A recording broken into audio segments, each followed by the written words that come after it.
I always wanted to serve on a jury. I'm really super excited to be here, so I really appreciate you having me. I'm looking forward to it. I want to give a big shout out to the 13th Jury Podcast and Brandi. Yeah, I applaud you guys. Keep doing what you're doing. And then I just look to the jury, and it's sort of like, look. Hey, if you're bored of work, come pop in and say, hey, we'll have some coffee. You are a ray of sunshine, and I love what you've done with your YouTube channel.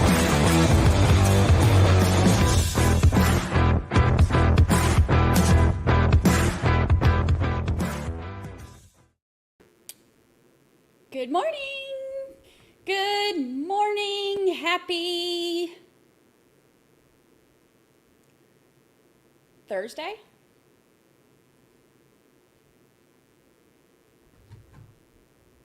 Happy Thursday. Happy Thursday. It all runs together. It all runs together. Happy Thursday. Good morning. Good morning. We have a busy, busy day. Such a busy day. Such a busy day. It's going to be a good day, though. It's going to be a good day. It's going to be a good day. Good day. We're excited. We're happy. We're perky. This is my perky face. Hello. I am really glad to see y'all this morning.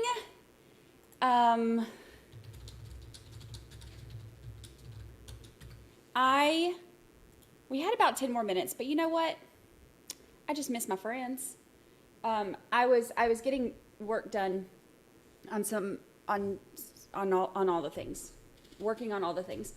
And I was like at a good stopping point. So I was like, okay, I can either start 10 minutes early or start 30 minutes late.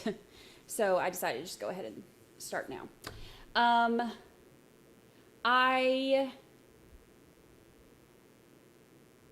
What's wrong with my microphone? I don't know what's wrong with my microphone. What is wrong with my microphone? I don't know that anything's wrong with my microphone. Nothing that I know of. But you know what, though? YouTube has been having all kinds of problems, and a lot of people have had to like log out and come back in and do all kinds of things. There are multiple people who are typing stuff in and you can't see it.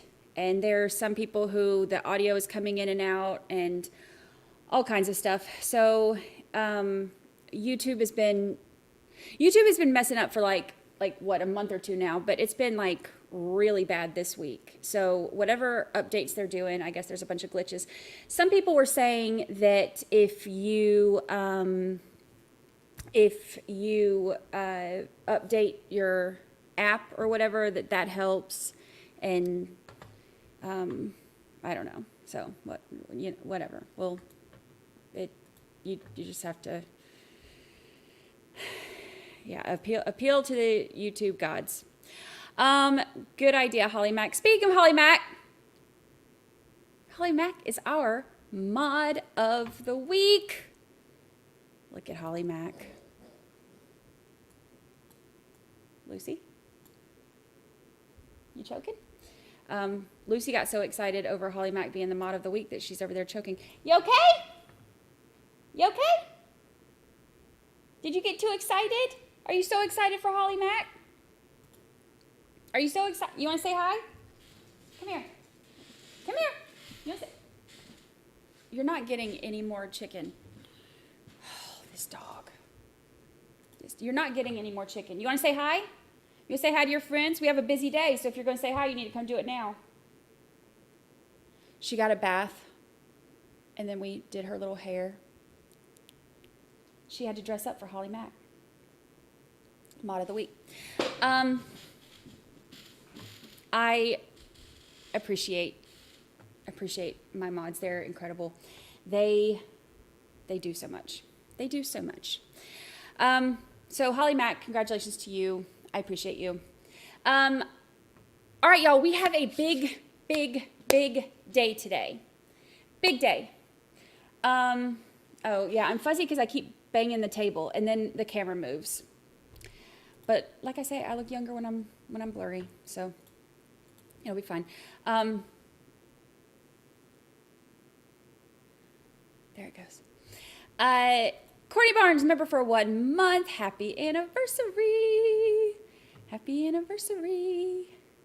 Y'all, we have so much happening today. It's a good day for you to have an anniversary. We have so much happening today. Today is a big day in these true crime streets, as Kathy would say. I will tell you, we have so much going on. So the closings in Caitlyn Armstrong are today, which that one has been, Gigi has been doing, and I'll be interested to see what she says about it tonight too. She's been doing like a recap on each day of it, because they did not stream it. They wouldn't allow cameras in to stream it. They're only allowing the cameras to show the openings, the closings, and the verdict. So we've got that going on today. It was supposed to have already started. I've got it pulled up so we can kind of keep an eye on that. We have Tim Fara, the boy in the box trial. We have that sentencing today. Janice, member for 2 months. Happy to be here. Janice, we are happy to have you here. Happy anniversary. Happy anniversary. 2 whole months. I think I have leftovers in my refrigerator that are about from the same time you started, actually, now that I think about it. 2 months is a long time, and I'm glad you're here. So glad you're here. I'm grateful to have y'all. I know that there are so many channels on the internets and these YouTube streets, and I know that there are so many different ones, and there are so many that I love and love to hang out at, and that I'm, appreciative of. And I know that there are so many different places y'all could be, and I really do genuinely appreciate y'all, coming and hanging out. It's a lot of, I'm very grateful for y'all. I have a lot of fun with y'all going through all this stuff together. And I know that, like, I am not like this stuffy professional, whatever, and I'm not an attorney, which I'm like, apparently if you watch trials and you're not an attorney, some people are like, oh my God, you have no idea what you're talking about. But guess who's never been wrong about a verdict? But regardless, but I think that what we have here is special. It's different. I like that we get to all look at things from different perspectives and see each other's perspectives, and bounce ideas off of each other, bounce our opinions off of each other, look at things from the perspective of how regular people and juries see the evidence and see things. And we also get to hear, like, we have some amazing attorneys in here and detectives in here, and people from all kinds of different backgrounds, and I love hearing all the different opinions. I love that. I love that about our channel. I love that everybody's opinion and thoughts matter just as much as everybody else's, and I appreciate it. So, Lynn, in South Carolina, member for 5 whole months. Happy anniversary, Lynn. Happy anniversary. Tori, the Seed Lady, member for 3 whole months. Happy anniversary to you. Thank you. I look fabulous today. Thank you. I slept for like 4 hours. Thank you. Evangeline. Congratulations, Holly Mack. Woohoo! Congratulations, Holly Mack. Yes, yes, yes. There's Caitlyn. There's Caitlyn Armstrong.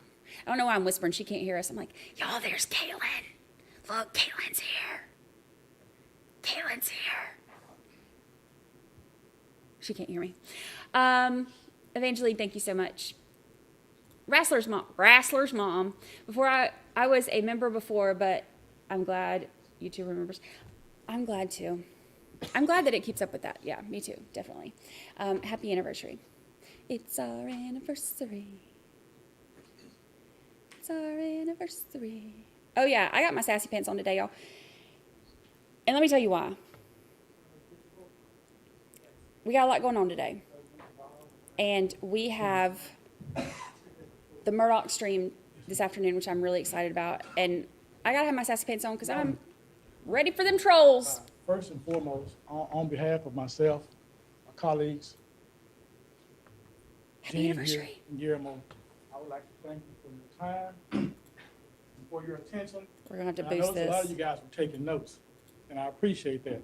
I know it's been a long process, but I appreciate you guys hanging in there with us. But I remember I told you in the opening statement, we'd be presenting 40 witnesses to you, and I think we had about 38. There we go. And in the opening statement, I gave you an outline of where I was going. And that's what I want to talk about right here. Now, in the opening statement, the defense called the defendant, Caitlyn Armstrong, a shrinking violet. It's not me. I don't call names. They called her a shrinking violet. Now, paragraph 12 in your charge talks about all the evidence comes from here. This is your shrinking violet. This is what the evidence showed you who she really is.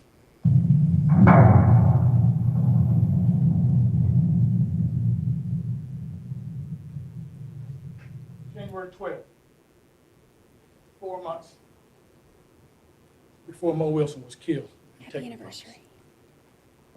Happy anniversary, Now, Lodi. I also told you in opening statements, and I used my hands, that the last thing that Mo Wilson did on this earth on May 11th, 2022 at 9:15 p.m. was scream in terror.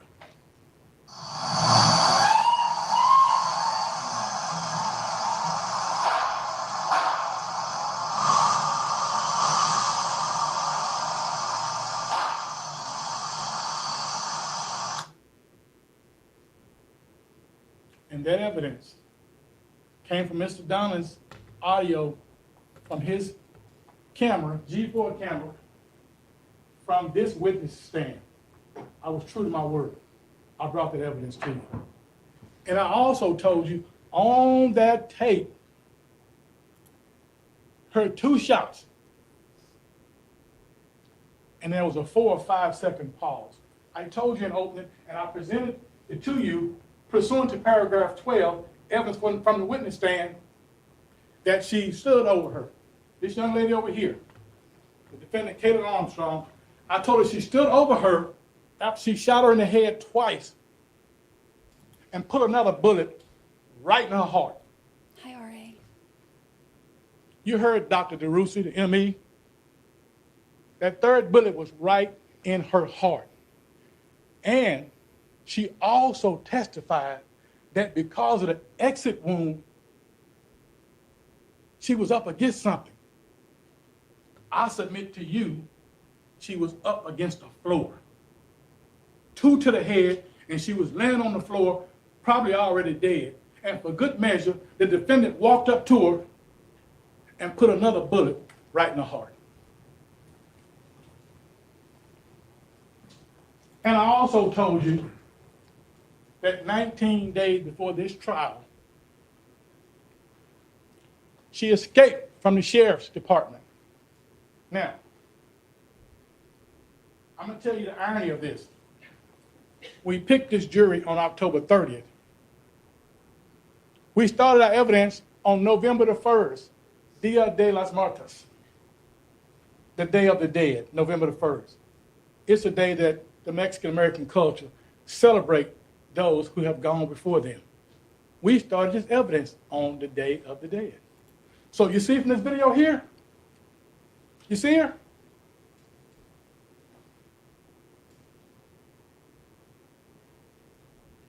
She's not just running from the sheriff's department. No, sir. That's 19 days before this trial. She's running from you, and you, and you, and you, and you, and you, and you, and she's running from all of you on the back row, because you are a jury of her peers. Everybody deserves their day in court, and she got hers. And you can see from this video, She didn't want to face you. Now, the offense charge in this case is murder. We're going to go over this really quick because it's in your charge. Murder. These are the elements that we have to prove to you. That the defendant intentionally or knowingly caused the death of an individual or intends to cause serious bodily injury and commits an act clearly dangerous to human life that causes the death of an individual. Two ways to commit it. A person intentionally or knowingly caused the death of an individual. Intentionally. It gives you a definition. A person acts intentionally or with intent with respect to a result of her conduct when it is her conscious objective to cause the result. Or you can go on the second part, which is knowingly. A person acts knowingly or with knowledge with respect to a result of her conduct when she is aware that her conduct is reasonably certain to cause the result. It even defines an individual. Individual means a human being who is alive. It defines serious bodily injury. Bodily injury that causes a substantial risk of death or that causes death, serious permanent disfigurement, or protracted loss. And it even defines a firearm. A firearm means any device designed, made, or adapted to expel a projectile through a barrel by using the energy generated by an explosion or burning substance or any device readily convertible to that use. Now, unanimity. What that means is this. You need to be unanimous that the defendant committed murder. You do not need to be unanimous on what theory you use if, for some reason, you don't have the same theory. Some can believe that it was intentional, some can believe that it's knowingly, and some can believe that she just committed an act clearly dangerous to human life. As long as you all believe that the defendant on May 11th caused the death of Anna Mariah Wilson. So, this is what the state has to prove, right here. On or about May 11th. I think we're getting a lot of evidence about what day it happened. In Travis County, Texas. We talked about through the detective that this happened in Travis County. That the defendant, Caitlyn Armstrong, intentionally or knowingly caused the death of Anna Mariah Wilson or intended to cause serious bodily injury and committed an act clearly dangerous to human life that caused the death of Anna Mariah Wilson with the firearm. I believe the state has met that burden. I think we've proved all them elements, and I believe we have proved them beyond a reasonable doubt. So, if you remember, doing an opening statement, the defense showed you a little mountain we had to climb. I'll submit to you that pursuant to paragraph 12, through those 40 witnesses, we climbed this mountain. Never seen so much evidence in my life against one person. Now, the purpose of this is to relate to Steve Aston, the ballistics tool mark expert, who, by the way, testified that he's never had issue with proficiency tests. And they asked him 3 different times. So you never made a mistake? No. So you never made a mistake? No. So you never made a mistake? No. Now, if you allege that he made a mistake, guess what? Pursuant to paragraph 12, no evidence that he made a mistake came from that witness chair. In fact, you heard 3 hours of testimony from Mr. Tobin. And at the end of 3.5 hours, he said, and I quote from Mr. Gonzalez, "No, I'm not here to contest his findings. That's 4 hours of our life we'll never get back." I said, not my words. It may be funny, but those are his words. I'm not here to contest his finding or to say that it's not a match. Now, they asked Steve Aston several times, Why did you not exclude all other guns in the world?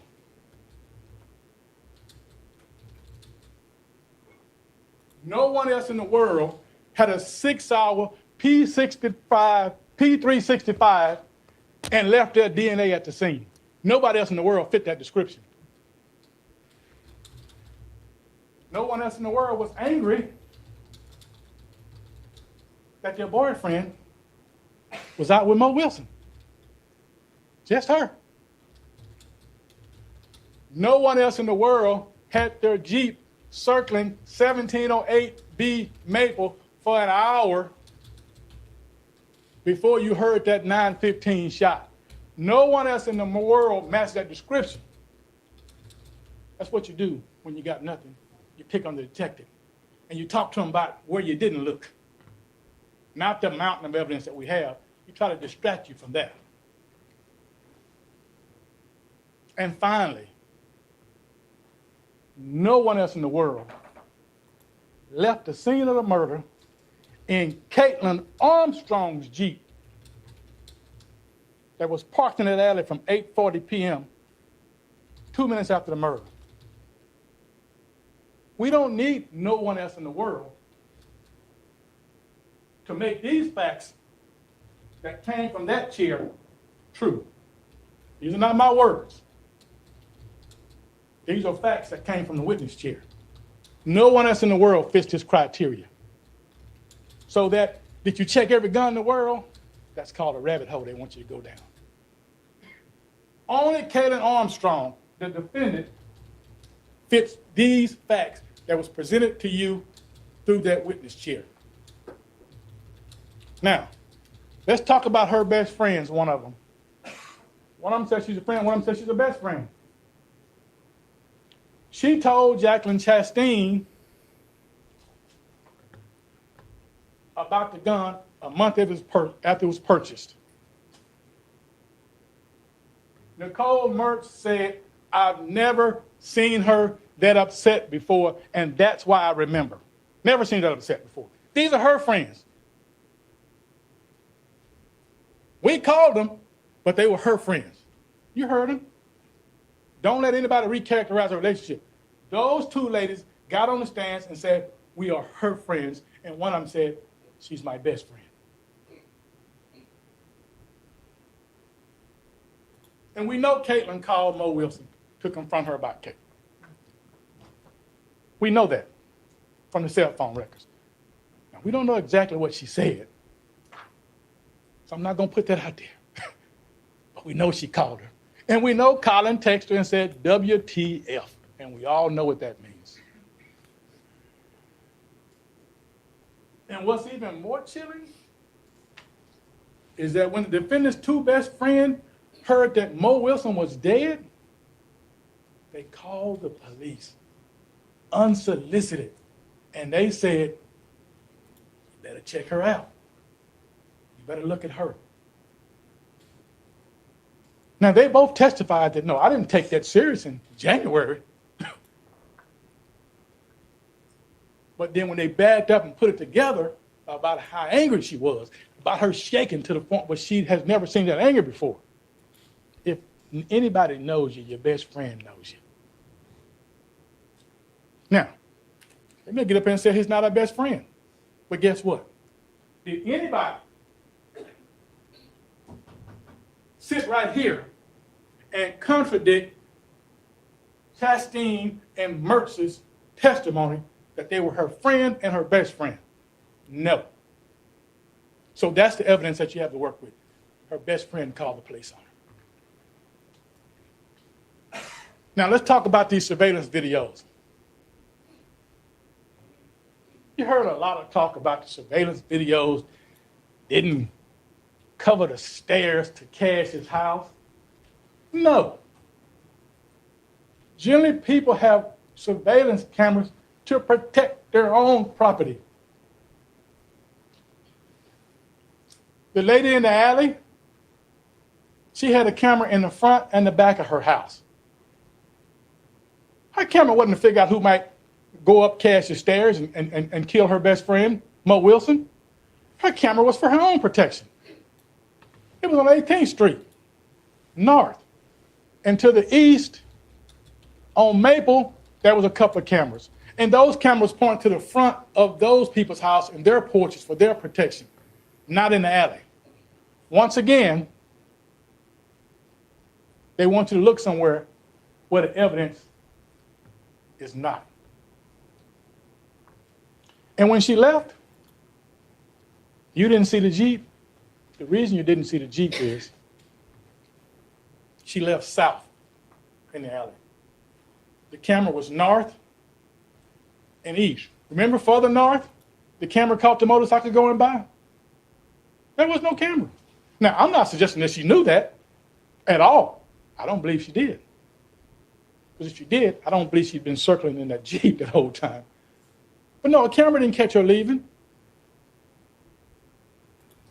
The GPS, that Jeep put her there. Yes. Now, let's talk about this black Jeep. Remember initially when the 3 or 4 video people came up here? And I want you to split your mind down the middle. On the left side, all this noise I'm talking up here, and they're going to be talking. On the right side, I want you to think about section 12 of your charge and what came from this witness statement. Now, initially, when those video people came about, you remember the cross-examination? Do you know how many black Jeeps in Austin? Do you know how many black Jeeps in the neighborhood? How do you know it's that black Jeep? How do you know it's a Jeep? Aren't there a lot of black SUVs? Well, the minute Daniel Portnoy comes up and takes that GPS out of her Jeep, and we see her at CarMax in her Jeep, now they switch gears to how do you know she was driving her Jeep? You see the rabbit holes they're going to try to send you down? First, it wasn't her Jeep. Then we got proof that it was her Jeep. And now she wasn't driving the Jeep. Now, I want you to look at your picture on the screen and think about one thing. At 9:17, track 100 of that Jeep, 2 minutes after that murder, just a few feet down that alley. Track 100 starts at 9:17. Now, this is not a true picture of 9:55 p.m. that night. I just wanted to show you this because you see Colin Strickland in that garage right there? That's exactly where he said he was at 9:55 p.m. or somewhere around that time when Caitlyn Armstrong, the defendant, drove up from murdering Mo Wilson in that black Jeep. The same black Jeep that from our first 10 witnesses wasn't a black Jeep, wasn't her Jeep. And then the second set of witnesses, she wasn't in the Jeep. That same black Jeep that she was not in, drove up. And like Colin testified, he was in the driveway with the garage up when she showed up at 9:55. That takes away all these phantom people. You remember all that talk about how many people went to the house for this, that, and the other? Rabbit holes. Go back to section 12 in this chair. Did you get any testimony that anybody was driving that black Jeep, her black Jeep, with her phone? Now, Ms. Mazak, who did a wonderful job, all those text messages, all those things, they came back and made her say, Caitlyn's phone, not Kaitlin with her phone. To imply that someone may have stolen her Jeep, stolen her phone, and the geolocation put them in the same place. So whoever stole her Jeep and stole her phone, they was running side by side. But check this out. Whoever stole her phone and was in her Jeep sent somebody a text message with her home address from that phone that they stole that was not in her possession, if you believe that.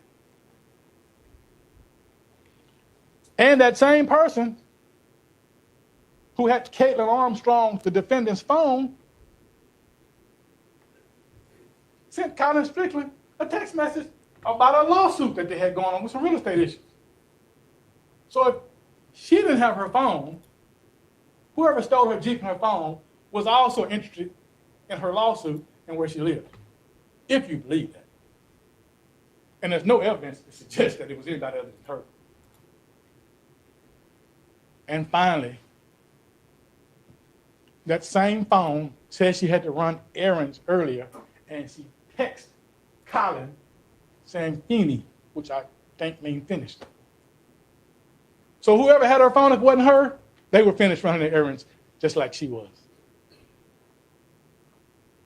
See, the more I talk, the more ridiculous it gets that it wasn't her with that Jeep and that phone.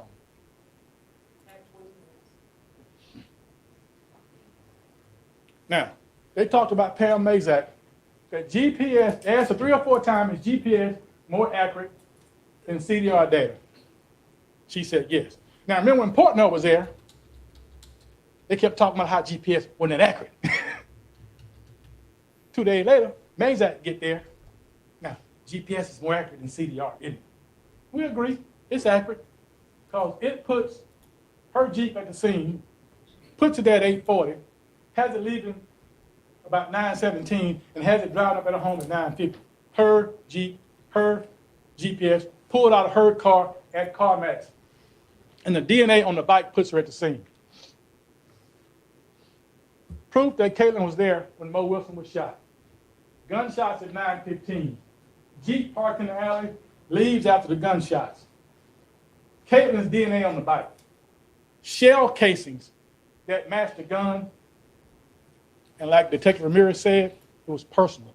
So she shot her in the heart after she's all on the ground based on the exit of that bullet. Now, when the defense expert got up there, he said 3 times, and I'm like, whoa. DNA tells us who was there. I agree. That's their expert, not ours. Our expert was more cautious talking about the ratio. He said DNA tells us who was there. And I agree. She was there. We'll go to this evidence real quickly. The video evidence shows us that Kaitlin was circling 1708 maybe about an hour. Shows us her Jeep in the alley 1 minute before Mo unlocked the door. Cell phone corroborates the GPS. Has all those personal messages. DNA evidence, Dr. Caliphate talks about tertiary and quaternary or whatever that 4th level is transfer, never seen it. And the evidence from Samantha Perkins that it's 224 billion times more likely that the DNA included Caitlyn Armstrong as opposed to somebody else.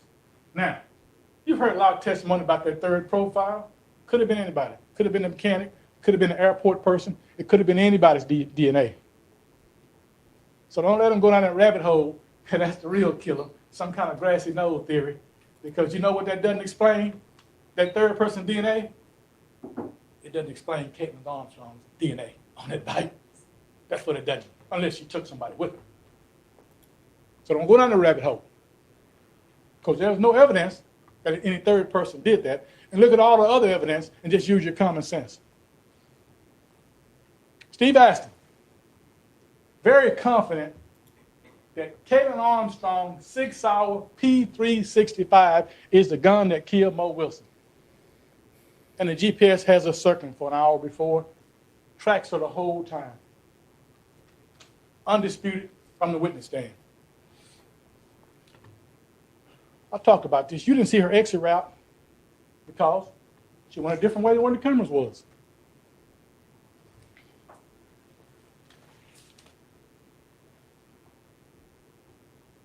Mid-South. This is a race that she had just won, one of her recent races. Mo Wilson is a 25-year-old prodigy.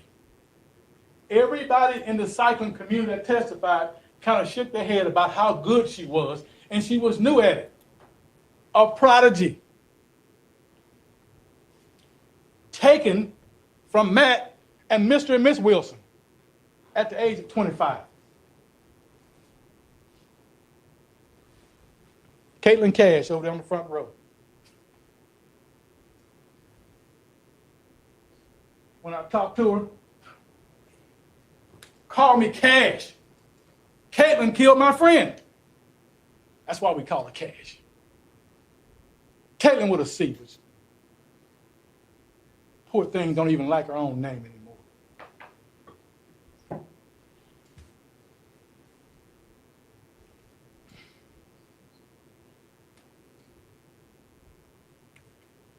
She pumped her friend's heart over 100 times. You heard it on the 911 call. For 10 minutes until the first responders got there. Not knowing she'd probably been dead for 45 minutes. Then she runs to Costa Rica, had plastic surgery, on the beach teaching yoga while the Wilsons are trying to pick up the pieces. Isn't that crazy? Went away to Costa Rica and had plastic surgery to change her face. The state has met its burden of proof beyond a reasonable doubt. I think we climbed past that mountain and climbed Mount Everest. Overwhelming. Now, they're about to get up here and send you down a bunch of rabbit holes. I ask you to do me one favor.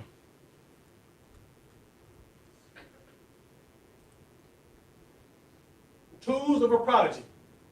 She's about to set the world on fire. So don't do me a favor. Do Mo Wilson a favor. And I got one last thing to say to you. Get your notepad. Write a line down the middle of it. If you don't have a notepad, use a notepad in your brain.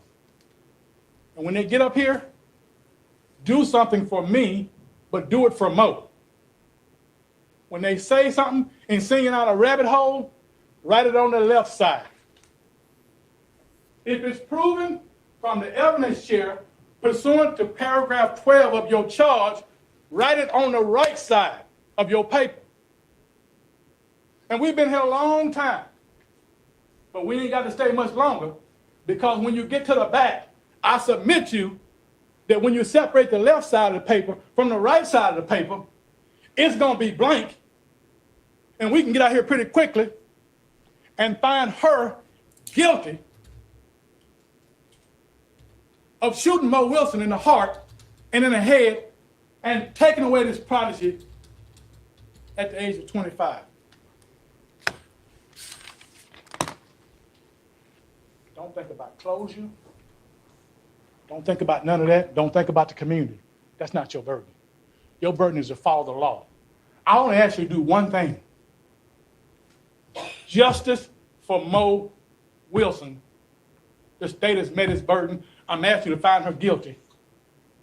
And don't let her run like she'll have to do 19 days before this trial. Thank you.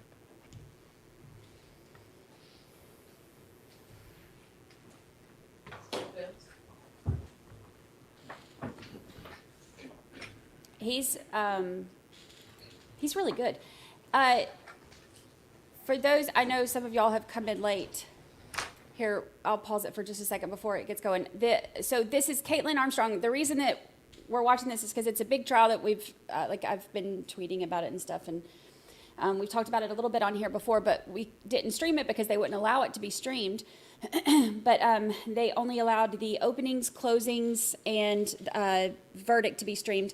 But she is the one who, I'm sure y'all have heard us talking about her. She's the one who she ran away, like I said, to Costa Rica, got plastic surgery to change her face. I put the before and after. It's on the thumbnail on this video. But she was, like he said, like teaching yoga on the beach, whatever. But she was dating her boyfriend, like on again, off again boyfriend for a few years, is a pro cyclist. While he and Kaitlin were on a break, he had started talking to this other girl who is also a pro cyclist. Her name is Mo. She's the victim. When Kaitlin and Colin got back together, he changed Mo's name in his phone to something else to make it look like, to hide it from her, like hide it from Kaitlin because she was like crazy jealous or whatever. And so she ended up getting into like his email and stuff and saw this.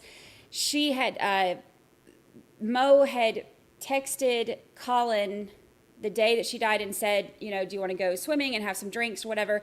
They went to the pool and went swimming, and then Kaitlin showed up she got dropped off at her friend's house, Mo did, and Kaitlin showed up at her friend's house, and that's where she allegedly, based on every single bit of evidence, killed her. So the state bears the burden of proof. And so the district attorney speaks first in opening and closing argument, and then they speak last. My name is Mr. Kofer. It's been a privilege to represent Caitlyn Armstrong. I'll visit with you a little bit, and then my colleague, Mr. Purrier, will visit with you. When we sit down, Mr. Gonzalez will have the opportunity to speak with you. 1 year, 4 months, and 12 days. That is how long Caitlyn Armstrong has asserted her innocence. And from day one, she asked for this trial. She asked for you to hear this case. You have all done extraordinary work. This is a difficult case. It is an emotional case. It could appear to be an easy case. For those 1 year, 4 months, and 12 days, Caitlyn Armstrong has been trapped in a nightmare of circumstantial evidence. How do you go about disproving a negative? The government has presented you the government's case to meet the government's burden. There is a lot of sizzle. There's not much stake. It's a case based on assumptions, it's based on confirmation bias, and a lack of direct evidence. Let us talk about the case against Caitlyn Armstrong. It starts with jealousy. Jealousy is suspicion of someone's unfaithfulness in a relationship. And jealousy is a type of insecurity. We know that Colin Strickland fostered insecurity, and he has become the new poster child for Peter Pan syndrome in Austin, Texas. So what is the evidence that Caitlyn Armstrong is a jealous psycho? Colin was not honest with Kaitlin about his special friend in Colorado. And Kaitlin allegedly sent him a photograph of that friend. The implication being, number one, perhaps she had been looking at his phone, and number two, that she's crazy and jealous because when he was sneaking off to Colorado to meet up with the person sending him inappropriate photographs, she had the temerity to not like it. Kaitlin called Mariah Wilson once in October 2021. The text messages introduced into evidence show you that she had immediately before been in conversation through those messages with Colin about the location of her helmet. Probably it wasn't a phone call about the helmet. Let's be real. Probably it was a phone call, something to the extent of, by the by, Colin Strickland is a little bit of an ass, and I live with him. Is that so unreasonable? Is that insane? Kaitlin also had the chutzpah to send Colin a snarky text message when there was an Instagram story of Colin in a photograph with Mariah Wilson, undisputed. Kaitlin texted, "Give my regards to Mo." That doesn't make a murderer. It's possible that Kaitlin viewed Colin's text messages, undoubtedly. Just as Colin testified from the witness stand that Colin had done the exact same thing in past relationships. You 14, and the 12 of you who will decide this case, are a relatively unique species in Travis County. You are a diverse jury. You are a diverse jury of age, of gender, of experiences, and of race. That is uncommon in this county. I want you to bring that diversity of life experience into your deliberations. I want you to look out at this assembled audience, and I want you to wonder, because generations are different. This morning, someone advised me of a new app the kids are on, Flip. Hadn't heard of it until this morning. Young people communicate a little bit differently, but I would bet you every penny that I am worth that at least one of you has looked at your partner's text messages at some point. And I would bet you everything that I'm worth, and him, that that's true of a number of the people that are in this audience. The younger they are, the more common it is. Because jealousy is a fundamentally human emotion. Because it is about lack of trust in a relationship. But we know what Mr. Strickland shared with us about Caitlyn Armstrong. That in October of 2021, when Colin Strickland was having his short relationship with Mariah Wilson, that Caitlyn Armstrong was on dating apps, that Caitlyn Armstrong was dating other people. We know that Colin Strickland told you that at the cyclocross events in Bentonville, Arkansas, in January of 2022, that Caitlyn didn't appear to him jealous in any way. Nothing remarkable about her behavior to him. And in fact, we know that he shared that, yes, he'd had a long-standing sexual relationship with professional cyclist and woman, Amity Rockwell. And that Kaitlin was friends with Amity Rockwell. That Kaitlin had never expressed anything approaching jealousy or negative emotions about Amity Rockwell. Mariah Wilson was not the first cycling woman in Colin's life. Colin hid his relationship with Mariah Wilson into 2022. He did that because he didn't want to be honest about it. He doesn't like emotions. He likes what he wants and what's important to him. He was breadcrumbing. I think you know what that is. He was leaving his options open. He just didn't want to get caught. He didn't lie because Kaitlin was a jealous psycho killer. He lied because that's how he approaches life. That's how he approaches women. He is a professional cyclist and an amateur liar. He's not on trial. Well, what did Colin Strickland say about Kaitlin, though? He said the relationship was not volatile. Kaitlin was not a particularly jealous girlfriend. He shared he'd had girlfriends in the past before Kaitlin, and that Kaitlin was not jealous like those other past girlfriends. Who brought up jealousy first? Austin Police Department Detective Richard Spittler. On May 12th, mere 12 hours after the murder of Mariah Wilson, when Detective Spittler interviewed Colin Strickland, who first said that J word, Richard Spittler, because it was a great theory. And what a convenient narrative. What a wonderful and easy way to paint a woman and to tell a story. The woman scorned. Whether the facts met the narrative or not, it's a great story. The truth of the matter is that Caitlin's emotions and her actions were normal and routine and human. But she had to be portrayed as a jealous psycho to create the motive. The problem, however, in Colin and Caitlin's relationship was not Mariah Wilson. The problem was always Colin Strickland.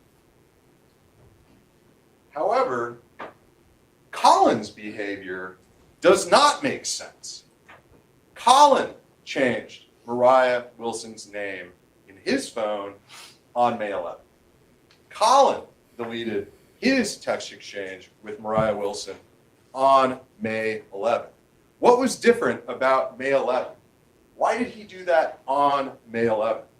He felt he needed an alibi. Why that day?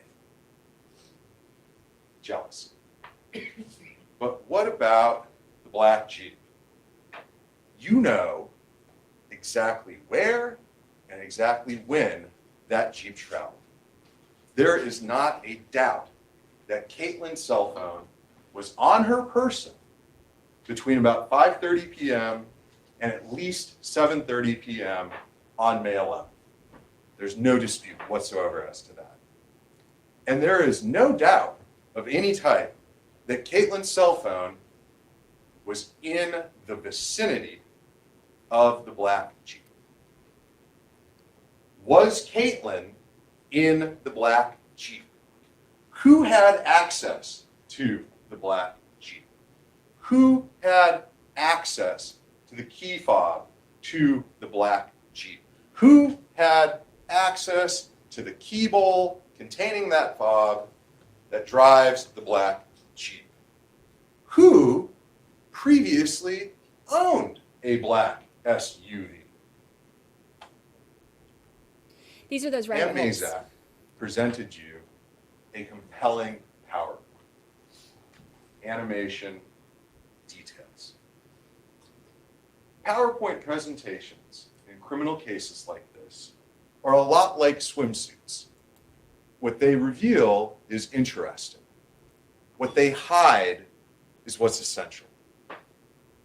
It's real easy to look at the animation that Pam Mazak provided and see dot, dot, dot, dot, call, detail, record, time, dot, dot, dot, dot.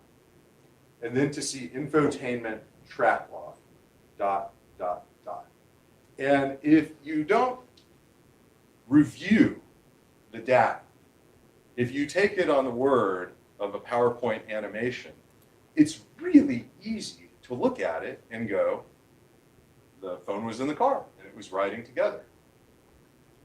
There is a very, very good reason that you were shown a PowerPoint and that you were not presented the data.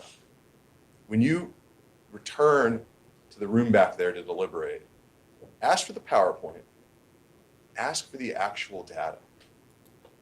The problem isn't the data in your heads. The problem is the presentation of it. Because what you'll see, if you actually look at the data, is that you were left with an impression that is not true. Look at the timestamp on the call detail records compared to the infotainment. And you're going to see a lag. And sometimes you'll see an advancement. And what you'll see is that while it is undisputed that the phone was in the vicinity of the black Jeep, you'll see that there is zero conclusive evidence that phone actually was in the black Jeep. What you will see, though, is some really peculiar movement of the black Jeep. Peculiar movement that Pam Mazak completely skipped over. When that vehicle is heading northbound on Lamar and stops near an area called Spa 7, where maybe somebody had an appointment, or maybe not, you're going to see some very strange movement of the data within a parking garage. And you might wonder why that car may have gone up and down inside a parking garage, and why when the car is moving inside a parking garage, the phone is not in that parking garage. The phone is inside of a building.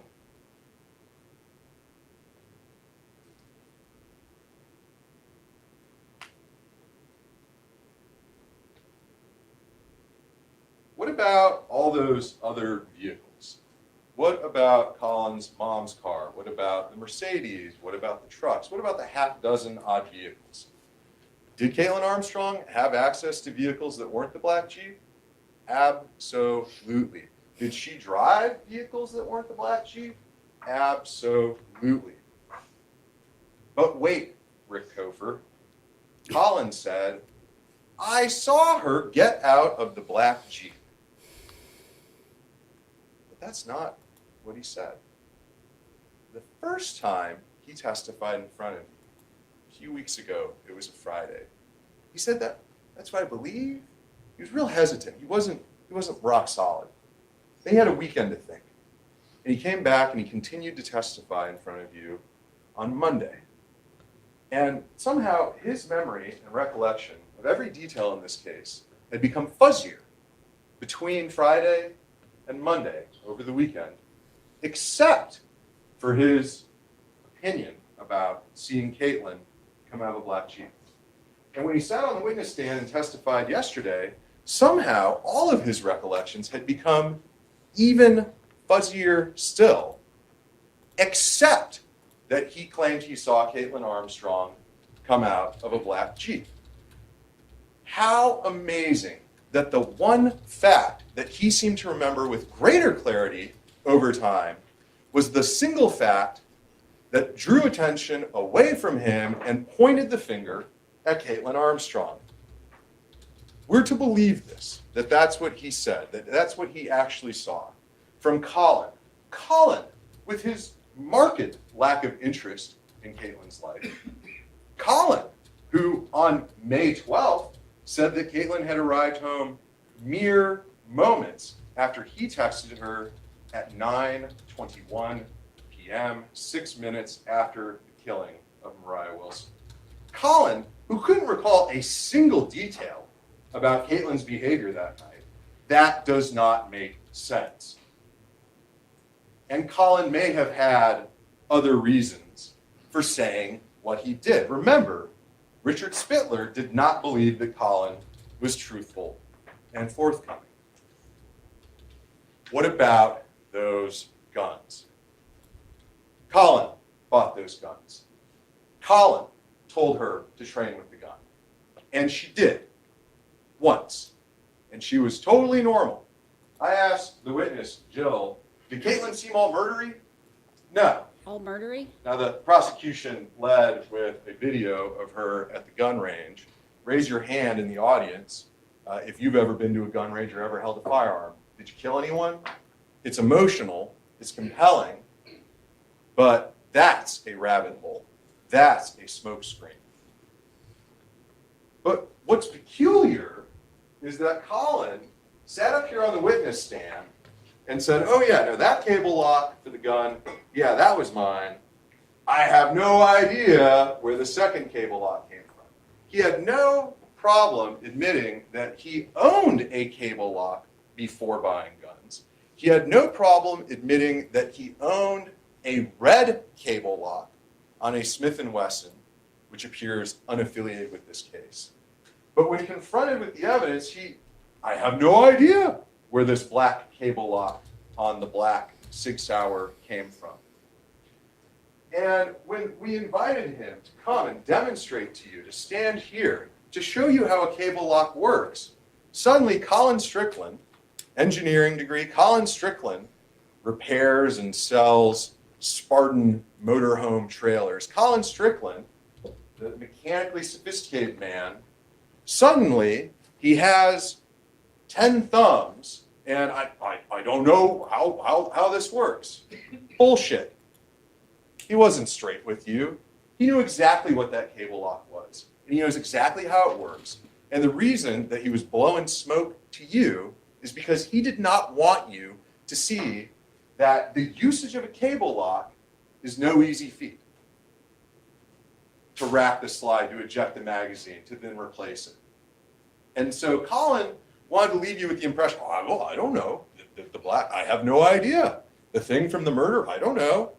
And yet somehow Caitlyn Armstrong, who it appears at best, had in her life held a gun one time, somehow knew to use, to remove and then reattach a cable lock. When you heard from Jill from the witness stand, Caitlyn didn't have any experience with that. When they went to the gun range at Colin's direction, there was no cable lock. How did the cable lock get on the gun? Colin says he didn't do it. We know Kaitlin didn't do it because Jill said so. That does not make sense. But Rick, what about the DNA? Rick. Kaitlin cannot be excluded as a potential contributor to a DNA swab from Mariah Wilson's bike. Period. Full stop. A swab from the handlebars and from the seat of that bike. I am no DNA expert. None of y'all are either. We heard from several of them. I don't know. I know that there's transfer DNA. I know that there can be lab contamination. I know that there was a lot of conversation about helmets and who wore what helmet and when they wore it, and if we know who wore the helmet when and this and that, or did Colin put on a black motorcycle jacket as he discussed with Richard Spittler on the way from Kaitlin Cash's apartment to Deep Eddy and Poolberger? Would that black jacket have his DNA? And then if Mariah with Kaitlin and the, I don't know, you will make of that what you will. But the upshot is this. There are two realities. Obviously. Schrodinger's cat. Either Caitlyn Armstrong was there, and that's why there's DNA that was found on that bike, or at least that she cannot be excluded, blah, blah, blah. Or yada, yada, yada. A person wearing gloves had their hands on a driving steering wheel that had Kaitlyn's DNA. Or Mariah Wilson had touched the same bike, or the same helmet, or the black jacket. I don't know. But I do know one thing. Every person that handled this bike handled it in the same way. It was arm day at the gym this morning, and this is still really easy because this is how you pick up this bike. But what the government and the police would like you to believe is that after a brutal slaying, that the way, and see how this tire is arranged, that the way then, Caitlyn Armstrong would have, I guess, wanted to hold the bike like this. That does not make sense.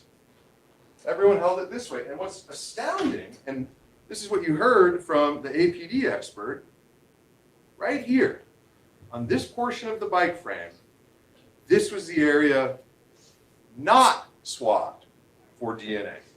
Why not? It was more appropriate for latent prints. Could you have swabbed for DNA? Absolutely. Why didn't you? It was more appropriate for latent prints. No DNA here, but why would anyone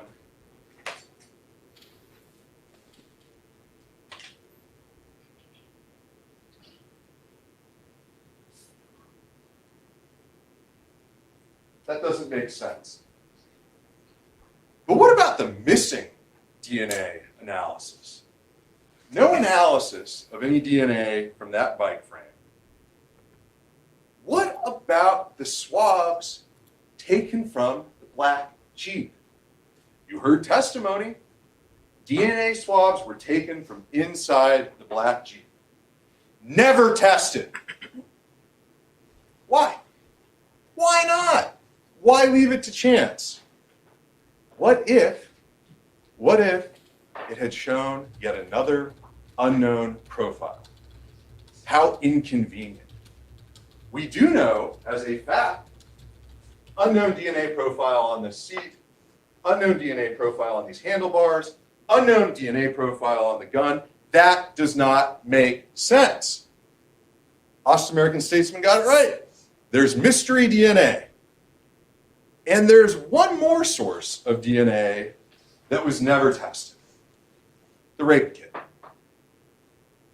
The truth of the matter is, Austin Police Department did not want a single piece of evidence in front of you that might point away from Caitlyn Armstrong. They didn't want any evidence that could potentially be inconsistent with their version of the case. And that's why the black swabs from the Jeep, or the DNA swabs from the black Jeep were never tested, and that's why the rape kit was never tested. Rick, what about the police interrogation? We saw her on the video for 11 minutes. She looked cold. She looked bad. She looked like a killer. Imagine that your boyfriend has just been contacted by 2 homicide detectives and told to come down to homicide. And that not but 60, 90 minutes later, additional law enforcement arrives, tactical vests, guns. You're under arrest. What am I under arrest for? Don't know, can't tell you. And then you're taken down to be interrogated, put in a room with Katie Connor, who may not be the worst homicide detective I've ever seen, but is certainly in the running. And told, oh yeah, you're under arrest on this warrant. I couldn't tell you a thing about it. I don't really know. Oh, is someone knocking? No, no one's knocking. Oh no, I think they're knocking. Kidding. Our bad. You're good to go. Hey, your boyfriend and the. What would you do? How would you respond? Don't you think you'd be a little confused? Rick, come on. Costa Rica. What are you, an idiot? Come on. She ran. She ran. Only a guilty person would run. Are you a fool, Rick Kofer? And yet you heard testimony that Kaitlin was told by the Austin Police Department, free to go, ma'am. And when she went to New York, free as a bird, just like any of the 14 of you. And when she booked that ticket for Costa Rica, when she drove to Newark Airport, when she got on a plane bound for San Jose, what did Richard Spittler tell you? That the murder warrant that he had gotten about 10:30 p.m. on May 17th, 2022, had not been entered into TCIC and CIC.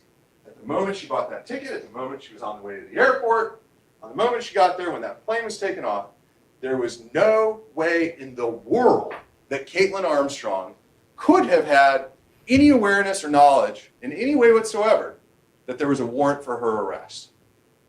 But we do know that Caitlyn Armstrong routinely traveled internationally. We know that she routinely traveled internationally with little notice. There were multiple witnesses who testified to that. And we know that she did it related to her yoga. Was she scared? What do you think? Do you think that she may have been concerned a little bit that her boyfriend had killed someone? Or if not that whoever killed Mariah Wilson might want to kill Caitlyn Armstrong next? Or that this might have been connected to the vandalism, the unexplained vandalism outside her house? Fear. Fear results in fight or flight. And it was flight. And she certainly was afraid, and that's a reasonable conclusion you can draw. Rick! A couple of weeks ago, she ran away. They took her to a medical appointment, and she ran away. Guilty. Why are we even here? Terrified woman, fearful woman, in jail, abused, injured, someone who doesn't know what they're doing. There's been no testimony about the things he's talking about now. I'm moving on. He can twist the evidence any way he wants to, but he can't try to add new evidence. Woo! Rick. That's the case against Kaitlyn, right? Isn't that what it boils down to? Did I miss any of the big points? Isn't that where we're at, that circumstantial evidence case? It's a simple case. It's an easy story. It's a beautifully simple story. But it's wrong. And it's based on assumptions of gender and of motive and a bias toward confirmation. And who got to investigate this? Richard Spittler on his first homicide. Why test a rape kit? Why would I need Colin's laptop? I looked through it. I mean, sure, I've got no background in digital forensics, but I looked through it. It seemed fine to me. Let's return it to Colin. One single solitary piece of physical evidence has been removed from this case. Colin Strickland's laptop. Why was Richard Spittler so eager to get Colin's laptop back to him? Why does Colin get treated differently than everyone else? What about Colin's iPad?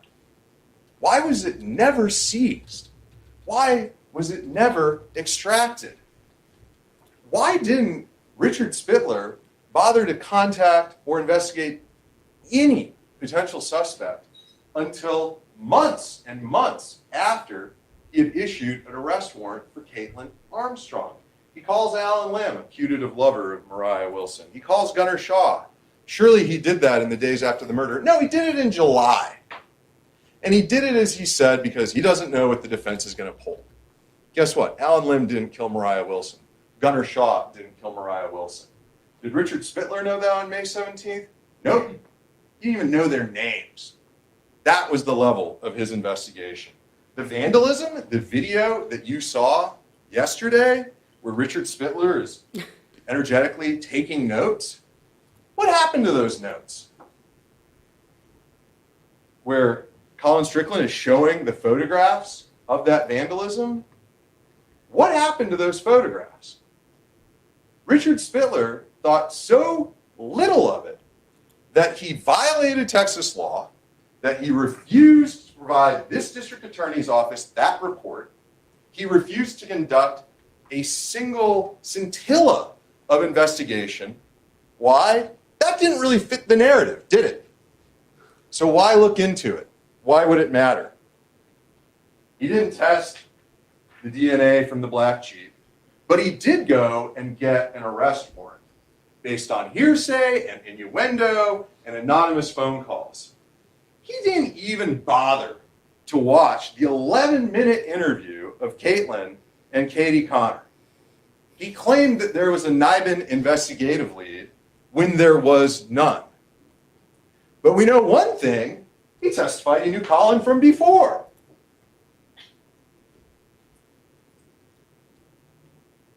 What a world to be treated like Colin Strickland has. So what happened here? Police think Kaitlin committed this crime. They don't know. She fits their story. She fits the story they created. A spurned, jealous lover.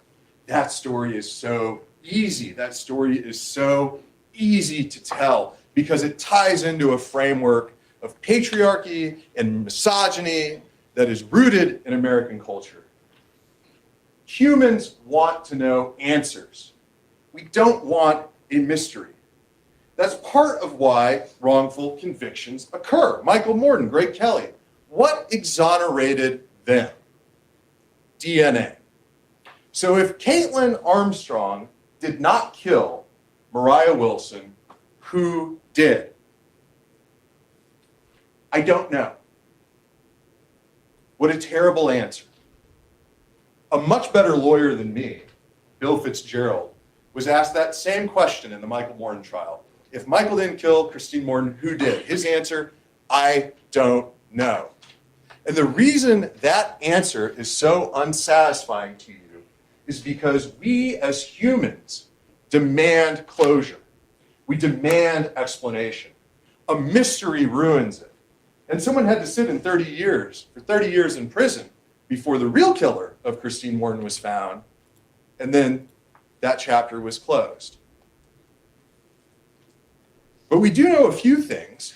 We know what Colin Strickland actually said, that he considered Kaitlin to be an incredibly kind, caring, and sweet person, that Kaitlin had only shown absolute above and beyond examples of human compassion and thoughtfulness and care and going far out of her way to help others. Colin said, Kaitlin is a mild and gentle person. Colin said, Kaitlin is not a particularly needy person. Colin said, you could not imagine Kaitlin hurting anyone. Kaitlin had never done anything violent in her life, according to Colin Strickland. Kaitlin had never been violent, says Colin. How did Colin sum her up? Kaitlin was a softie. So what happened? Anyone could have entered that unlocked apartment. Why was it unlocked? Mariah Wilson locked the door to Caitlin Cash's apartment when she left to go out with Colin. She knew how to lock it. She did not lock the door when she returned. Was she expecting Colin to come back? Was she expecting someone else? We will never know. Detective Spittler, Detective Connor, the Austin Police Department flubbed this case. But I guarantee you one thing. If you convict Caitlyn Armstrong and she's eventually exonerated, you'll know right now the basis of it. Untested DNA. That is inappropriate argument. That is inappropriate argument to the jury. To somehow imply that they might make a mistake and come back home. That is improper to put that kind of pressure on them. I have no further argument. The objection is sustained. The jury will disregard that remark. Mr. Purrier will join you now.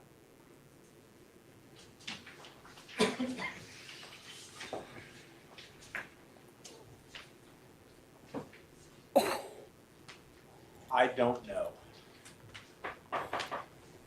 I don't know. A guilty verdict, proof beyond a reasonable doubt, means putting the I don't knows that you have in a box, moving them aside, and pretending they don't exist. The I don't knows that you have are something you need to start thinking about. This is the time to do it. Those I don't knows are important. I don't know why Cash's apartment was unlocked. I don't know that. I don't know why Mo was clutching a black baseball cap 45 minutes after she got home. I don't know that. I don't know why Colin lied. And I don't know why he lied about lying. I don't know that. I don't know why Detective Richard Spittler didn't test the sexual assault kit. I don't know that. And I don't know why he didn't test the swabs from the black Jeep. I don't know that. And you don't either. And that is the whole point of this trial, is that those I don't knows are important. And it's easy to disregard those I don't knows. It is easy to swipe those off the table, right? And just accept Detective Spittler's version of what happened. Just to accept that narrative, right? That's the easy thing to do. But while jury service, the service that you're doing right now, is a privilege, it's also a duty. It's not supposed to be easy. It's not easy. It's difficult. But that's why you're here. That's why you're here, and you're here, and you're here, and you're here. Because way back, weeks ago, when we were talking in jury selection, we observed you to be thinkers. We observed you to be gripped with the courage to ask the tough questions. We observed you to be willing to set aside your basic assumptions about what it means to be accused of a criminal offense. That's why you're here. And it's not easy. It is difficult to ask those tough questions. That is difficult. To address those I don't knows. That is difficult. But that is why you're here. Let's talk about DNA. You heard from at least 3 experts about DNA, and you heard a lot of different perspectives about what DNA is, what it means. But one thing that they all agreed on is this.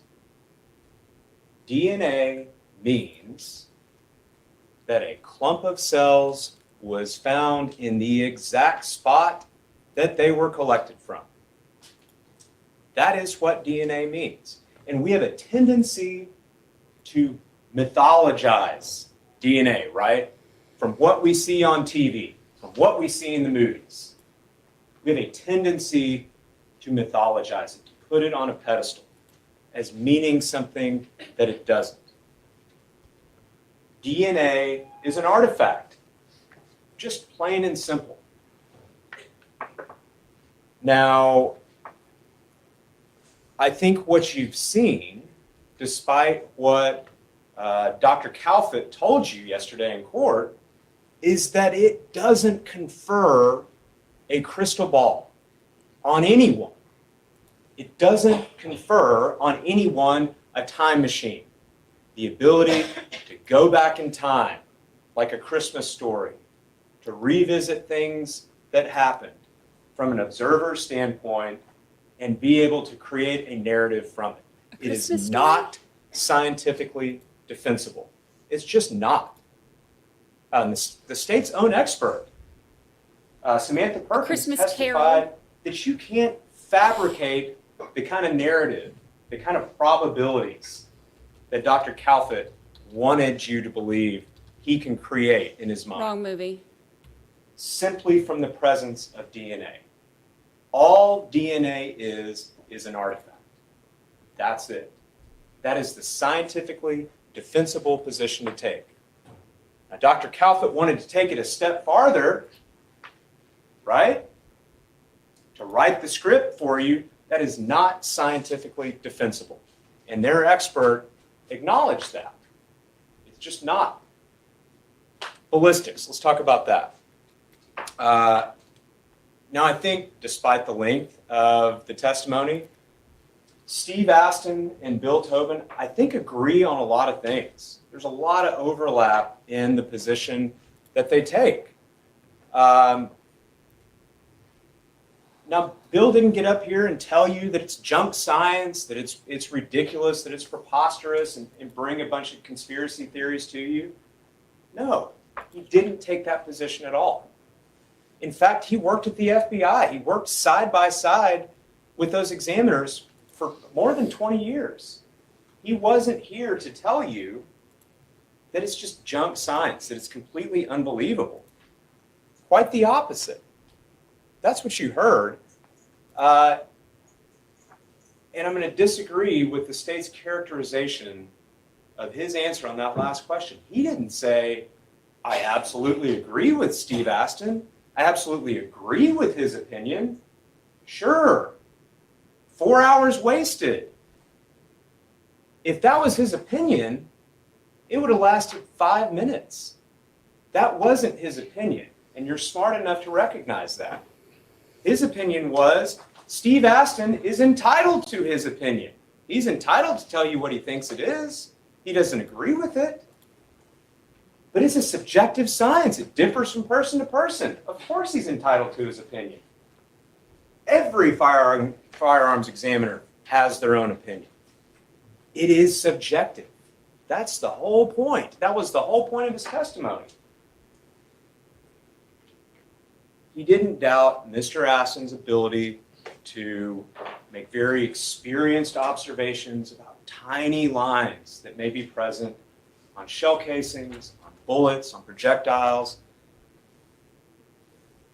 But just like their DNA expert, Dr. Calfett, Steve Aston wants to take it a step farther, to go beyond the science, right? To be able to say, this gun fired this bullet, this gun ejected this shell casing. To make it say things that it doesn't say. Mr. Tobin recognized the limitations of what ballistic science, what firearms and tool marks examination can say. And what is that? That based on Mr. Aston's examination, it is consistent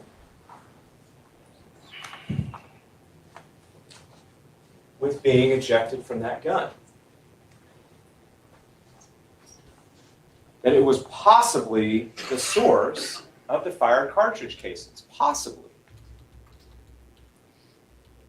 And guess what? That is exactly the language that you'll see in the DNA report. That it can't be excluded. That it is possibly the source of those shell casings. That it's possibly the source of those projectiles. Now, Mr. Aston wants to take it a step farther and say, this is it. We got it. That is not scientifically defensible. Now, I know what you're going to say.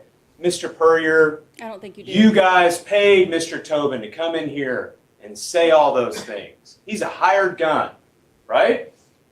Fine. Don't take his word for it. Disregard everything he said. Disregard his opinions. Take that off the table. But I'll be real with you folks, I don't have the juice or the disposable income to convince two separate groups of the most preeminent scientists the United States has to offer who agreed with his position. I don't have it. I wished I did. I don't have the pull or the ability to go back in time to 2015 and talk to President Barack Obama and convince him of his legitimate concerns for the limitations, the reasonable limitations we can put on that field of forensic science, who had concerns about setting boundaries for the kind of unqualified, reckless opinions that Mr. Aston offered you in court. I don't have that ability. Now, I can tell you that our president back in 2015 had those concerns. I can tell you that those groups of scientists had the opinion that individualization, that ability that Mr. Aston claims to have, is not supportable by relevant science. That was the opinion of the brightest minds, brightest scientific minds this nation has to offer us. That was their opinion. Don't take Bill Tobin's word for it, but you can trust that group. Now, he has a job. Steve Aston has a job because he claims he has that ability to come in here to court and say, this gun fired these bullets, right? That's why he has a job. There's not a detective or a DA's office in Texas that has any value for an examiner that's going to come in and say, this gun is consistent with a production lot of 2,000 other guns that could be the source of those bullets and casings. Not a one, right? His testimony is consistent with keeping his job. Testimony like that isn't what the police want to hear. Let's talk about Caitlin's interview. Why she reacted the way she did. Why she requested an attorney. How much trust would Kaitlin have in the competence or professionalism of the Austin Police Department after that experience on May 12th? She's arrested on a silly minor charge in front of her house, in her neighborhood, dragged into the station. Then she's escorted into a room, and she's told, we need to read you your rights. This is a very important situation. She's never read her rights. And then they come in and say, oops, sorry. No warrant, just kidding. But hey, stick around for a few minutes. And then they come back later on and say, oops, we goofed again. Turns out you do have a warrant. How much trust would you have in their competence? Put yourself in her situation. If that's me in that room, I'm looking around for game show cameras. Is this a joke? That's how we feel. This can't be real. That's how we feel. That is what you heard. But what else did Katie Connor tell you? That Kaitlin on that day, the day that she left for New York City, the day that she left for Costa Rica, she was as free as you or I or Detective Katie Connor to fly across the country, to fly out of the country, right? That's what you heard. So it's easy to say she fled. It's easy to say that. That is not what the evidence supports. She was perfectly able to go anywhere she wanted to. And from a deeply ingrained primal place in our brains, when faced with fear, when faced in a stressful situation, like my colleague said, what do? It's fight or flight. That attempt to retreat, to find a safe place, to find a place of comfort. And she's not alone in that. Colin did the same thing. Colin went to his dad's house. That's a place that I felt safe. That's a place that I felt comfortable. That's a place that I felt good. That's a natural reaction. And it's easy to say, well, I would have done something different. It's easy to project what you would have done on somebody else. We all react differently to stressful situations. Now, I want to talk to you about some other things that we talked about. Do we believe that David Harris killed Mo Wilson? No, we don't. Of course not. The point is, there was no investigation into him at all because Detective Spittler had tunnel vision and he jumped to conclusions. Now, the government wanted to imply that this is a red herring, a rabbit's trail, a smoke screen, to ask any questions of Detective Spittler about the failures of his investigation. That you should just disregard all of those things. Excuse me, counsel. I think some of our jurors have urgent needs, so we're going to take a brief recess. Yes, Your Honor. And just review where you are right now. Yes, Your Honor. We'll be in recess for 15 minutes, maybe. If you want to take care of things.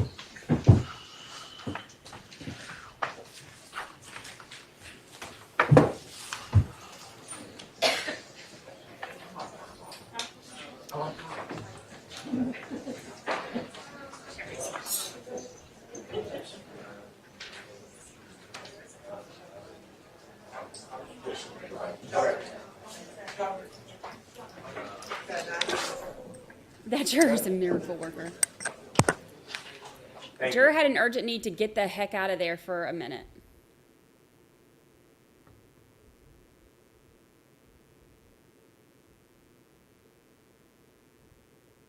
Never seen that before during closings. I think I speak for us all when I say, what the hell?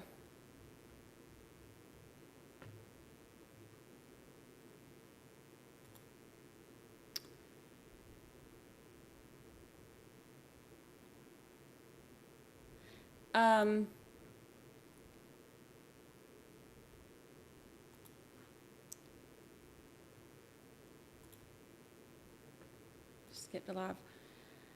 Rick. He said a Christmas story. He's like, I can't go back in time. This isn't a Christmas story. Wrong Christmas movie, my dude. ...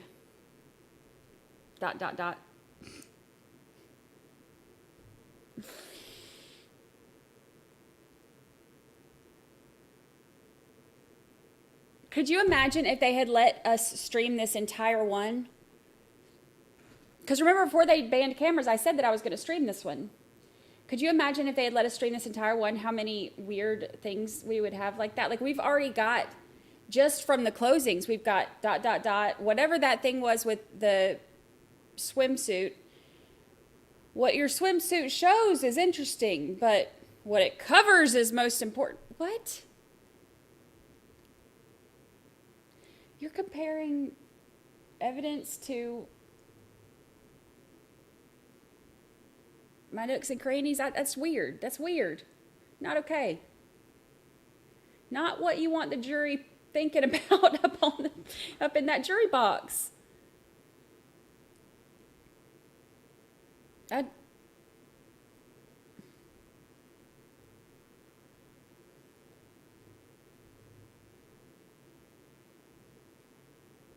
She didn't look murdery. That's an evidence, apparently. She didn't look murdery. Remember, I had the, I don't know if it's still on there or not. I had on our website, on the 13th Juror Live website, I had, on the spot where it had for a quote, I put something like, murdery stuff is more fun with friends. And the quote was just by somebody somewhere, probably, because nobody actually said it. I just kind of made it up. But he said murdery. He's been on the website. It was arm day.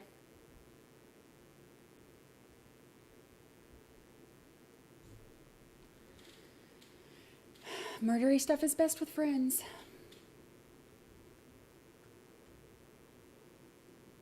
I don't even know what the hell is happening right now.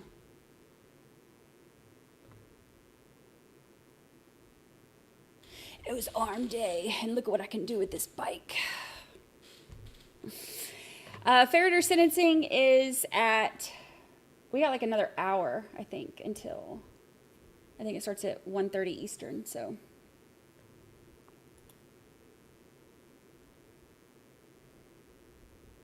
Oh my God, I don't even want to know. I know my face has been murdery.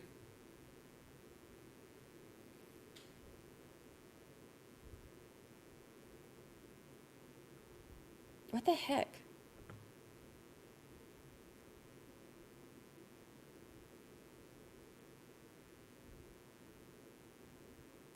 You know what? He can have it. I wouldn't take him to court because I don't think that I could handle being in court with him. I don't think I could.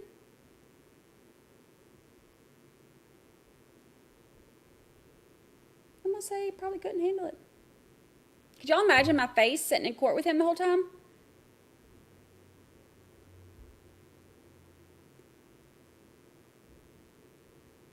He said blah, blah, blah.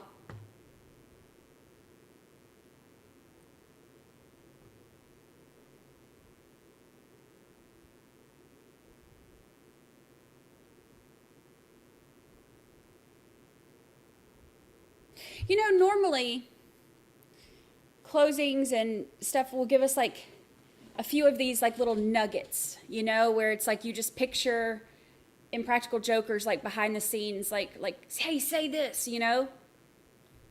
Like normally, like we'll get like one or two of those like little nuggets.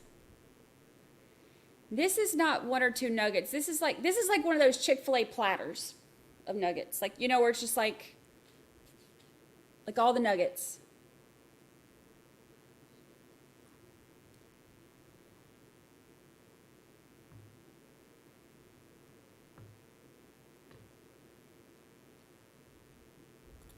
Yeah, the ditch trial moves so slow, and they're wrapping it up soon, so I figure we'll finish most of that tomorrow. Today we've got so much going on.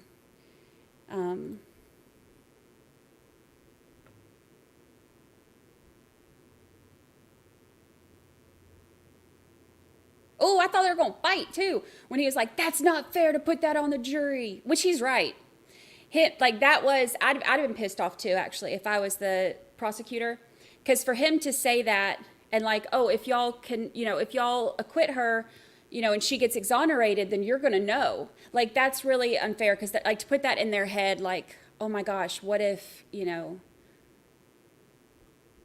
like, what if I do make the wrong decision? Like, that's not, that was kind of messed up. I get that.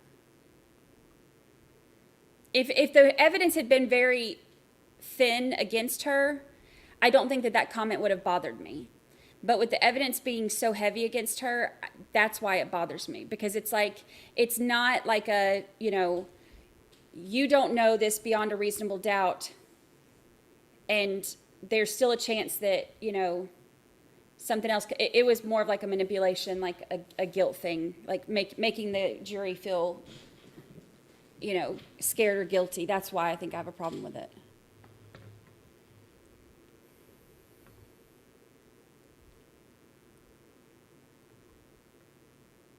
I would be held in contempt. I would. Not fix my face. You know what's funny though, Gaylen May says, aren't closings supposed to surmise the entire case so that their side makes sense?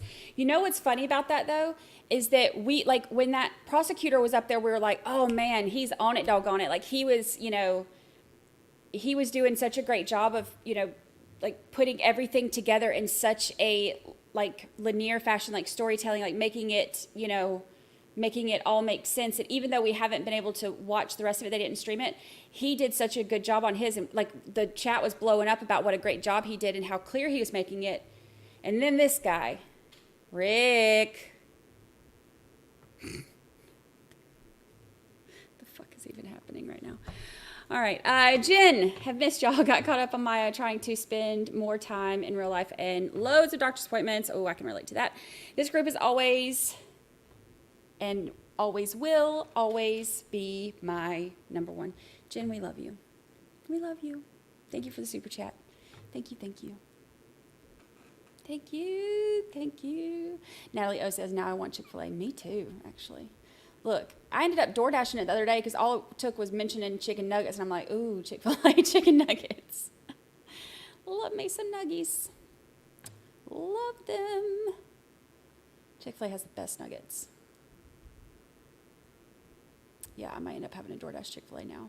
Wait, great. Way to go, Natalie. I guess that was my fault. I brought it up.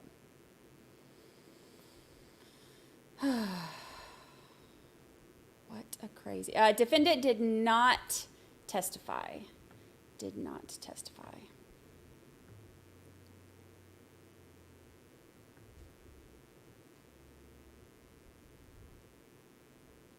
Yeah, Alyssa K, I agree. Like, they made good points if the evidence was shaky, but this is just not it. Not it.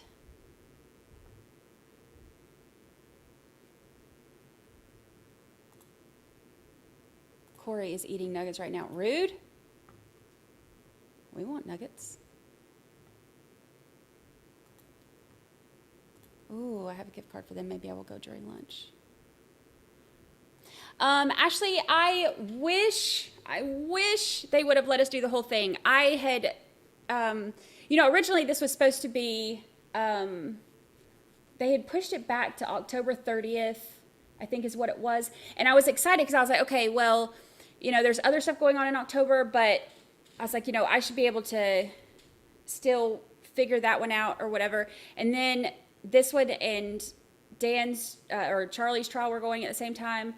So I was like, okay, well, I can still figure it out. And then they banned cameras. So I was like, well, I guess that makes, you know, makes that decision. They only allowed openings, closings, and verdict. And originally they weren't even going to allow a verdict. But so I guess, like, I'm excited that there's even that, but I really wish they would have done the whole thing.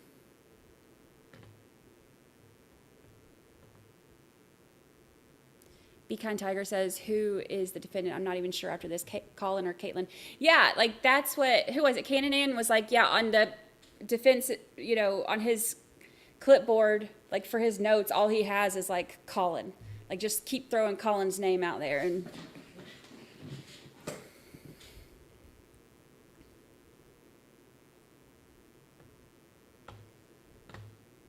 what was with the bike? So the bike had like, they had checked the bike for, because, okay, keep in mind, the victim and Colin were both pro cyclists. So these bikes that they had were like bazillion-dollar bikes. I rounded up, but they're expensive. Like, pro cyclist bikes are really expensive. This ain't like you're going to go, you know, right past the murder aisle at Walmart on back to the bike department and get you a bike. These are like expensive bikes. But they had collected the bike for evidence, like looking for DNA and stuff like that. And, there was sweat DNA that they collected, and the fingerprints and stuff like that. So he was talking about like grabbing the bike and how you grab the bike or whatever. And he was like, "Oh, it's arm day, and look, I can even still." So weird.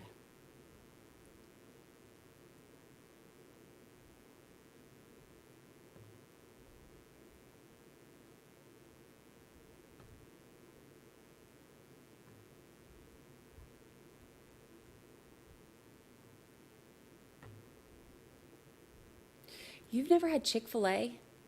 Oh my gosh. Megan, member for 6 whole months. I'm like almost a toddler. Yes. Love you guys. We love you too, Megan. We love you too. Hi. Yes, we are going to be watching the Timothy sentencing. It's supposed to be starting in, I think, about an hour. Oh, here's Kaitlin and her new face. It's Kaitlin and her new Costa Rica face. There it is. New face. New face alert. New face alert.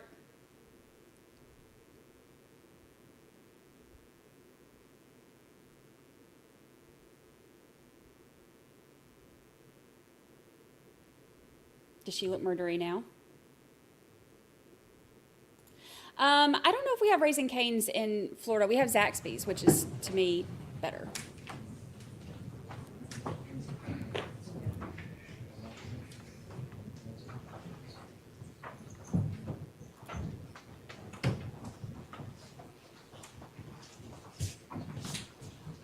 It's crazy, isn't it?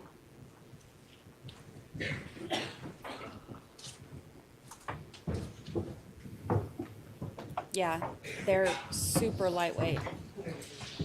Thank you, Your Honor. What would be the evidentiary value of a forensic analysis of that rape kit, the sexual assault kit that was collected? I don't know. We will never know because Detective Richard Spittler, didn't care. He didn't care enough to get it analyzed because he determined it wasn't important for you because he had tunnel vision and he jumped to conclusions. What would have been the evidentiary value of an investigation of the criminal mischief that happened at Kaitlin and Colin's house? I don't know. We'll never know because Richard Spittler didn't care. And because he determined that it wasn't important for you. Because he had tunnel vision and he jumped to conclusions. Now, we've all done hard work over the last 3 weeks. The state has too. Your job has been the hardest. And never was your job more difficult than maintaining your attention through the testimony of Detective Portnoy. My gosh. It's rude. But what did he tell you? Wow. What did he tell you? That it was extremely irresponsible of Detective Spittler to return that laptop to Colin after just a cursory glance through it. That was extremely irresponsible. And he did so with really no direct evidence or really any evidence at all to exclude Colin as a suspect. He just did it. How easy would it have been to prioritize a download of that laptop, to have Detective Portnoy do it? He didn't do it because he had tunnel vision on Caitlyn Armstrong and he jumped to conclusions. Folks, trials like this are inherently difficult. A young girl's life was taken. That we have no doubt. And that is tragic. We can all agree on that. And you've heard things and seen things throughout this trial that understandably create strong emotions, that pull on your feelings. And the easy path is to let those emotions sway your decision, to let those dictate your decisions.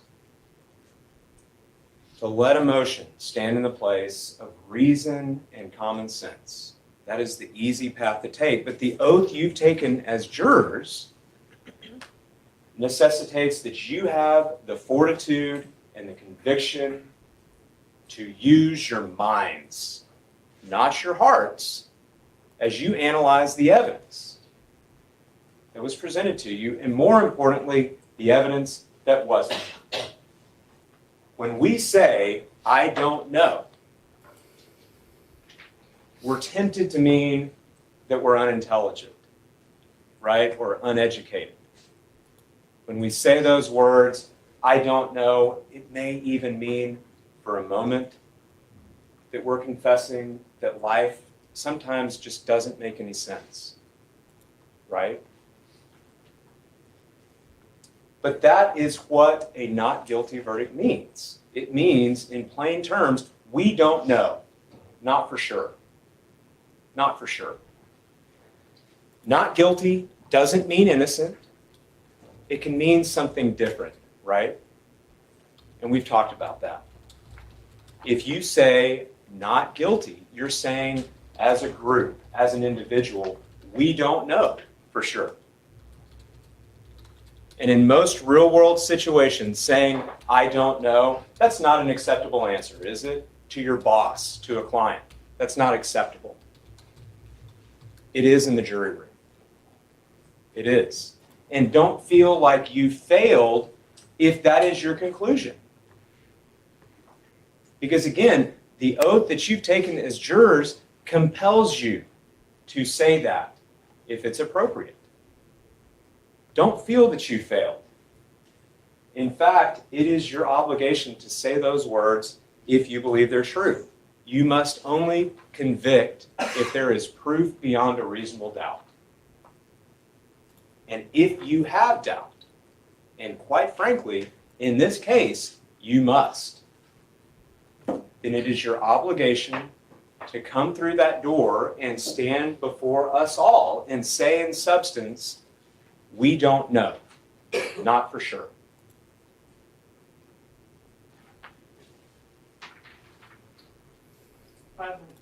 Thank you, Your Honor.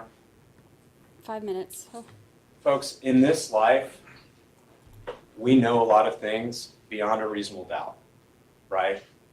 That Austinites love salsa, that we love our families, that it's raining when those rare drops fall from the sky, right? That the sun rises in the east, sets in the west. We know all of those things beyond a reasonable doubt. We know them to be true. But that Caitlyn Armstrong is a murderer, that she committed this crime, do we know that? Are you certain? Do we know that for sure? Find her not guilty.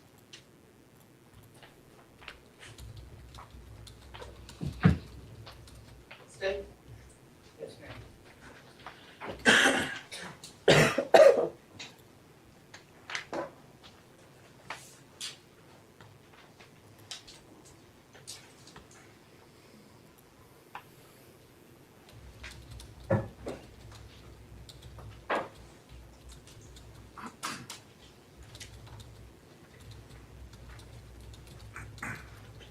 But Rick, why is the defendant's Jeep in the alleyway? But Rick, why is the defendant driving around Maple Avenue for over an hour? But Rick, why does her Jeep start up more or less 2 minutes after Mariah Wilson is killed?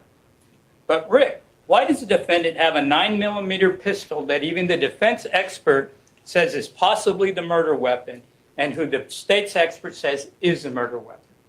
But Rick, why does the defendant sell her Jeep, which we all know is evidence in a murder investigation, the day after she's told it's on video? But Rick, why does the defendant fly out of the United States using a fake name and a stolen passport to a different country where she uses fake names and goes and gets plastic surgery? But Rick, why is Colin Strickland on video at Pullburger when the Jeep is driving around downtown? But Rick, Mariah Wilson was fully clothed when she was murdered. So when was she sexually assaulted? But Rick, Mariah Wilson was on her phone the entire time she was at the apartment. So when was she sexually assaulted? But Rick, Colin Strickland was only at the apartment to pick up Mariah Wilson for about 7 minutes. But Rick, when did he have time to sexually assault her? And Rick, didn't they go out and have a nice dinner on video after the fact? So when did he sexually assault her?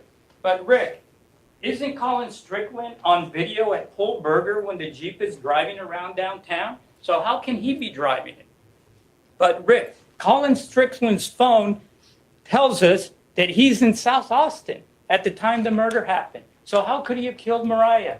But Rick, why weren't you listening when Dr. Colifut, the state's DNA experts, explained that he had never heard of a 4-time transfer level that would be required for us to believe the defense DNA theory? But Rick, isn't it likely that every single passenger who rode in the black Jeep would likely leave DNA in the Jeep? And Rick, how would that be helpful? But Rick, I know the defense doesn't have any burden whatsoever in this case, but didn't you have a DNA expert that testified in this case?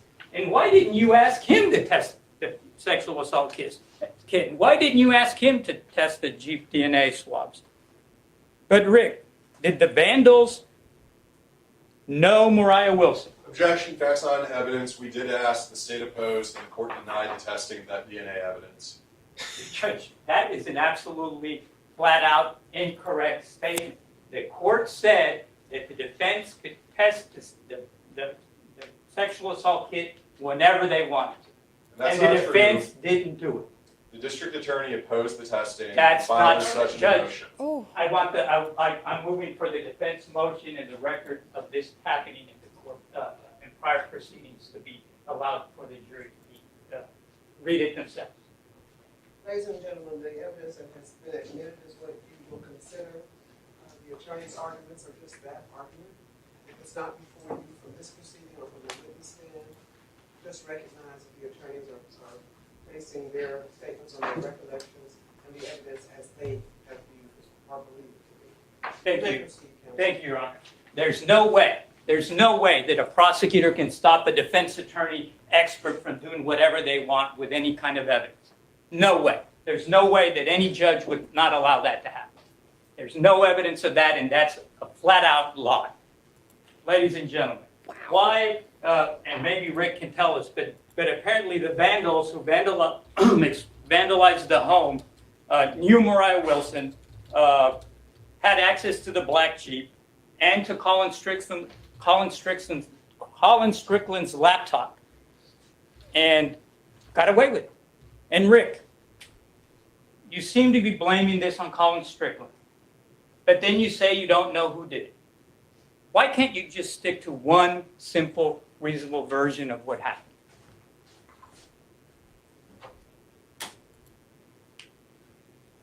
No one saw who murdered Mariah Wilson, but the evidence all points in just one direction: the defendant. And this case is all about what is reasonable, about common sense, and about the evidence. That's all I'm going to ask you to do. Be reasonable, use your common sense, and look at the evidence.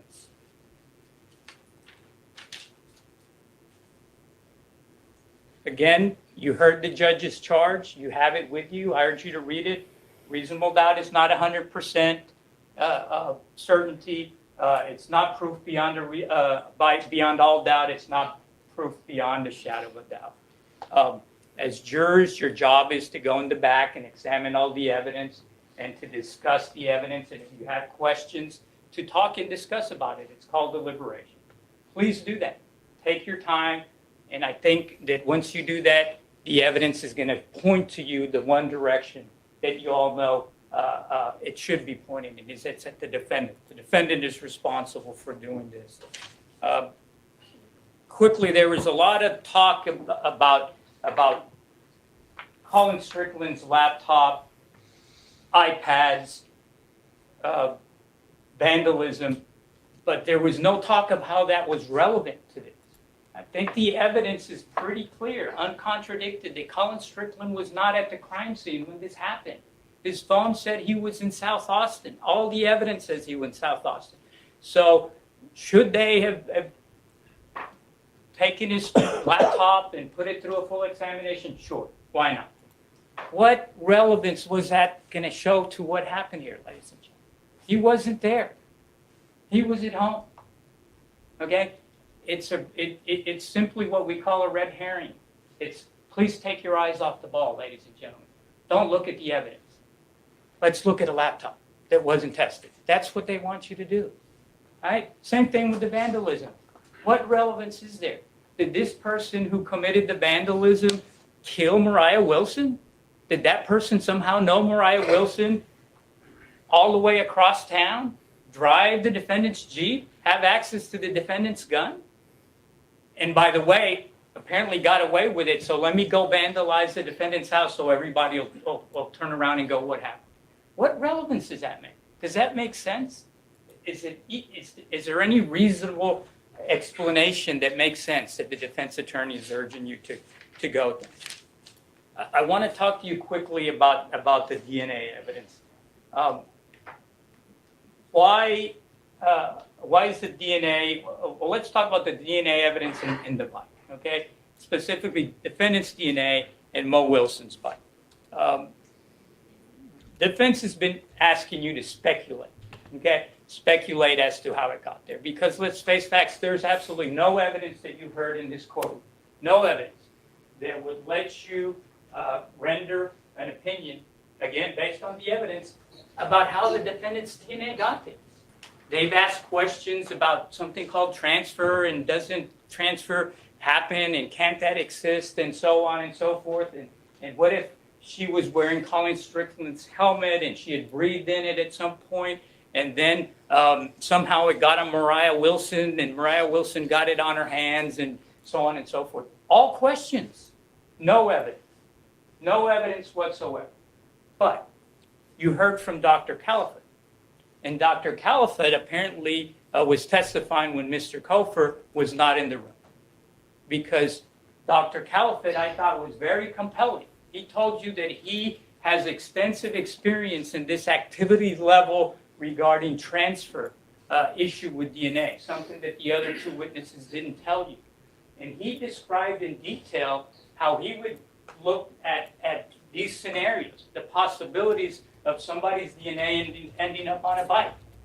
And what I thought was very interesting is that he told you that the proposition that the defense wants you to buy off on, that somehow the defendant was wearing Colin Strickland's helmet at some point in the past, that we have no idea when or evidence that it even happened, and that somehow she might have coughed in the helmet.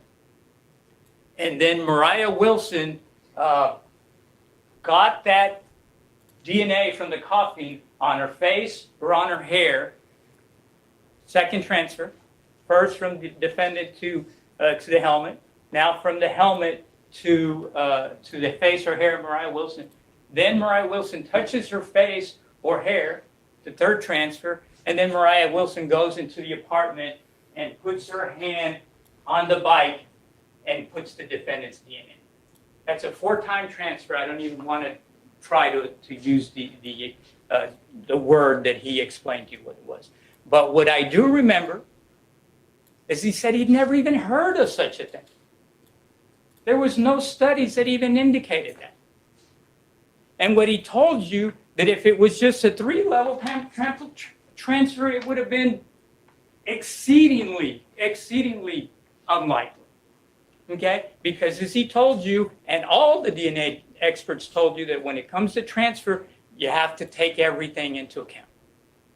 And what we know here is that Colin Strickland rode his motorcycle from South Austin to the dentist on a hot day in May with his helmet on. Got off, presumably took off his helmet, because you're not going to go see your dentist with your helmet on. So he took it off, he parked his motorcycle, presumably walked to the dentist's office, opened doors, touched his hands on doors, presumably sat in a waiting area, presumably went into a dentist chair, put his hands on the dentist chair. So Sorry. why didn't Sorry. Colin Strickland get any of the defendant's DNA on it? And if he did, why didn't he leave it all over? Why didn't he leave it in the dentist room? Why didn't he leave it on the door at the dentist's office? Why didn't he leave it at a chair in the dentist room? So then he left. He put his helmet on again on a hot day and drove all the way to East Austin in traffic. Okay? And again, the point of this is that Mr. Strickland, the owner of the helmet, the habitual using it, is gotta be, we've heard of sweating and leaving mounds of DNA in his own helmet.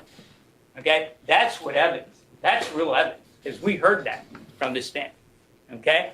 Mr. Strickland told you he was wearing that helmet and it was a hot day in May. Then Mariah Wilson puts on the helmet. Okay? Mariah Wilson rides the motorcycle all the way to Deep Eddy with the helmet on. So any DNA that survived the Colin Strickland encounter, okay, this super powerful defendant DNA that survived the whole Colin Strickland activity level, now is being subjected to Mariah Wilson. And Mariah Wilson wears it and takes off her helmet and goes swimming. So this super strong defendant DNA that presumably had to rub off on Mariah Wilson the first trip to Deep Eddy is now on Mariah Wilson. Mariah Wilson goes swimming. You heard the expert said it's going to get washed off.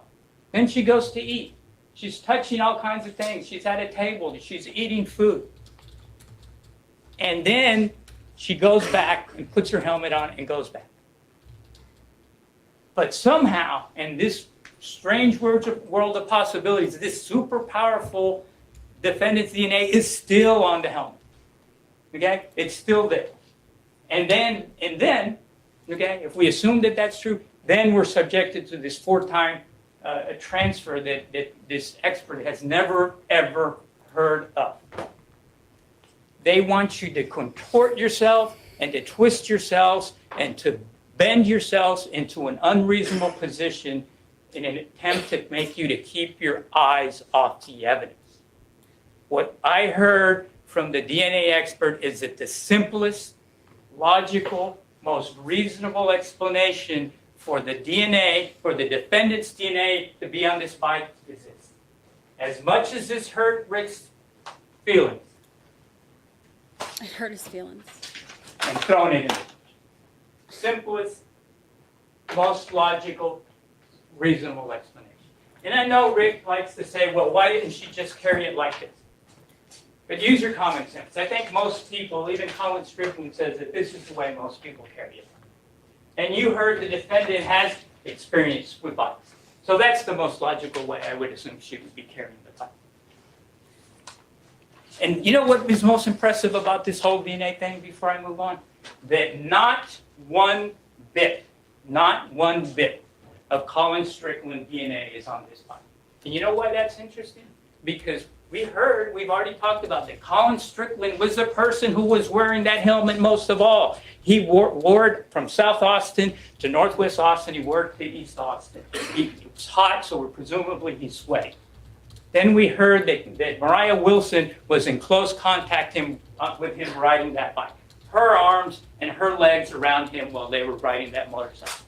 So when Mariah Wilson somehow magically transfers this super powerful defendant DNA onto this bike, why is there not one bit, why is there not one bit of Colin Strickland DNA? Not one bit. And you know the reason, ladies and gentlemen. You all know what the reason is.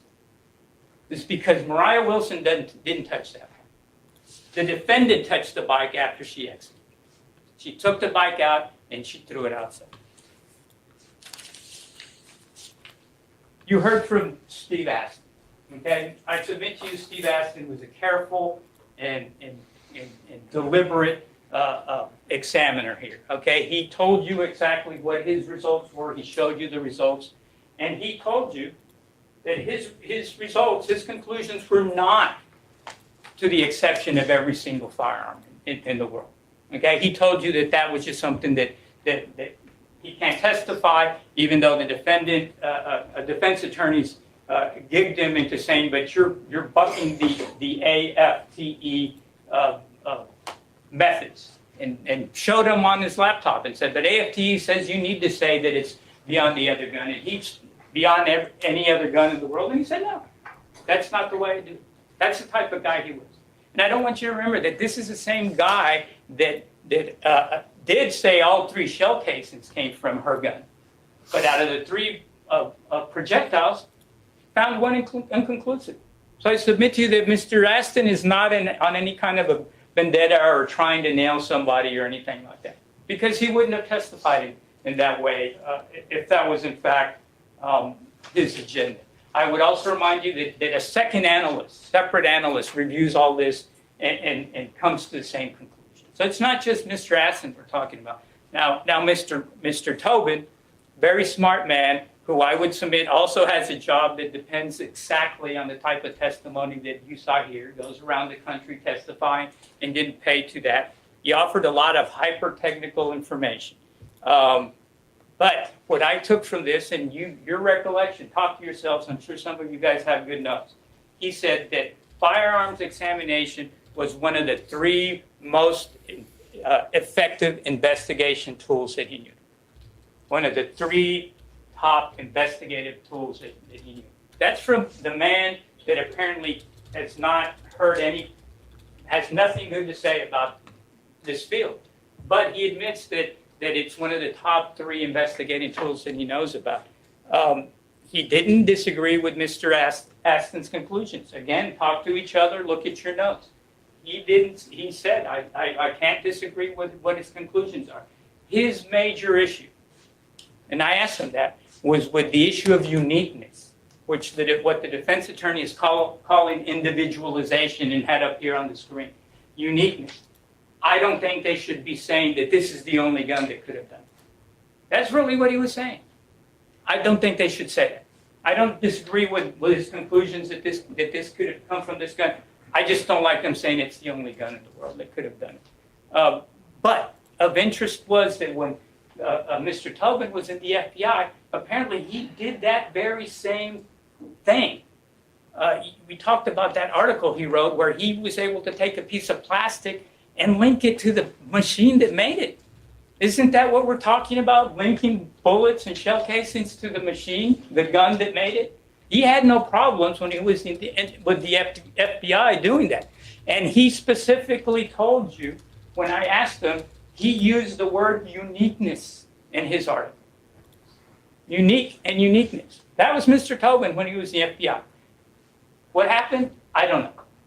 You get paid, you become a defense attorney. Look, I'm not going to question why or what the change of whatever took place in Mr. Tobin's mind. That's beyond me. I just think that it's something that was interesting you guys should consider. I would also point out that after a lot of pushing and shoving, it turns out that a lot of the most prominent scientists in the world, in the United States, disagree with what Mr. Tobin was saying. And you heard that. And we went from talking about somebody called Bruce Bedoli, Dr. Bruce Bedoli, who said, I may have heard of it, to, I got his report on my computer. If you give me a minute, I'll look for it. Okay?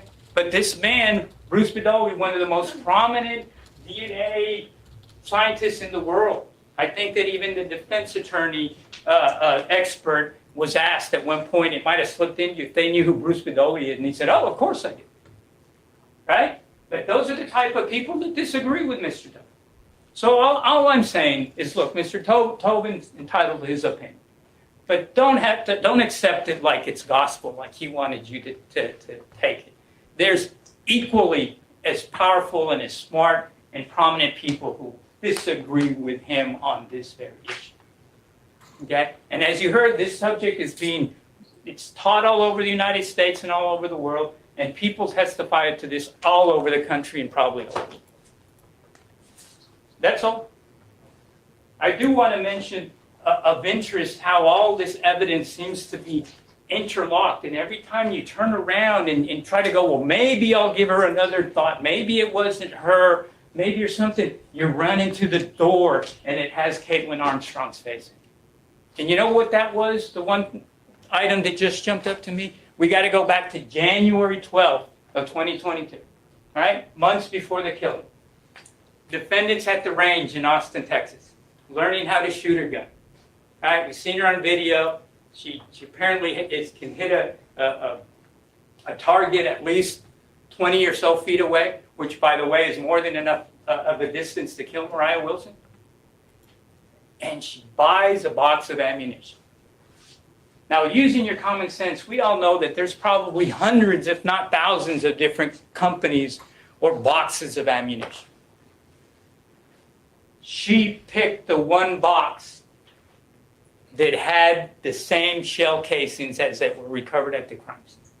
The box of ammunition that she bought, she had the pick of the litter. She could pick any ammunition she wanted. She bought a box of Ammo Inc. ammunition that we all know now owns Jaeger, and that commonly when you open Ammo Inc. boxes of ammunition, they're full of Jaeger bullets or head stamps on Jaegerman's head stamps on the ammunition.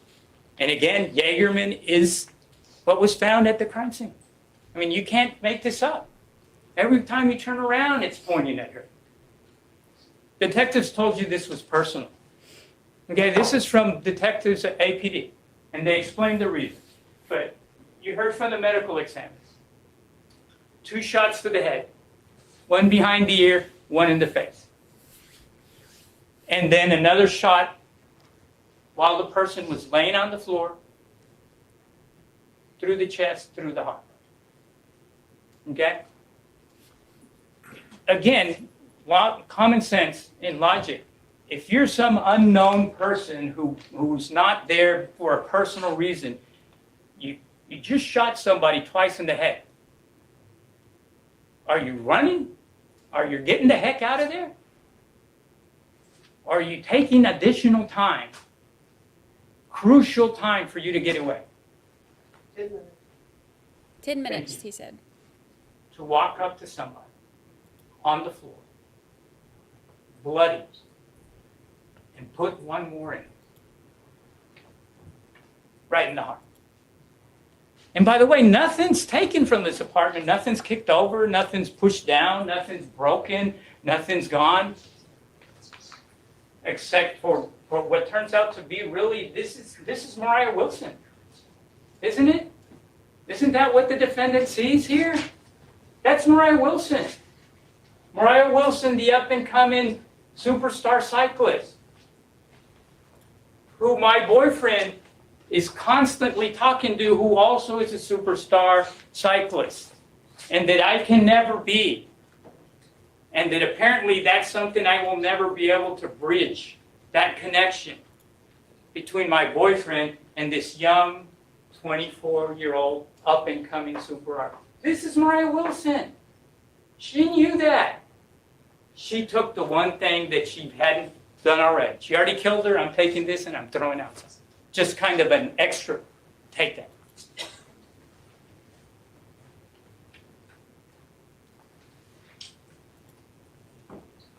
She's viewing Moriah Wilson's profile and activity on Strava on May the 9th, on May the 10th, and on May the 11th.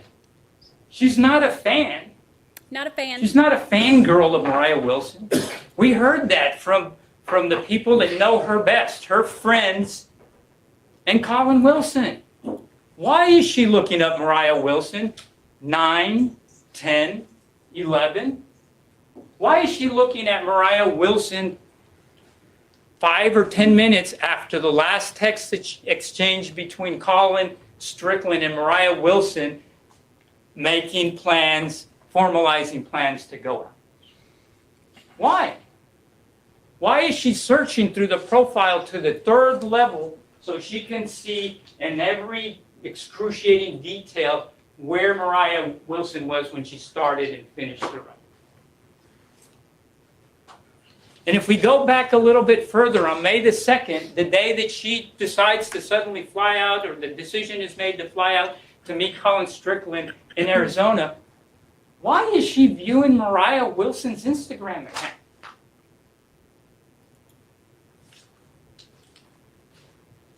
Why does she have this note in her phone, 1704 Maple, that we introduced the map about?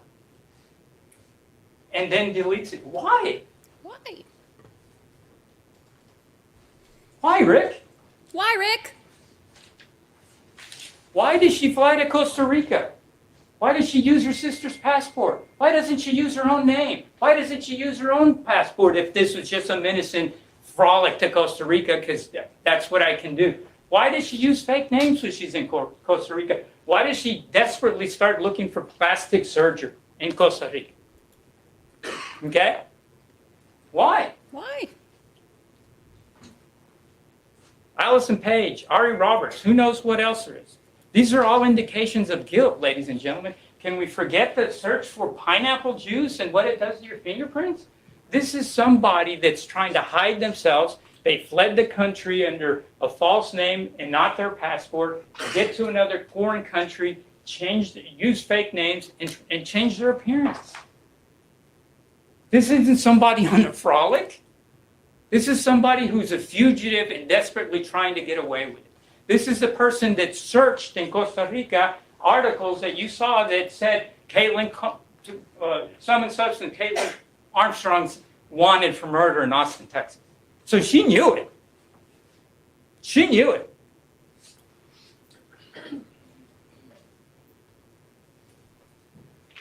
That interview on May the 12th, that they urge you to believe it's just, well, common sense, and none of us would cooperate with the police after what they just did to us. I mean, of course not. The other side of the coin is, ladies and gentlemen, you have a police detective telling you, I want to talk to you about a murder of someone you know. And I have your boyfriend in the next room telling me you have issues with this person. Huh? It sounds suspicious, or doesn't look good, or I'm sure there's another explanation. Look at the video. The detective wasn't pressuring her. I'm sure there's another explanation. Can you tell him? Your Jeep's there. She's dead. You seem to have a beef with her, and your Jeep's there. I don't want to talk to you. I gotta go. Because you brought me in a Class B misdemeanor. Common sense. What would you do? What would you do in that situation? That's all I'm asking. Would you say, nah, Colin Strickland or this mysterious person that we still don't know was driving my Jeep, or, I was running along my Jeep from South Austin to downtown while somebody else was driving my Jeep? Because apparently that's what they want you to believe. That somehow, I don't know why that matters, that the phone isn't in the Jeep, but they sure were next to each other for the whole, if they weren't inside, then they were sure right next to each other the whole time. And a simple explanation is, we heard over and over again that GPS is more precise than the phone record. So if the phone is 20 feet away, you know what? GPS is more accurate. And if she chose to be in some parking lot with the Jeep running for 15 minutes, what has that got to do about why she killed Mariah Wilson? Keep your eye on the ball. That's all we're asking. Keep your eye on the evidence. All of these questions about MacBooks and sexual assault kits and why didn't they test the Jeep? Oh my God, what happened if somebody went into your car and took DNA? How many people's DNA do you think they would find? Every person that sat or was a passenger in your Jeep probably left DNA in there. And how does that move the ball here? Keep your eye on the ball. Okay? That's all I'm asking. And if you do, ladies and gentlemen, if you look at all of the evidence, look at it with common sense, logic, let the evidence take you where it's pointing. That's all I'm asking. You're going to find that the evidence is right there. That's the only place the evidence is pointing. From the jag bullets to her running away 3 weeks ago before trial or what. Beyond a reasonable doubt. Executed Mariah Wilson in her friend's apartment. And then gave her one more for good luck. Thank you. This has been a long and sometimes tedious process. I know you guys are all paying close attention to what was going on. I really appreciate it. We all appreciate it. Do the right thing. Your Honor, defense joins the state in their motion to release the sealed defense motion for forensic testing of evidence rape kit filed on October 12th, heard in a hearing before this court on October 13th. A readback of that transcript, including the state's position, and the sealed order denying that motion, Your Honor. Pardon me, the court reporter can only take one, and believe me, she's gonna take me first. Here you're in recess to deliberate on the verdict.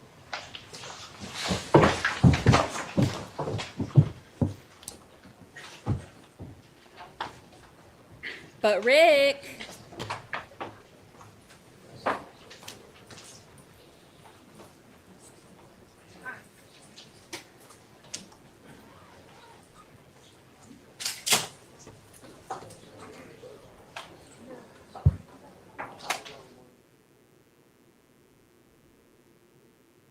Oh my gracious. Oh my gracious. Okay, so while they're getting them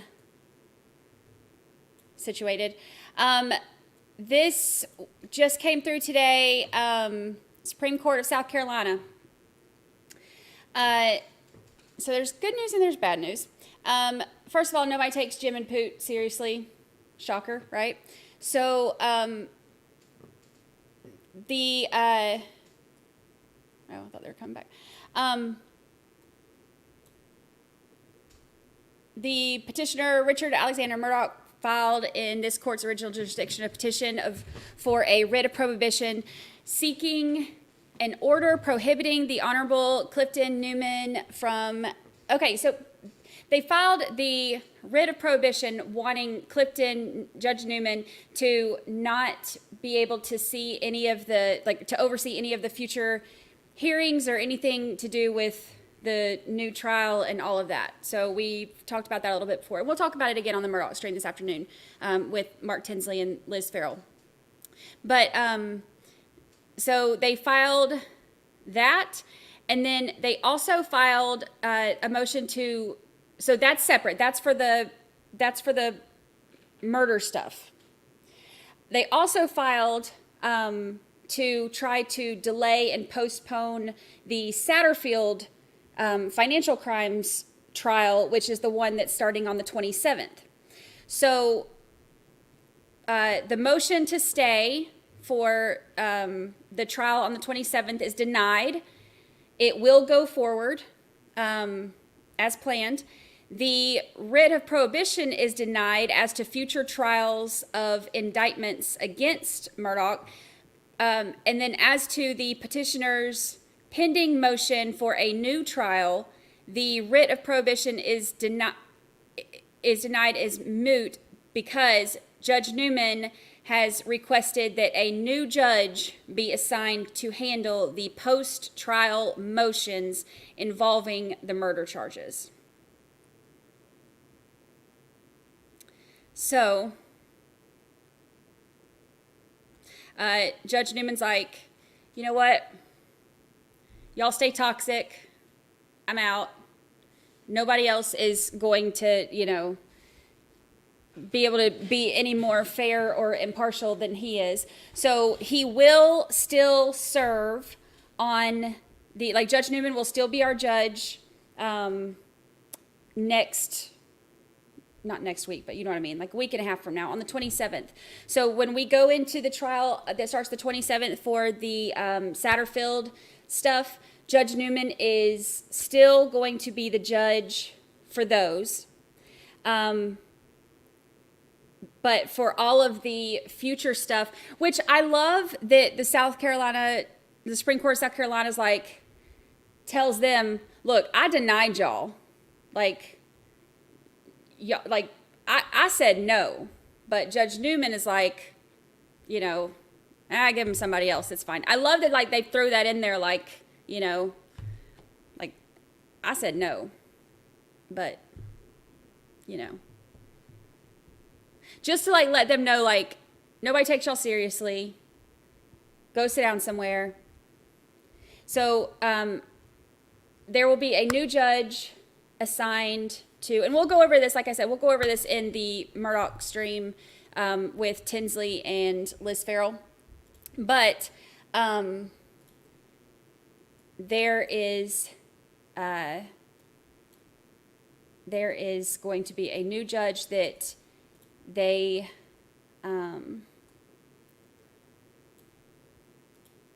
we still have like 8 minutes for this one to start. But there's going to be a new judge for to hear the motions on the murder trial stuff, like them trying to get all that mess. So, and any more questions that you have on that too, we can ask Tinsley and Liz Farrell when they come in too. So.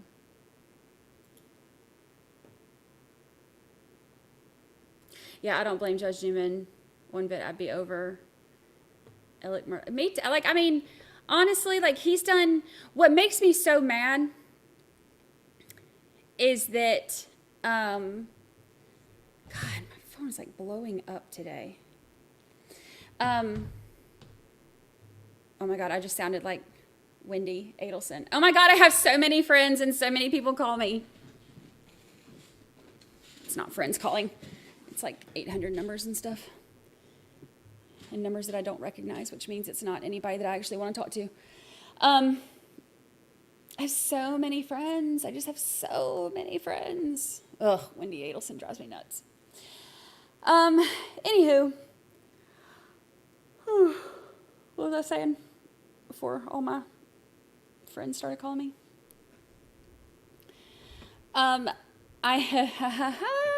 have not told Tinsley he's on our Trial Daddy's calendar. Let's wait till the end to break that news to him, so it's not so awkward. I don't even answer the phone for like regular people who call. You think I would answer a burner? No. I don't want any other way for people to be able to get in touch with me. I hide. Like, my phone is like, you know how like you see like those jokes and those memes about like when salesmen or like Jehovah's Witnesses or like anybody comes and knocks on your door, people are like ducking behind the couch. That's how I am with my phone. My phone rings, I'm like, ah, throw it to the other end of the table. I ain't gonna be answering no phones. I'm not a talker on the phone. Not my thing. Not my thing. Erica 843, member for 5 months. Happy anniversary. Happy anniversary. Do you know what today is? It's our anniversary. Yeah, don't, let's keep chat from being thirsty today. We'll,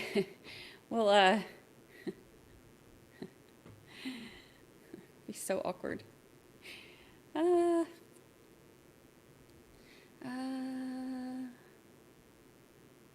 Let's see.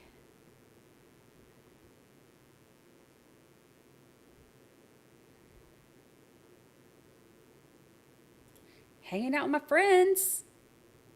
Just in here with all my friends.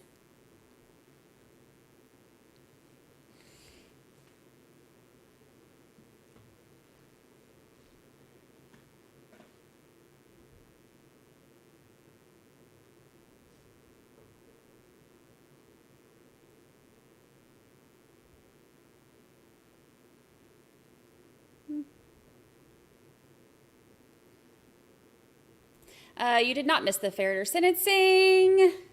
It is supposed to start in about 5 minutes. I didn't come here to answer phones. My phone is always on. I have it on vibrate. But you know what's funny? Like, think about, like, I used to, like, pay back in the day. You know, like, you'd pay, like, $1.99 or something for, like, ringtones. And now, like, if I hear a ringtone, I'm like, oh, my God. Turn it off. Turn it off. Nobody wants to hear that. Nobody wants to hear that.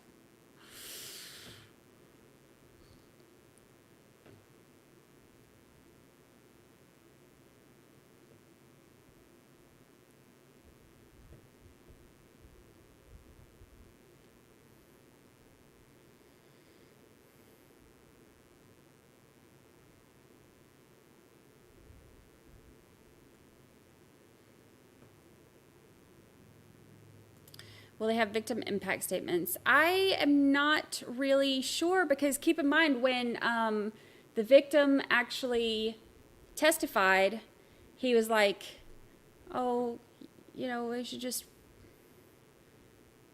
like, everybody should just forgive him and let's, you know, whatever he said. He was so, like, it was sad.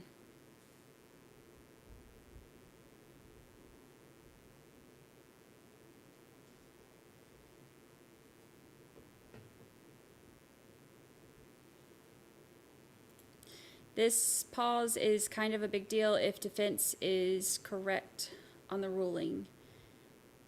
Just saying they were called liars. Who? What pause?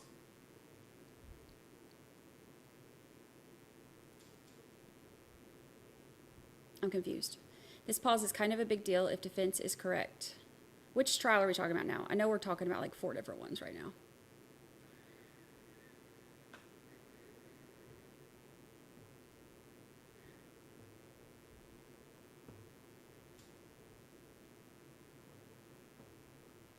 Let's see. Hello, hello,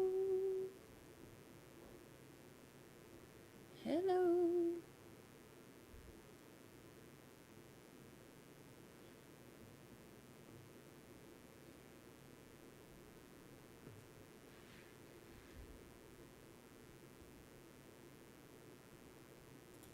I'd give him a 5-year suspended sentence, nothing more than that. Which one? FERRITER? I know that there are some people that don't see things the same way. We all see things differently. I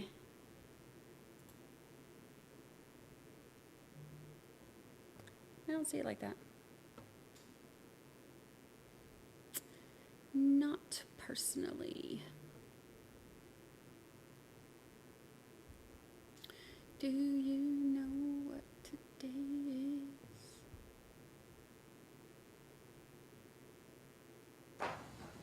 Woo!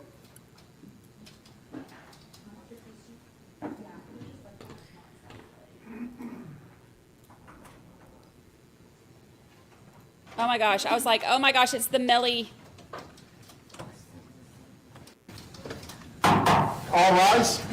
Court is back in session. The Honorable Judge Howard Coates presiding. Oops. Hey, good afternoon, everyone. You may be seated. All right, we are here this afternoon in the sentencing hearing in State versus FERRITER. Before we get started, let me just make an announcement to those folks that are on Zoom. The court policies in this courtroom is that anybody that appears via Zoom must identify themselves by their first and last name. If you have changed your name after coming from the waiting room into the larger Zoom audience and you are not indicating your first or last name, you will be booted from this hearing immediately. Court will not tolerate anyone in this courtroom or anyone on Zoom violating my rules. So I'm going to give you 30 seconds to change your names, or my judicial assistant will boot you from the hearing and put you back in the waiting room. So I trust that everyone understands that. And if you're going to take the court up on the privilege and benefit of appearing via Zoom, that you abide by the court's rules.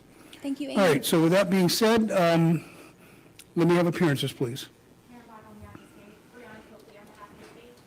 Murdoch on behalf of the defense, and Tim Fara is present in custody.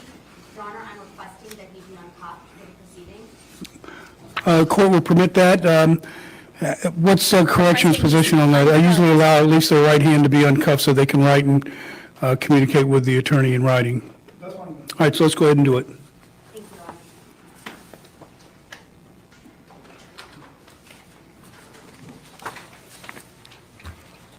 They're going to let him be uncuffed during the trial. And Kent, you're instructed during the course of this hearing, if you see anybody on Zoom change their first or last name, immediately put them in a waiting room where they will remain during the remaining part of this hearing for violation of the court's divisional rules and instructions.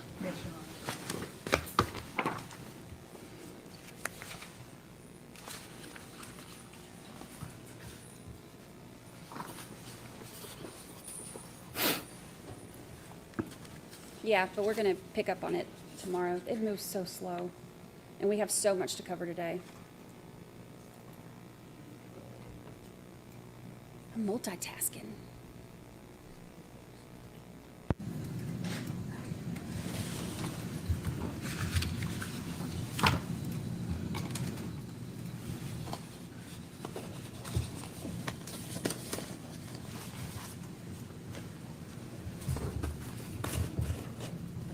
Audio is always horrible in this courtroom, or this courthouse.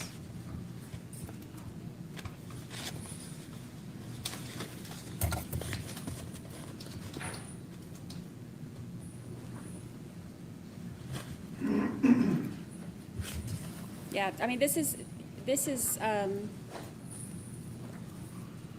South Florida too, remember? It's always Florida.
All right, now that Mr. Ferriter has returned to the courtroom, we can proceed.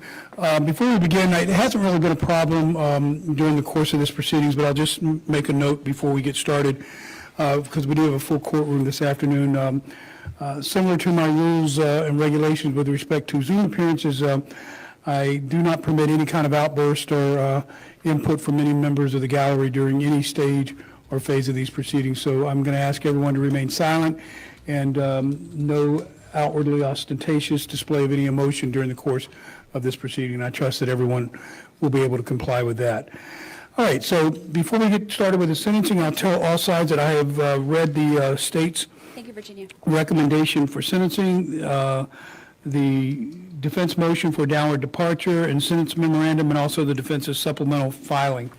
In addition to that, I've reviewed the package of materials provided to the court by you, Ms. Murad, including all of the reference letters, the photos, and the deposition transcript that was provided to me. So with that, all sides ready to proceed with the sentencing hearing this afternoon? Yes, Your Honor. All right. So Ms. Coakley, the state will go first, and I would suggest that you address, in the course of your sentencing request to the court, you also address your opposition to the motion for downward departure, because I will decide it all at one time. Yes, Your Honor. And I have the score sheet, Your Honor. Okay. So, and I guess just procedurally, how Your Honor would like us to proceed, the defense has the burden of establishing via evidence a legal basis for downward departure. So we don't have a burden of putting on any evidence as it relates to downward departure. Yeah, you're correct in that, and so that would mean that technically, I should hear from the defense first on the downward departure, since they have the burden. They go first and they go True. last on that motion. But ultimately, the state has the burden of persuading me on the sentencing, so you get the last word on the sentencing itself. Ms. Purad, you want to weigh in as to how you would like to proceed? And I would just tell you, I do have, like, the victim would like to address the court as it relates to sentencing, and I have letters. Okay. 2 letters one letter that I'm going to file, Your Honor, to provide to the court, and 2 that I'd like to read out loud. And then I have the victim and another witness who would like to testify. That's more as to sentencing as opposed to downward departure. So I just don't know procedurally if you want me to do all that now. Well, if there's any risk of it confusing where the burden lies in regard to the matters and decisions that have got to be decided by the court, we'll fly the straight and narrow path of doing it the technically correct way. So on that, Ms. Priad, do you have any objection of you starting first to argue your motion for downward departure and putting on whatever evidence? But I would also like to put on whatever evidence for the purposes of sentencing as well. Which is why I suggested up front just doing it all at one time, because I'm not going to decide the downward departure motion until I've heard everything on the sentencing. So however you folks want to do it, I don't have any real strong preference one way or the other. Since the defense has the burden, you probably have the ultimate decision in this, if you would rather go first and let me hear from you on the motion for downward departure, or are you fine with the court's suggestion that the state start, then the defense present its case, and then we go back for rebuttal for the state? You tell me, Ms. Breon. I'm happy to go as long as I get a rebuttal, Your Honor. You'll get a rebuttal on the motion for downward departure. You won't get a rebuttal on the sentencing. So let's do this. We're going to hear from Ms. Murad first. And the way we'll deal with the motion is the defense will have the burden of putting on their case, arguing their motion. State will get an opportunity for your opposition to the motion, and then the defense will get a rebuttal. Immediately upon conclusion of the rebuttal, I then will start with a full argument from the state on the sentencing. All right, that's the way we'll proceed. And I think technically that's the correct way to go about it if both sides are not in favor of combining the two. And, Your Honor, when I present evidence, it will be combined as to both the motion for downward departure and sentencing for efficiency. And I'm fine with that, because I can consider that without disrupting where the burden lies with respect to the motion for downward departure. Understood, Your Honor. Okay? First, Your Honor, I would like to, this is sort of a technical thing, but admit into evidence any exhibits that I attach to the motion for downward departure and sentencing memorandum, particularly the transcript of the trial. I'm not going to read out portions of it, but it is essential for my first round for a downward departure, and as the court knows, hearsay is admissible. Okay, any objection? No. All right, so we do need, for clarity's sake, though, to have each individual exhibit provided to the clerk so they can mark it. Do you have your individual exhibits? I don't, Your Honor, because the storm caused me to lose Wi-Fi this morning. However, I can provide that after the fact. The dog ate my homework. Just allow me that. Okay, so here's what I'm going to do then. We're going to do this in parts. We can make just the. Did the state receive entirely everything that you presented to the court? So we can either do it one of two ways. We can make that a composite defense exhibit 1 for the motion, or we can break it down into the letters of recommendation, the character letters, the photos, and then the deposition transcript. I don't know that it matters. All right, let's. I'm happy to do one composite All right. exhibit being all the That's the way we're going to proceed. In light of no objection from the state, the court will receive and accept as composite exhibit 1 for the defense the attachments that were included with the defense motion for downward departure and sentencing memorandum. I just would like to make a caveat, though, that I would request that those be under seal, because no objection, some of it contains private confidential information at the time. Okay, so They're wanting under it to be seal less in than its what's entirety recommended. creates some issues for the court, because there's stuff here that would not normally be sealable. The deposition transcript, I will seal that. And I would say the doctor's report. Yeah, send anything you That got. I would seal. But the character letters and the photos, I don't think there's a legitimate basis to seal that from public disclosure. I would be in agreement, Your Honor. I agree as well. All right, so for purposes of the record, the deposition transcript of RF that was attached as part of the motion will be sealed, as will the expert reports that were attached as part of that motion. And Ms. Murat, I'll leave it for you to explain to the clerk what parts of them, or I can go through it at this point and tell you, but it's the two reports from the psychiatrist that were included with the report. I believe it's Exhibit A and B. All right. Will be not sealed because I don't think there's an appropriate basis for that, but that being said, I think that takes care of that. Anything else you need to address? I just want to confirm that Your Honor also received a book of pictures that we provided of the family. I did, but this is part of the composite exhibit. Yes, I just wanted to make sure that the board had an opportunity. Yeah, I've looked at all of that as well, and that's also, these are not sealed though. I don't think there's a basis for sealing with that.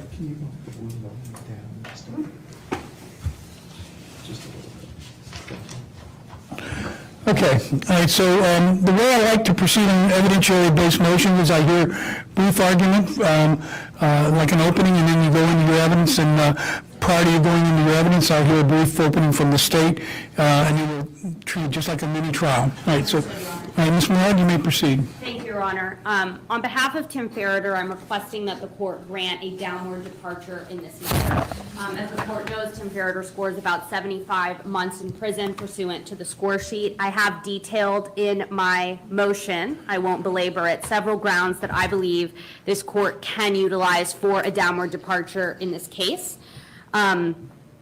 Both under the enumerated subsections and under what I am calling, perhaps too freely, a catch-all. And there is, in fact, case law that I've provided to the court showing that should the court find evidence to support a downward departure that is not specifically enumerated in the statute, the court can, the court has the ability to do that.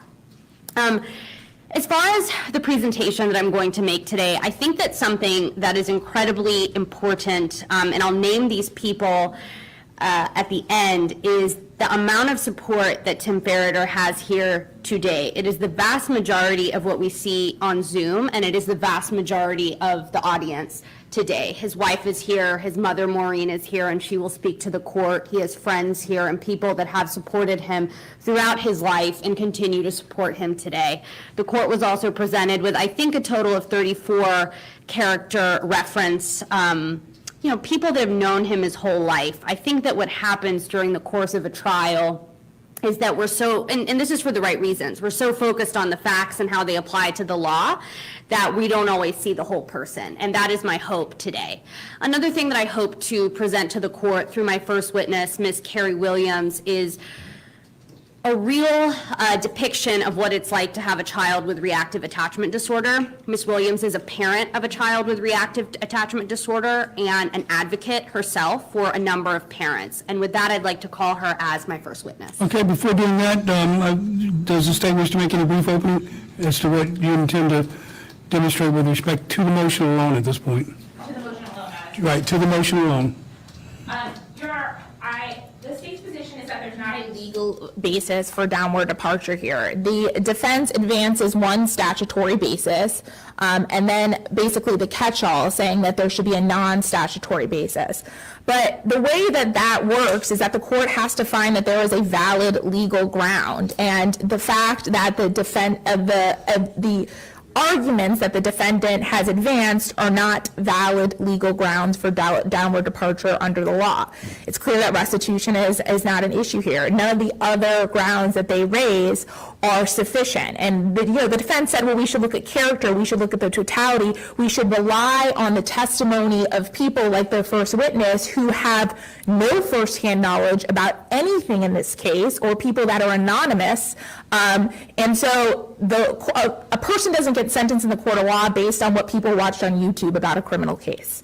And so for the defense or for the court to rely upon that as a legal basis of departure would depart from the essential requirements of the law.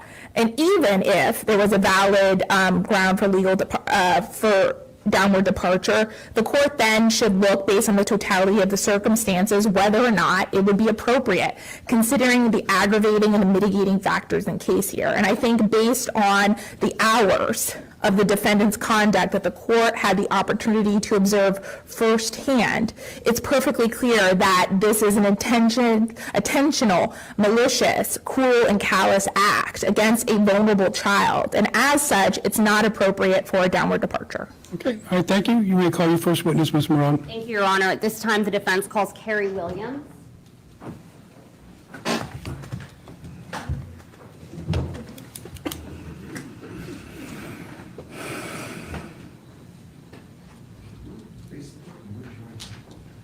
Do you swear or affirm that the evidence you're about to give will be the truth, the whole truth, and nothing but the truth? Yeah.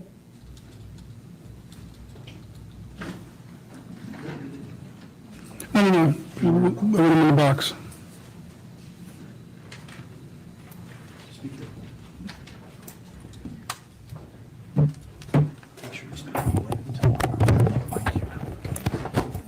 All right, Ms. Willard, you may begin your inconvenience. Thank you. Hi, Ms. Williams. Could you introduce yourself to the court? I'm Carrie Williams, and I'm a parent of a child with reactive attachment disorder and also an advocate for other parents of children with reactive attachment disorder. Have you testified before in court? I have not. Okay. So I'm just going to ask you a few questions, and then the state's going to have the opportunity to do so as well, okay? Mm-hmm. I first want to start with what your advocacy work is. Can you explain that to us? I do speak at some conferences and do some writing in various platforms, but what I mostly do is I provide community and resources for parents of kids with reactive attachment disorder, because that is the gap in our system that parents don't have. So I try to help parents feel seen and heard, point them in the right direction for resources, and also just allow some empathy for parents, because that might not fix the problem, but it definitely can help them cope. Have you published about being a parent of a child with reactive attachment disorder? I've published a number of articles in different publications, as well as 2 books. I wrote a book that was called The Essential Guide for RAD, for parents. And the reason I wrote that book was because I found that this information was not in a consolidated place for parents. There was at the time, no single resource where they could go and they could find out, what am I dealing with? How can I get help? What would help me at this point?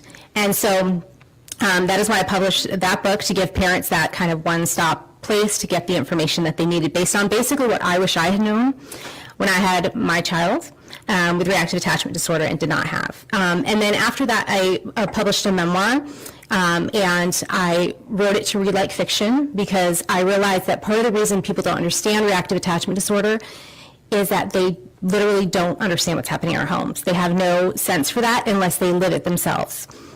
And so what I wanted to do was write something that reads like a novel, so that people could kind of walk in my shoes and begin to understand it, and understand how the dysfunctions of the mental health system and the child welfare system are affecting families and affecting children, and preventing us from getting the help that we do need. Where, you said that you've published a number of articles. Where have you published? Like what sources? On BuzzFeed, I've been on NPR, Adoptive Families, Fostering the Family, several different platforms. I've also had op-eds about this in the Sun Sentinel and the Charlotte Observer. And I know you talked about your memoir, and this is about your child with reactive attachment disorder, and you did in fact write this with your child's permission, correct? Yes, I did. So how many people throughout your advocacy work or families that you work with have you helped, if you have a number on that? I've personally interacted with hundreds, but there are tens of thousands that have read my books. I've given away 5,000 of my books. So this is a huge issue in the adoptive community. It's a hidden issue that people don't talk about much. But in addition to that, I have a website where I've had 250,000 hits on it, reading my articles about this. So it's hard for me to judge how many people, because a lot of people I don't personally interact with, but I've interacted personally with hundreds of people at conferences and online, things like that. And the people you're interacting with, are they usually parents of children with reactive attachment disorder? They are. They may be adoptive parents, they may be foster parents, step parents. So there's some different scenarios where it can happen, but yes, it's parents who have children with reactive attachment disorder. You said that you wrote these books and started your advocacy work because this is a really hidden issue. First, what do you mean by that? What do you mean by the fact that it's hidden? Your Honor, I'm going to object and say improper opinion and relevance. I'm overruled. I'll give her some latitude in this area. Thank you. It's hidden because when parents adopt and they go through classes or they take whatever training, this is really underplayed as a possibility because, of course, they want you to adopt children. So instead of giving you the proper training and the proper information, you go into adoption without knowing. And then as a parent, you are parenting the child, and you've been told that love can heal this child and help with whatever trauma they've been through. And you very quickly find out that that's not true. And there's a lot of shame and embarrassment in that, because as a parent, you know you're failing. You're not able to parent this child. No matter what you do, nothing is working. And so that can be really devastating for parents. And so parents are not always reporting it. And when they do, they're often not believed or blamed and shamed. Is that something that you experienced yourself? Yeah. As irrelevant. Sustained. Is that something that the parents that you've worked with have experienced? Objection as to relevance is not applicable to this case, Your Honor. Sustained. Your Honor. She could talk about her experience with her own child, but That was the first question. she's not an expert that's been qualified in the court's view to talk about RAD as a psychiatrist or psychologist or a medical professional, but she's a mother who's raised a child with RAD, so I'm going to allow her to testify as to her personal experiences and what her opinions as a mother are, but you don't have to go much further to qualify her as an expert to talk about what would be tantamount to psychiatric, psychological, and medical opinions. Judge, I'm not asking her. Just ask your question. Re-ask it. I've ruled on it. So you want me to re-ask it, or? I want you to rephrase your question in a way that's consistent with my ruling and proceed. Based on your personal experience as a mother of a child with reactive attachment disorder and as a person who has worked with hundreds of people. Nope. The fact that she's worked with hundreds of people is not relevant to this case in this court's view. I'm going to allow you to talk about her experience as a mother raising a RAD child, because that's what's relevant, that the court finds marginally relevant for purposes of sentencing. So I will allow you to rephrase the question again, consistent with my ruling. Based on your personal experience, did you find that kind of shame with raising a child with, or sharing what it was like to raise a child with reactive attachment disorder? Yes, absolutely. And that's one of the reasons that I do talk about it and write about it, to try to bring awareness. Why did you start your advocacy work? Right after the Parkland shooting, I was watching the media and I was hearing a lot about how the mother is saying, why didn't the mother get help? And also that the biggest argument in the media was that people needed more access to mental health care. And that was very disturbing to me, because my son has been in 18 facilities over 8 years. And so I know that mental health is not there. And so the issue is, we can give people access all we want, but if the mental health treatment for RAD is not in place, that's not going to help us. So I wanted to make that argument, and I also wanted to make the argument that sometimes parents do try to get help, because I tried to get help for years. It took me years to get help. And so I wrote an op-ed for the Sun Sentinel on that topic, and that is how I got started. I want to talk a little bit about your experiences as a parent with a child with reactive attachment disorder. Now, you have a number of children, both adopted and biological, is that correct? Yes. And one of them was diagnosed with reactive attachment disorder. That's correct. When was that child diagnosed? I'm not sure of the year, but he was 11. So talk to me about, you said that when you adopt a child, when you personally adopted a child, you were not sort of prepared for what that might mean as far as any behavioral issues. Can you explain that to me? Your Honor, I'm going to object as to relevance that this person's personal experience has to do with, relevant to the sentencing of this defendant. Response? Your Honor just stated that she was permitted to speak only as to her personal experience. Another objection made as to relevancy, so just make your record for how you believe this is relevant. Sure, Judge, I think it's relevant because first off, in a sentencing, there is leeway and the evidentiary rules are relaxed. I think that one thing that this court was not able to hear during the course of the trial, based on whatever the rules of evidence are in a jury trial and what a jury may hear, is what this experience is actually like. So actions, and particularly as it relates to the defense's first ground for downward departure, I apologize, I don't have the subsection in front of me, but it's essentially the language on provocation, is the court has to understand what it's actually like to walk in the shoes of a person who has a child with reactive attachment disorder. Additionally, I think it's imperative that the court understand that this is not some sort of fringe, and if this witness is permitted to testify, the actions that the Ferriters took, though inappropriate, were not fringe. She's not going to be able to testify on the propriety of the actions that the Ferriters took. I think she can testify as to what's available on the internet for parents with reactive attachment disorder, and hearsay is admissible in a sentencing hearing. She's not an expert, though. She's a mother who raised a rad child. Sentencing, Your Honor. Right. She keeps interrupting that judge. If you're asking her to give a psychiatric, counsel, please don't interrupt me. If you're asking her to give a psychiatric, medical, or psychological opinion about what is an appropriate treatment for dealing with a rad child, that's an expert opinion. I don't care whether it's in the main trial or it's in a sentencing hearing. You're asking this witness to provide an opinion that requires expertise that's recognized under the law that enables her to do that. I've indicated that I will allow.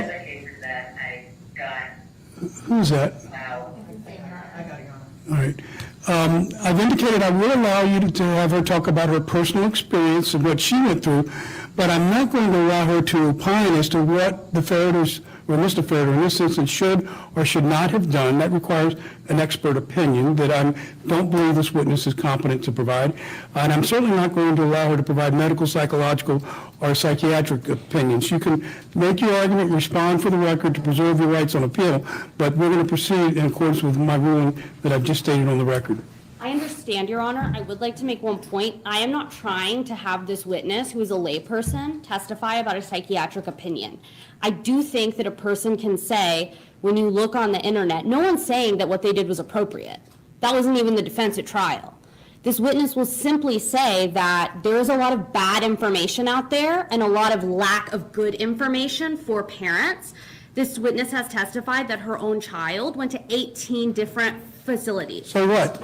So what? How does it connect to this particular case unless you're going to put on evidence that the Ferriters tried time and time again to scour the internet to seek assistance? Counsel, please don't interrupt me when I'm making my point, okay? Unless you're going to put on evidence that they sought out specific help on the internet and they got bad advice, the fact that she says there's bad advice or bad information on the internet, what's it relevant to? You got to tie it to my responsibility is to appropriately sentence Mr. Ferriter for the charges that he's been found guilty of by a jury. So this has to be focused on what his conduct was and what the explanation and justification for. I mean, this lady may have gone through hell and high water to raise her child with RAD, but there's no guarantee that her experience is even remotely close to the same as what Mr. Ferriter experienced, because I've heard no evidence that all RAD children react in the same way. So you're going down a path that I don't think I can allow you to go down too far, because this becomes a mini trial on another person's experience with a RAD child that at the end of the day doesn't give me any relevant information that's really going to assist me in determining what an appropriate sentence is. So that's my concern. I'm going to give you some latitude, but it's got to be reasonably tailored to how does it relate back to the conduct that Mr. Ferriter engaged in. So whatever point you want to make for the record, make it and then ask your next question. I will ask my next question, Your Honor. I believe I've already laid my record. As a parent, did you find that your child was misdiagnosed? He was misdiagnosed with ADHD early on, yes. And can you describe for the court the difficulties in obtaining treatment? Well, let me start with this. After you went to different counselors or the therapist, were you getting accurate, good treatment for your child? I think one of the problems is that parents don't have a way to judge that because we're not experts, right? So I think one of the issues is that when parents have a child who has these types of problems, you know something is wrong and you know that it's not normal for like a neurotypical child, especially like if you're like me and have other children who you can kind of gauge that with. And so when you do go to get help from a pediatrician or you try to go to a therapist, especially if you don't get one who's adoption competent, a lot of times, in my experience, I did get some bad information early on, and I think it's one of the issues is it's very hard to know how to even find the right kind of help. Like, I didn't know what to Google to find the right kind of help. I didn't know what the word reactive attachment disorder was. Is that common to not even know what reactive, I mean, when you adopted your child, was someone like, you should look out for reactive attachment disorder? This is something that may come down the pipe at some point. No, they do talk about early childhood trauma, which is what causes reactive attachment disorder. But they really tend to minimize that, at least in the trainings that I've been in. They minimize it and say, you may find this happens with your child. And there are some behaviors that are very common with adoptive children that they will tell you may happen to you, like, food hoarding, potty issues, attachment issues. And so you kind of go in thinking that's pretty normal for these kids, and that if you just love them and take care of them, they will heal from it. And when you find that doesn't work, how are you reacting as a parent? I think for me, I was trying different things, different methods. I was looking for different solutions. So I was trying, traditional parenting, therapeutic parenting. I took it. Tell me what those words mean, traditional parenting and the therapeutic parenting. Traditional parenting is more rewards and consequence based, where therapeutic parenting is more where you are focused on the connection with the child instead of the issue that you're dealing with. So I tried those things. I did go to a doctor. I got an ADHD diagnosis. I took my son to a therapist, and I mentioned the hoarding of food, and they acted like they had no idea what I was talking about because they didn't have a background in that. And so I didn't go back because I knew they wouldn't be able to help me. And so I did go to a number of different places. But again, because I didn't know what reactive attachment disorder was, I just kind of was flailing, not understanding what was going on. And how does that affect how you react to your child? Well, I'm not sure I can answer that, how it affects how you react to your child that you don't know what's going on. I think that can really depend, and it certainly was a roller coaster for me. But I do think that over time, because the behaviors are persistent and everything you're trying to do doesn't work, I think it can become extremely frustrating and demoralizing. And I do think, I know I was diagnosed with PTSD afterwards and depression, and I think that it's the persistence of it over a number of years that this is happening that makes it very difficult to manage. I know we had talked about a sort of analogy that you had made. Are there behavior, in your experience, were there behaviors that your child was doing that were seemingly really small, that people just didn't understand as being dangerous or violent or frustrating as a parent? My son did have certain behaviors that he would do because he would find that he knew that those things bothered me. So it's kind of like, I liken it to kind of like when you have a dripping faucet. It's something that's small, but it can over time, especially over several years, drive you crazy. So it can become very intense for parents because a lot of parents like me don't have a break. So we're 24/7 pretty much on with this child, and we're having this problem. So it can become very difficult to handle even small things. How is that different from your children who are not diagnosed with reactive attachment disorder? Those sort of persistent behaviors. I'm just trying to illustrate, or trying to have you illustrate what the difference is in those behaviors.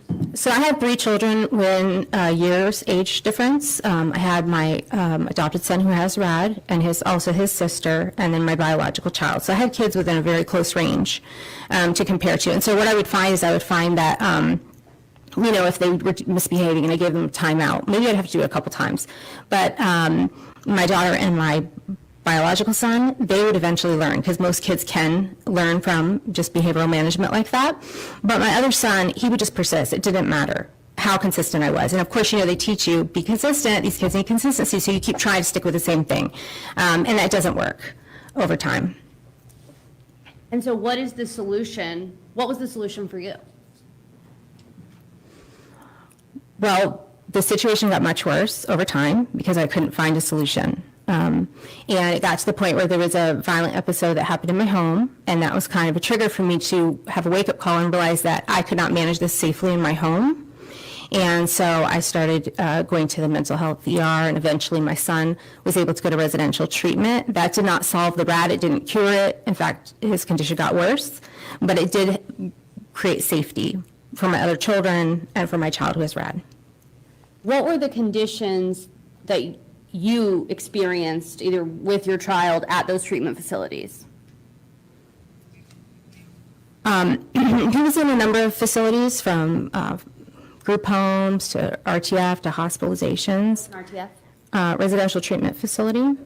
So he's in a variety of these different facilities. I was never able to get him into a facility that specialized in RAD. I'm not sure if there is one in my state. I never was able to find one. So these were kind of general facilities. And they really were just managing his behavior. They did do medication management, and they gave him lots of medication didn't work. And my son was quite violent, and so when he would have violent outbursts, they would restrain him physically or put him in like a padded seclusion rooms where they would monitor him. And they would also give them PRNs, which are injections of things to sedate them. And I was very surprised by this. I didn't realize that this is kind of what was standard protocol in facilities, but obviously since my child has been in 18 of them, it is standard protocol, and it is how they handle, kids who are having a violent episode. Did any of those facilities work? There were two facilities that my child was in where I felt that the clinician definitely understood and was trying to help, and they certainly helped me become a better parent and helped me understand. My child was resistant to treatment, so it did not help from that perspective. As someone who has Thank you, Beth Henderson. sort of personally experienced having a child with reactive attachment disorder, what has your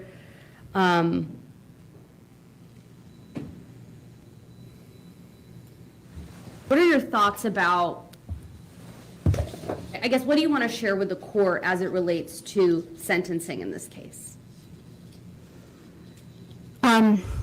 So I feel that parents are very hesitant to try to get help. Again, as I said, there's a lot of shame and embarrassment around this. They're also normally, when they go to people and explain it, because it is so out of the realm of their knowledge, they're not believed by people. So it's very hard to try to get help. And so I do feel that this case in general and the sentence will deter parents from trying to get help because they'll be afraid of being vilified, and also because they'll feel that there's no analysis being done of the mental health system, the child welfare system, adoption, kind of the root causes. So a lot of people are kind of doing the best they can, and we need to give them better solutions, especially if we want to deter them away from the wrong solutions. Is there anything else you'd like to state to the court that I haven't mentioned, Ms. Williams? I don't think so. I don't have any additional questions. All right, thank you, Ms. Maud. Cross by the state. Thank you, Ricky Watson. Firsthand knowledge of the circumstances of this case, correct? No, I do not. You don't have firsthand knowledge of the type of behaviors, if any, that occurred in this case by the child, correct? That's correct. And you don't have firsthand knowledge of the efforts that the defendant made, if any, to get professional help before he took it into his own hands, correct? That's correct. And in your case, you sought out psychiatric help for your son, correct? Yes, I did. And that when it wasn't sufficient, you elevated it, correct? Like you went to a psychiatric hospital, and then you went to inpatient treatment and all different types of alternatives, correct? After a number of years, yes. Now, you said that you have published on this topic, but you're not a mental health counselor, correct? That's correct. You don't have a PhD in psychology or a doctor of psychiatry, correct? That's correct. You're not a licensed clinical social worker? Nope. Correct. You haven't had the opportunity to watch the hours and hours of video of the offense in this case, have you? I have watched some of it on TV, but that's all I've watched. Okay, so your experience of this is someone who watched it on court TV. Yes, but I'm here really to share my experience, not an opinion on that. And when we talk about your experience in the publishing of it, you publish it in places like BuzzFeed, correct? And you just have to say yes or no. Yes. And did things like do op-eds, correct? Yes, that's part of what I did. Correct. An op-ed is where you write your opinion, correct? Yes. It's not something that's peer-reviewed or necessarily even fact-checked by... It is fact-checked, but... It's not peer-reviewed. It's not peer-reviewed, yes. It's your opinion. Yes, it is. I don't have any other questions. Redirect. Yes. I want to respond first to the state sort of talking about your experience. You said that you've spoken at a number of conferences, correct? Yes. So tell me about sort of your role in this field as an advocate. I mean, are people asking you to speak at conferences as a person who's personally experienced this? Yes, my role as an advocate is based on my personal experience and the fact that I'm willing to tell my story, which again, I said a lot of people are not willing to do because of the embarrassment and shame around this type of a topic. But I think it's very important because we need solutions. This is a hidden crisis in the adoptive community. But I am speaking as a parent, yes. And the state mentioned some of the publishings that you had done. I mean, we're talking major newspapers, NPR you've spoken on, is that correct? Yes. And you've also spoken on the news about being sort of your personal experience with reactive attachment disorder, right? Yes. You said you didn't have any firsthand knowledge of this case. How many families have you helped personally? I've had correspondence with hundreds. And those are all people with adoptive children or children with reactive attachment disorder, correct? There may be some people who think their child might have it and are not yet diagnosed, but... And certainly when you speak with those people, you are not personally offering psychiatric or psychological opinions. So sort of what are you giving to those families? What is your role as an advocate? I see my role as affirming them in the challenges that they have and then pointing them in the right direction. So I try to make sure that people are getting good advice, that they're being sent to reputable organizations for help. So I kind of see my role as helping people understand what's going on so that they can move forward faster than I moved forward. Because a lot of people just don't have that information. They want, I wanted to do better earlier, but I didn't have the information. And that's that's the gap I'm trying to fill. You said that you're trying to help people get good advice. Is there bad advice? There is some bad advice and some good advice, but there's a lot of advice, yes, because parents are giving parents advice in the absence of having treatment for this. Okay. You also said that you don't have firsthand knowledge of course, you were not living in the home with Tim and Tracy FERRITER, correct? Correct. Did you watch this trial? I watched most of it. Okay. And did that include looking at or reviewing some of the behaviors that were discussed of the child? Yes. And is that consistent with what you personally experienced? I'm going to object and say improper. I will allow that question. She's asking only about her personal experience, not her opinion, your expert opinion, so I'm going to allow it. Yes, I've experienced some of those behaviors with my child. I don't have anything to do. All right, thank you, Ms. Murad. Is this witness excused? Yes. All right, ma'am, you may step down, thank you. Ms. Murad, call your next witness. Your Honor, my next witness, I have to see if he's on Zoom, is Father Presta, and unfortunately my eyesight is failing me. Okay. Is there anybody in the waiting room? Can't think of... What's the last name? Presta. Yeah, it's in the waiting room. All right, you can bring him. Her, okay, saying like this is difficult and stuff.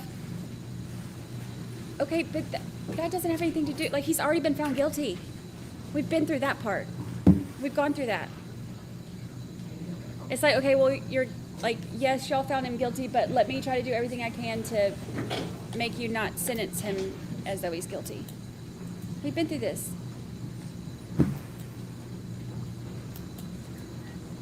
Is there any... What's his name? It just has an initial with the last name. He's a priest, that's why I think that's... Where do you see him? Right there. Oh, it's the priest that was sitting with her in the stands. Okay, all Not right. stands. It's not a football game. In the gallery. I did it the other day too. I called lunch halftime. Football season. On the brain. All right, Father Presta, can you hear me?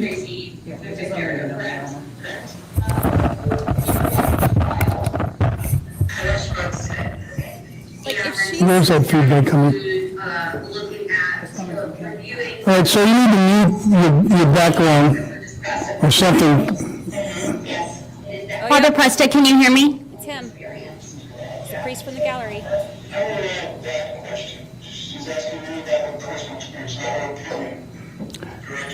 Father Presta, can you hear us? Father Presta, pay attention. He's not muted.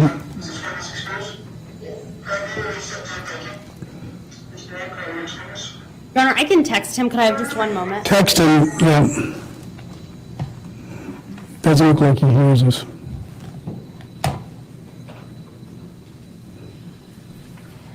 They need to wrap this up. We've only got like 45 minutes until Mark Tinsley and Liz Farrell are here. They need to get it going. That's a text message he just received, I think.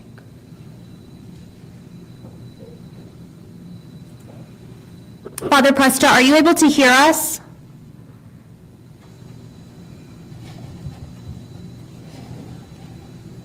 Father, can you hear me? Okay, he cannot hear us. So what I will do while we sort that out, Your Honor, is I will have Tim's mother make a statement, and then I will, if we can mute Father Presta, because I don't know that he entirely... I can. Oh, can you hear us now? I can hear you now, yes. Oh, wonderful. All right, Father, raise your right hand, please. Do you swear to tell the truth, the whole truth, and nothing but the truth, so help you God? I do. All right, you may begin your inquiry, Ms. Murdoch. Thank you. Father Presta, could you just introduce your full name, please, so that we can have it for the record? My name is James Presta. Where do you work, Father Presta? I am a priest in the Archdiocese of Chicago, and I'm the pastor of St. Emily Parish in Mount Prospect, Illinois. And I believe you've prepared a statement to read to the court on behalf of Tim Fara. Is that correct? Yes. Okay, could you go ahead and read that statement, please? Yes. My name is Father James Presta. I'm a priest of the Archdiocese of Chicago. When I was ordained in 1986, I was assigned to St. Christopher Parish in Debunking, Illinois. During my first few weeks in the parish, I met Tim's mother and stepfather, Maureen and John McGraw, who lived a few doors down from the church. They had 5 children from Maureen's first marriage, and Maureen and John would then have 3 other children of their own during my years at St. Chris. So a total of 8 children in this blended McGraw family. Tim was the third of 8 children. He was in 5th grade when I arrived in the parish. He and his older brother Patrick were altar servers at St. Christopher's. Because I was one who trained the servers, I knew Tim. I also became friends with his family and was often invited for dinner at their home. I knew Tim also because I taught classes at St. Christopher Catholic School, where all the Ferriter children were enrolled. And in particular, Tim was in the 8th grade when I taught a course in Spanish. He was a very good student. In 1993, when I was assigned to another parish in the Martyrs in Beverly Park, Tim's family had moved to New Lenox, but I continued to remain friends with the entire family. Of the 8 children, I celebrated 5 of their weddings, and I presided over the wedding of Tim and Tracy Ferriter. I also baptized some of the children. Tim has been a very faithful Catholic layman. He was instrumental in working with Tracy to become Roman Catholic. I've known Tim as a very kind and caring, compassionate man, a good son, husband, and father, a wonderful provider for his family. Tim came from a very loving Catholic family. I've always found Tim to be hardworking, sincere, and respectful, very friendly and outgoing, and a real people person, a man who was responsible and a man of his word. If I asked Tim to do something for me, I knew he would do it and do it well. I have nothing but good things to say about Tim. Candidly, I was not aware of the issues Tim was having with Ronan or how he was handling it. He never confided in me about any aspect of his family life in the family home. From what I learned, Tim has made some very bad and poor choices in dealing with his son's behavior. I was certainly distraught to hear what happened in their home regarding some of these behavior problems. This doesn't seem to be the Tim Fara I've known over the years. Yet I know that Tim has a good heart. I know he's always tried to do the right thing in life, and the person I've known over the years. I know he has no criminal record. I hope that the court would at least look at his past clean record and good character. As a Catholic priest and believer in God's unconditional mercy and love for his people, I believe Tim is worthy of the court's mercy. In Luke's Gospel, chapter 15 of the parable of the prodigal son, the father forgives the son for all he's done, including disowning his own father. I would hope that some mercy and compassion would be shown to Tim for the good he's tried to do for his family, despite making very poor and awful parenting decisions with his son. And indeed, Tim has been a great friend and a wonderful support to me as a priest over these past 37 years.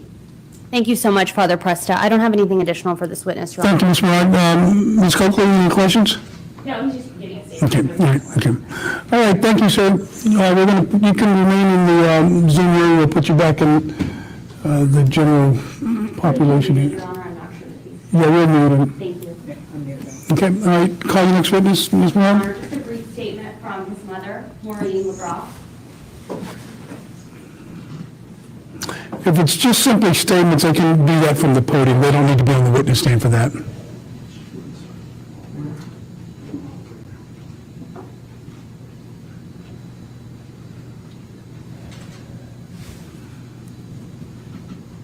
I can't believe she was interrupting him like that.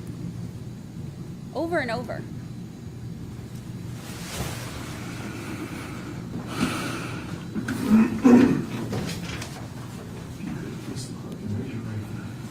Do you swear or affirm that the evidence you're about to give will be the truth, the whole truth, and nothing but the truth?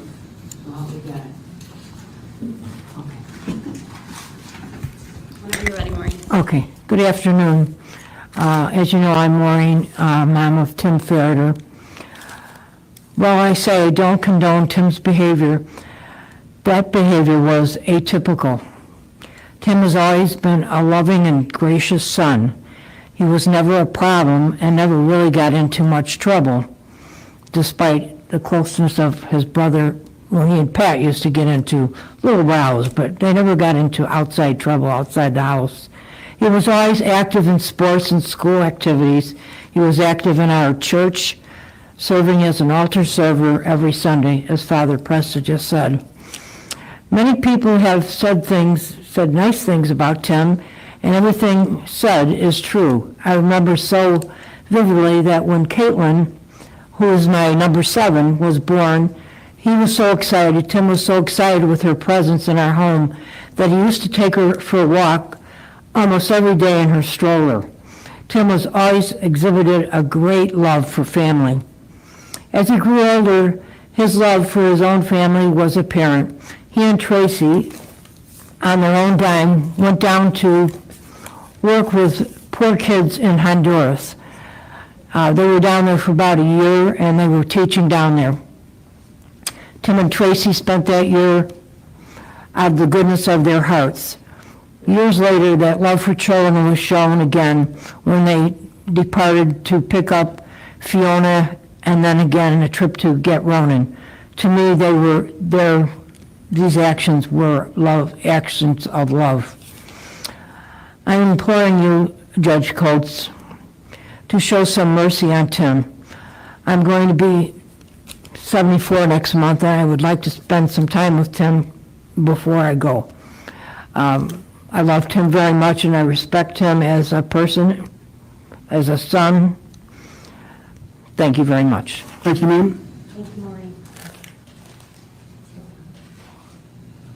And Your Honor, before Mr. Ferriter allocutes, the state and defense did agree to 2 stipulations. I was unable to print them out this morning, but may I read them into the record?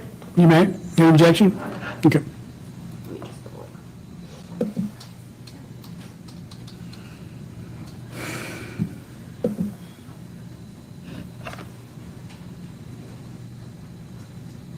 Both the state and defense agree that the following facts are true for the purposes of this hearing, Your Honor. Mr. Ferriter no longer has parental rights to RF and PF. Mr. Ferriter has parental rights to NF and FF. However, they are in permanent outside placements. Secondly, there was a no contact order issued in 22 DP 62 between Mr. Ferriter and RF, NF, and FF. The no contact order permits contact only at the discretion of the children. All right, thank you, Ms. Morrow. Thank you. And with that, if Mr. Ferriter could speak, Your Honor, I can hold the mic.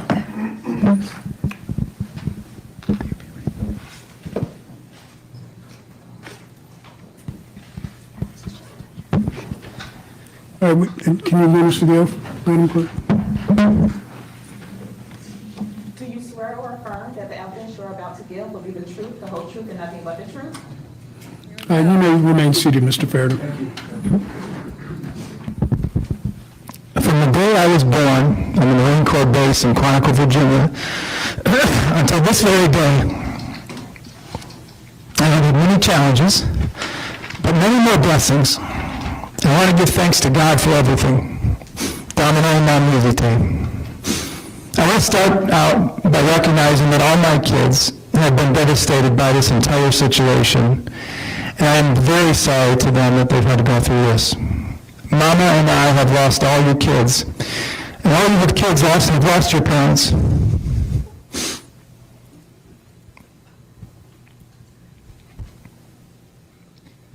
Sorry. Take your time. I can't do anything about the mic.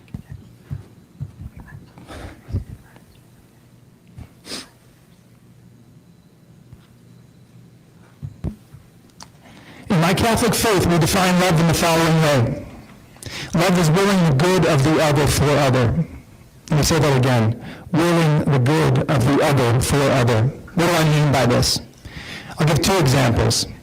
If at 2 a.m., my wife or I got out of bed to attend to take care of a crying baby, Fiona, Ronan, Noah, or Pierce, that act of getting out of bed to take care of the crying child is not necessarily for the benefit of Tracy or myself. It's the benefit for the crying baby. Another example, a family of 6, we as a family of 6, Tracy, I, Fiona, Ronan, Nola, and Pierce, would routinely visit nursing homes. We would ask to visit the elderly people who never got visitors. Bringing the kids would always burst with smiles on the faces of everyone. This act was primarily for the benefit of the elderly people in the nursing home, not for the 6 of us. Everything I did was out of love. I pray that as a father, you empathize with this. My life is not about me. Rather, my life is about giving it up in love, especially for my family, while willing the good of the other for other.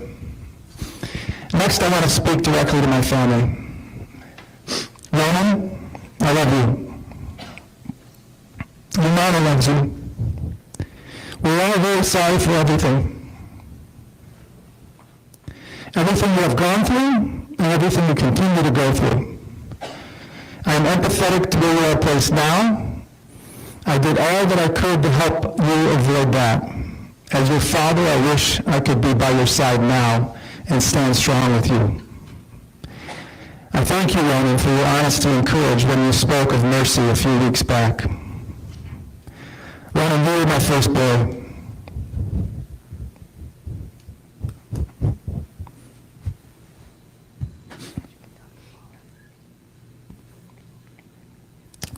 I miss our boys' time together, Ronan. Our outings together.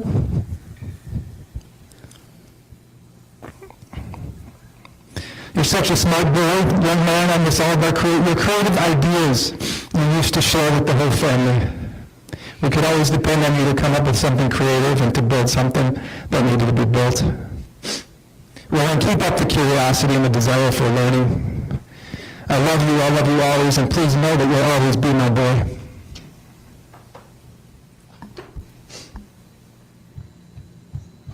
Fiona and Nola, my beautiful girls, I'm deeply sorry for all that you have had to endure. For almost the last 2 years. My job as your father is to protect you from what has happened to you since February 1st, 2022, and I have failed at that. Please know that I love you both now and forever, and nothing will ever change that. For I am convinced that neither death nor life, nor angels, nor principalities, nor present things, nor future things, nor powers, nor height, nor depth, nor any other creature will be able to separate us from the love, from this love, from the love of God in Christ Jesus our Lord. You are both resilient young women, Fiona and Nola. And in the end, everything will be okay because God has a plan. Fiona, when you are ready, feel free to reach out to your extended family, including the grandparents.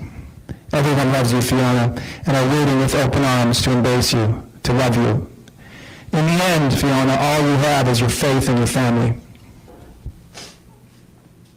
I miss Fiona, I miss your sweet personality, your beautiful smile, and our intellectual discussions on literature, current events, religion, and other inspiring topics you came up with.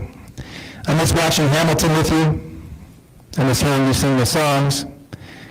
I miss listening to the Beatles with you and Coldplay with you. I miss going on daddy-daughter dates with you. I love you always. I will love you always. You are my girl. Nola, your energy and personality always fills the room, and I love that about you. You are talented in so many ways. From your baking birthday cakes for everyone every year to your athletics. In my heart, I will always be in the stands cheering you on.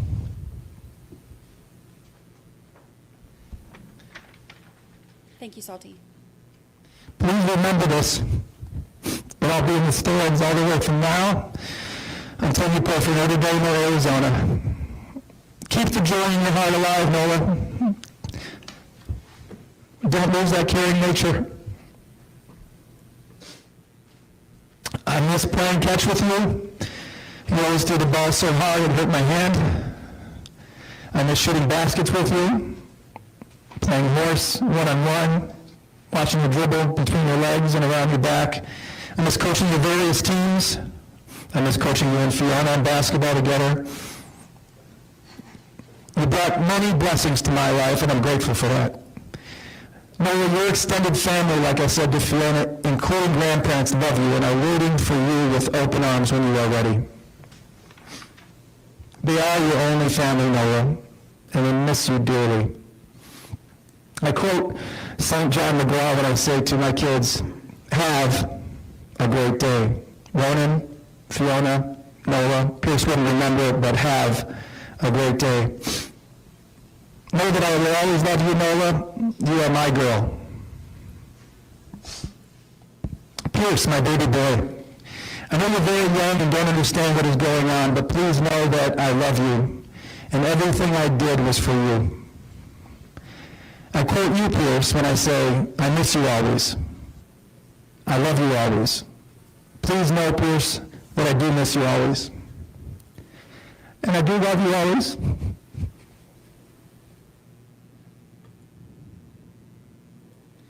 I hope to be able to play hide and seek with you again, to be able to coach your t-ball team again, and to be able to go on bug adventures with you again.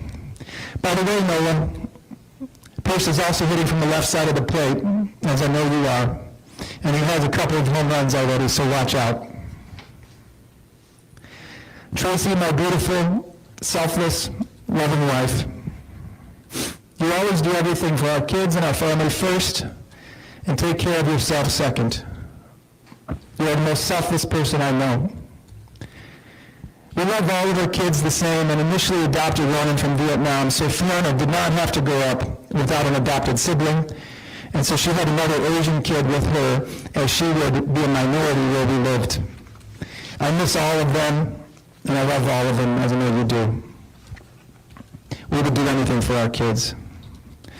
Once all the kids were taken, the house was silent, and all the beds were empty. We began this sad, sad journey together. And now we have even been separated. Please keep your faith strong and know that as none of this makes sense, we must believe that God has a plan. We know that there must be a bigger reason for all this suffering. We know we like this, so I'll say this to you. When the storm comes, do like Simon Peter and keep your eyes on Jesus. I will always love you, my beloved wife. Finally, I want to note that on the first days at the gun club jail, I've been jumped multiple times. I have had my head punched and beat until bleeding. I have been approached and threatened by multiple people that if I don't pay them on a weekly basis, I will face consequences.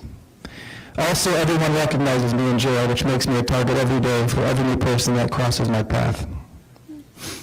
I understand the court has to make a tough decision at this point in any case, and I empathize with you and that grave responsibility that you have.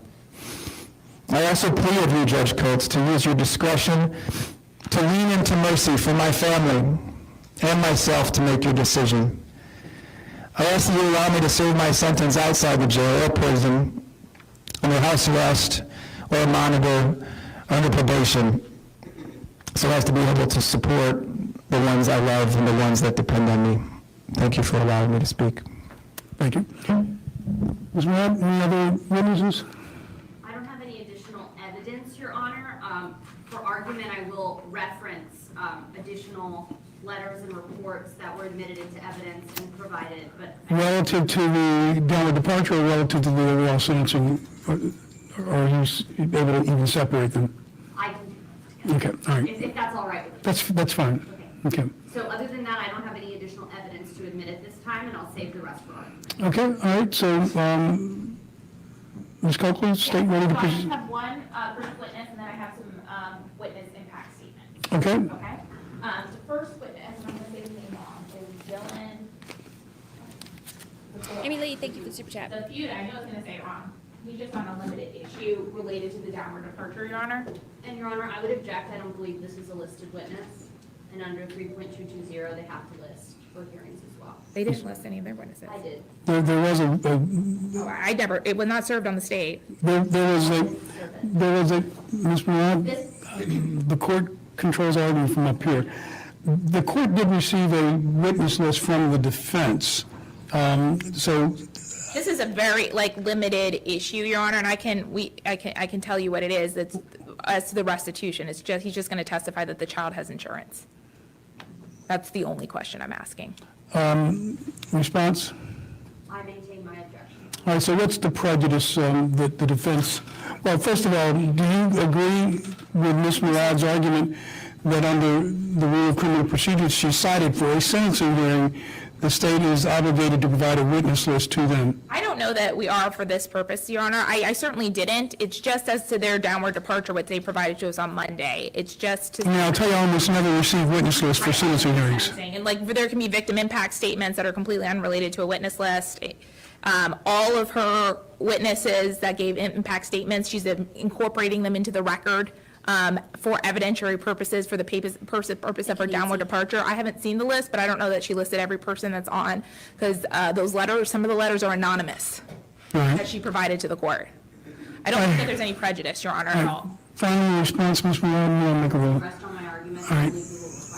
All right, so point out in the rule that it requires it in a sentencing hearing as opposed to trial. It says trial and hearing under 3.220 sub, I have to find the subsection, but I actually checked it prior to this because... Okay, just read for me the provision of the rule that requires it in a sentencing hearing. Because like I say, I hardly ever get witness lists in sentencing hearings. Insurance will show that he could have gone to, if he's covered under insurance, they could have taken him to doctors, therapists, whatever. No, it's not a big deal. I don't need to call him. Don't worry. You going to withdraw it? Yeah. Okay. All right, let's move on then. All right. If I can stop 1 second.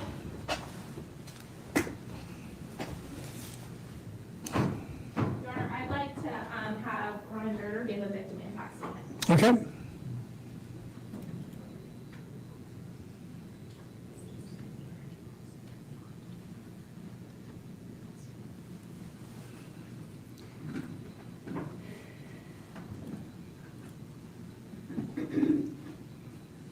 Another Murdoch update real quick. Jim and Poot have now filed another motion to ask Judge Newman to also recuse himself from the financial trial on the 27th. And he's apparently Let's administer the oath to him. negotiating a plea Raise your right deal, hand. Madam Clerk, if you could administer the oath. potentially. Do you For swear the or affirm financials. that the evidence you are about to give will be the truth, the whole truth, and nothing but the truth? Yes. Okay. All right, you may proceed.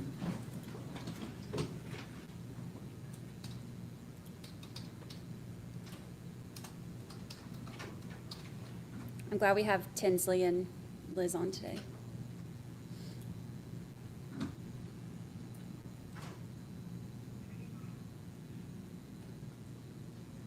I came here today to see your face again. No. It might be the last. So let us make this right. Would it not be proper to say our last goodbyes? It looks like we hit a fork in the road, and it seems that I can only fit on the path on the right, but you were left with the left one. Some might wonder why I came to see you again. A lot of people do not like what you did to me. Why come back? Well, it's because behind this monster of madness, guilt, anger, and wrongdoing, I see a soft spot. I see what you truly are. I know that hiding in the darkness of fear and blame, there's true fatherly love. In the exact same spot, there's nurturing. I believe that it can still be activated. We just need to excavate the corrupted parts of your heart. Most people think that I am sensitive when it comes to talking about you.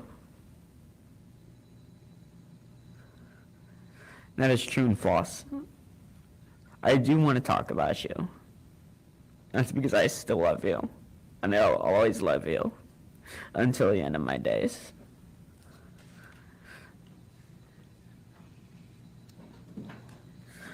I just wanted to say that I wish you never did the things you did to me.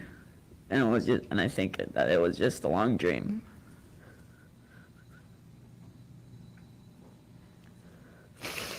I want to say that you never left. When every day passes since we last made contact, I feel like everything is slowly taken away from me. I want to say I miss those brown eyes. I miss knowing what you're doing. I also miss knowing how your day has been. I keep on thinking about you, whether I'm in a good mood or not. When I said I was family, I was something I really meant. I just wish you the best.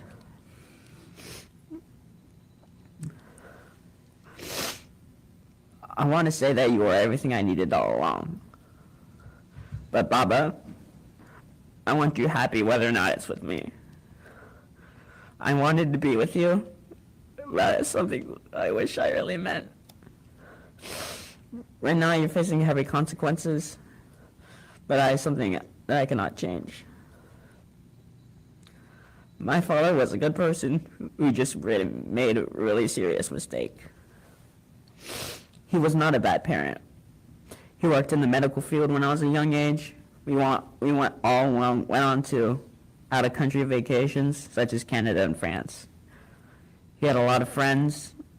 He had a positive impact on those around him. But we got to remember that a mistake was made, and trauma lasts.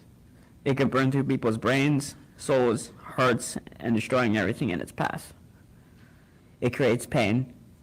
It creates suffering. It creates hate. And the last thing I want to do is hate. A lot of people dislike you because of your actions, and some have feelings of hatred. However, I still love you, and I will continue to love you for the rest of my days.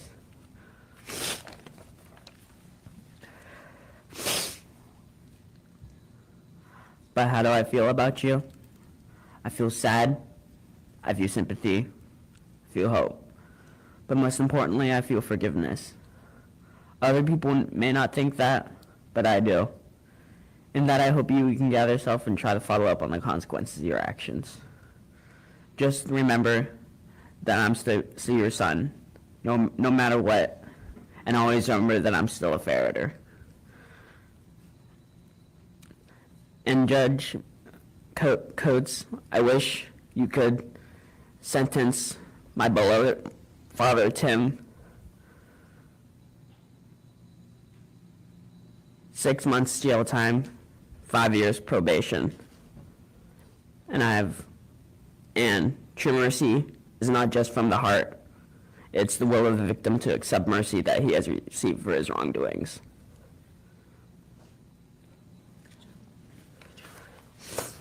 Thank you. Your Honor, next I have a victim impact statement from Dr. Waller, and she's on Zoom. Okay. Your Honor, I never received this in advance as well, and will be objecting. This is not a listed witness. She's providing a victim impact statement, Your Honor. That's permissible. It's not. Objections overruled. Where is she in Zoom here?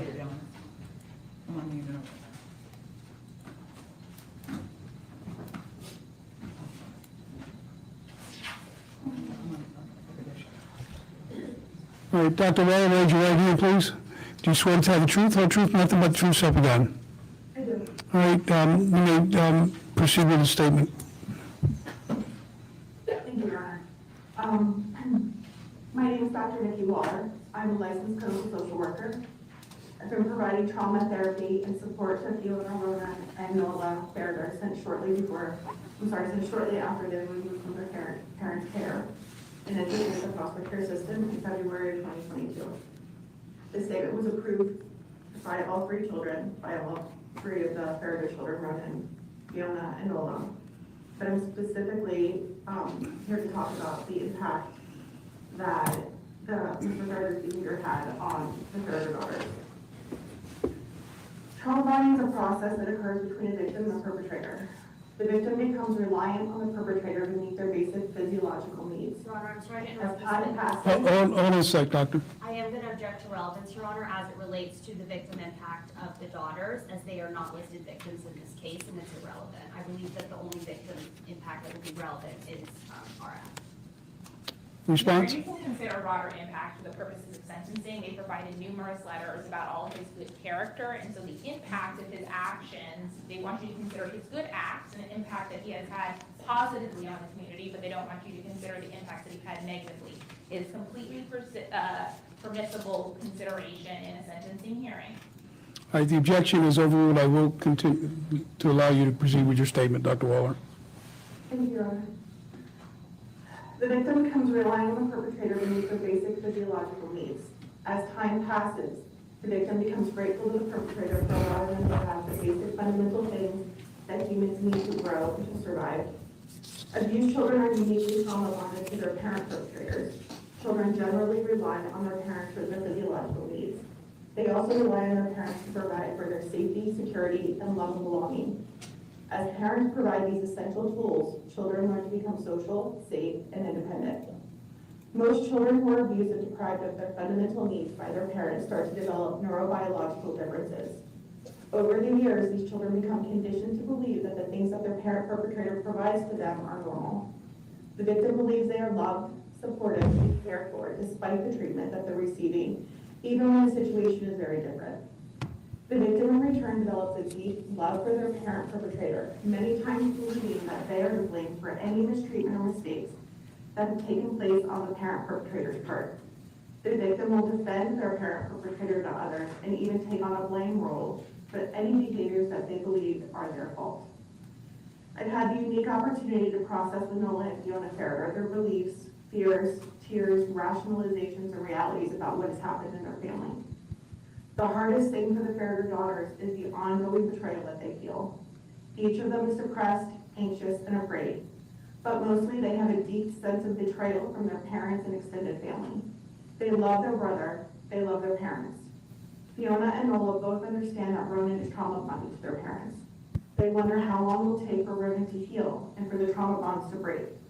They both wonder if Ronan's trauma bonds will ever break or if their brother will even survive the abuse that he's endured. The betrayal that the girls have comes from the deep and relentless misrepresentation of their brother and his behaviors to the general community by their parents, the media, and their extended family.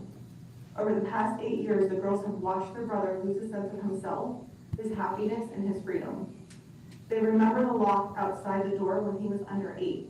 They remember when their parents first removed Ronan from the family home when he was about 10. This happened just after a new baby took his place and his bedrooms. The girls remember Ronan put into the room in the garage, locked from the outside. Fiona talks about remembering the locking, lights off, crying, lack of food, and no access to the bathroom night after night. She remembers her brother scream as she listened to her father beat him, and then she'd hear knocking. She slept in silence, terrified, wondering if her brother was still alive on the other side of that wall. Over the past 18 months, the girls have shared very different versions of how Ronan behaved in the family home, specifically about the incidents circulating within the general news media. The Ferriter girls tell stories of 3 happy siblings under the age of 5 or 6 playing together. The Ferriter girls remember the injuries that Ronan allegedly inflicted on others, occurring during playtime together, not because of the calculated vengefulness that one sibling had for the other, but because they were children playing too rough. The girls remember Ronan taking the door off the hinges of his locked bedroom when he was around 10 years old. This incident was right before his parents moved him into the garage. They remember that Ronan was so tiny when he was 10. They wondered how he was able to get the door off the hinges. The girls remember the door falling on their mother, who was on the other side of the door. They remember Ronan trying to get out of his room to use the bathroom. These are the sordid stories that their friends read online and then look at them and wonder about at school. The girls didn't understand what was happening to Ronan at first, but they developed their autonomy. As they developed their autonomy, they began to question why their parents treated their brother so differently. They began to wonder why they were all treated so differently. They began to wonder why they could live in a world, why they could live worldwide, live in a beautiful house on 10 acres with a pool and a golf pad, and go to private schools, but their brother didn't have a regular doctor or a therapist to help them. They began to understand that their brother was running away in an attempt to get out of a horrible situation that he was in. They began to become afraid of their father, citing his unpredictable behavior, and of their mother for not stopping it. Nolan and Fiona will tell you that Ronan is kind, gentle, and caring. Ronan was on the ring tape speaking to his father. Everyone heard it. While Ronan's father was angry, challenging his behaviors, threatening to lock an ankle monitor on him, and threatening to take him out of school to homeschool him further within his locked room, Ronan answered his father respectfully, demurely, and never once talked back. That's the brother the Ferriter daughters will tell you was present most of the time that they were together. For the girls, hearing that their father was parenting Ronan poorly, and that it was Ronan's fault that he was locked in a room for hours upon hours is the most upsetting part for the Ferriter girls. The girls will tell you that their dad has a college degree and has traveled worldwide, helping others succeed. He has 3 children that he treats very differently. Nola was recently able to spend time with an uncle that she hadn't seen in years. This uncle physically resembled her father. The resemblance was so uncanny that it threw her back a little. She wasn't expecting anyone to look so much like her dad physically. She spent a few days with this uncle and his family.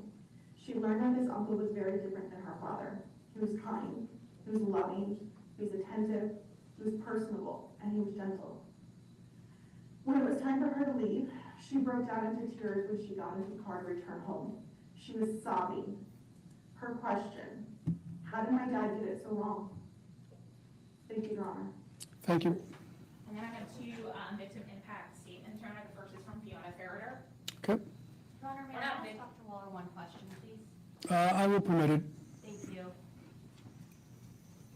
Dr. Waller, can you hear me? Yes. This is Priya Murad. How are you? Dr. Waller, your statement was specifically asked to the 2 girls, correct?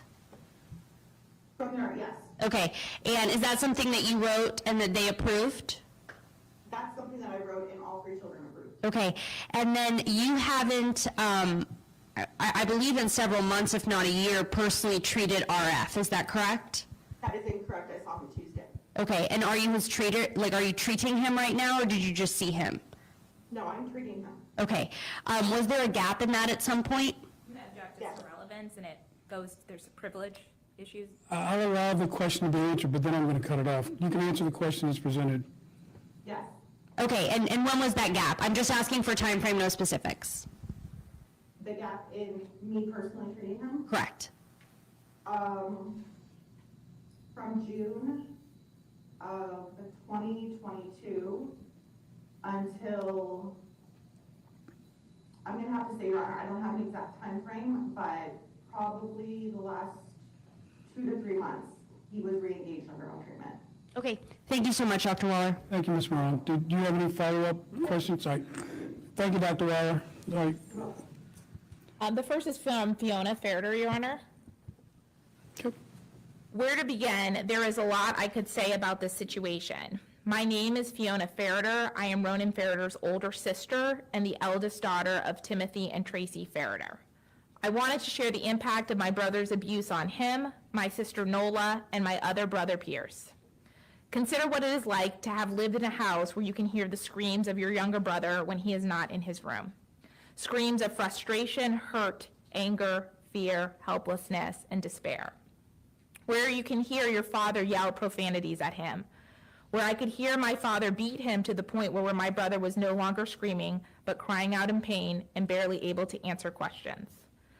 I thought it was over after I heard my dad slam the door shut and storm up the stairs. But no, it was just the continuation of a cycle I knew would start again. That happened too many times to count. It was the same thing. It became a routine. And I couldn't do a thing to stop it. All I could do was hope the storm blew over and that no one else would be targeted. Nola, Ronan, and I all played the game of hot potato with a bomb that could explode at any moment. Who was going to face Tim's angry tone next? Was he going to rage? Would he slam the door? Would he shout? Or was he going to stuff his anger down his throat and plaster a smile on his face and let us off with a warning? No one dared push him past his limit. We didn't want to be the next person locked in our room or restricted from leaving the house. I learned to clam up when those eyebrows drew together and those eyes darkened. We learned to ask for things at the right time when he was content. I tried yelling back once. It got me nowhere. He disregarded my attempts to get him to listen.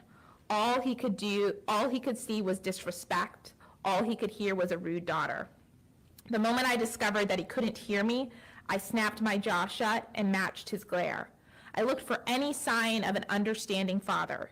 He couldn't see or hear the daughter that just wanted her Baba to understand her, to listen to her for once.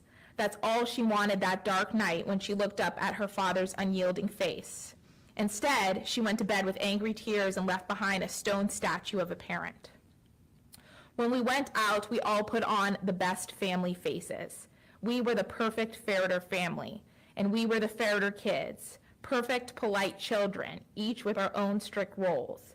But if you looked closer, you would see the cracks that opened every time the door shut and we were in our own home. You'd see that the oldest child who watches her family silently, trying to keep it from fragmenting. You'd see a middle brother slowly start to stop smiling in pictures. Then there was the younger sister, who, despite seeming like the golden child, barely opened up to her parents. And finally, there is the baby, who fortunately is not quite old enough to fully understand the thin layer of glass his family walks on. We were all actors, pawns in the game of life my parents wanted us to play. My brother ran away several times. These are the two major instances that I can remember. The first night he returned seemingly shocked and slightly dazed. He never told me what happened. To be honest, I probably saw less of him after that. The second instance, he didn't come back. I remember my mother sending me down into the dark of Arizona to our driveway to call for him. She thought that he might be more likely to answer me than her. I wanted to ask her if she knew why. It's not right that a child should not come home when their mother, who should care for them, calls them. But of course my brother didn't. So I walked down that driveway and called for him. Even though I called for him, I whispered to myself, "Don't come back. It will be so much worse if you come back." By then, I was past the sensor that our driveway had and was looking out into the inky blackness of the night. For a moment, I considered how easy it would be to run after my brother. After all, my mother was on the porch and the sensor wouldn't be able to tell. I had the chance. But where would I go? And more importantly, who would take care of my other siblings? So I turned back and walked back inside the house. That night was scary. My younger sister came into my room and we had the most serious discussion, maybe longest discussion we had ever had in a while. I could tell that we both did not feel safe in the house. So I offered to have her sleep in my room with me, something we hadn't done since elementary school. I placed a little bell on the door and told her if something were to happen, we would hear the bell and be ready. We talked about our parents. We wondered if they would ever divorce because we could hear them shouting at each other. Eventually, our brother came back. Things got worse. They started to keep him in the laundry room with no pants. One time, they blocked up the door with boxes so he couldn't get out. He was kept on even more surveillance. At this point, he may as well have been a prisoner. My father found him with a cord for charging a phone. When he asked my brother why he had that, my brother told him that he was going to try and hang himself. My father mocked him, asked him, "Did you really think that could hold your weight?" My father may well have laughed in my brother's face. It reminded me of a different time my brother had mentioned suicide. We were at some hotel and my brother was sitting on the floor. We were arguing about something and he shouted at me that he wanted to kill himself. At the time, it was my mother who brushed it off. The effect was the same for both times. The only difference is that the broken defeat in my brother's voice instead of the angry shout as he admits his desire to die. There were other instances, other signs I should have noticed, but I didn't, and I could do nothing. I couldn't do a single thing to stop any of it. I couldn't stop my father from grabbing my brother by the back of his neck. I couldn't stop my father from lifting my brother up the wall with only one hand on his neck. I tell the same story every time, and it's still on my mind. What if my father had killed my brother? What if he had died that day in front of me? What if he had suffocated or his neck had snapped? What if it happened and I didn't see? What if I woke up one day and my brother was no longer with me? They could say it was an accident, but that's not the point. My brother would have died because of my father's anger. All I wanted was my father's approval. That's all we wanted. We wanted to hear him congratulate us on a job well done. When we were younger, we heard the praise, but my brother slowly stopped hearing it. In exchange, he heard crass language coming from a man who was supposed to be his caretaker, his protector. I know my brother was hyper. He needed something to do. He needed more attention. He did not need to be told that he was going to end up in jail if he kept acting the way he did. He needed guidance of what's right and what's wrong. He did not need to be slapped like a bad dog. He deserved answers and more help. None of that was given to him. We moved to Florida the night after my winter formal. One night I was with one of my friends. The next morning I was in a car ride out to Florida. I still had my friend's rose and chocolate he had given me as a gift with me in the seat. I remember sitting in my room even after it had been put together. It felt like I was living in a stranger's house, like all this was all temporary, a poorly planned joke. It felt like we were on vacation and we're going to go back any time, and secretly I wish we did. We did end up moving, at least my siblings and I did, but not in the way we imagined. My brother ran away again. He did not come back and everyone got tense. My father got even more angry. One night my sister and I were tasked with cleaning the kitchen. We cleaned and went to our rooms. Then suddenly we hear our father grumbling in a loud tone. He slammed open our doors and asked us why the counters were still dirty and bellowed at us some more, asking if he had to do everything himself. My sister started crying and we silently rewiped the tables.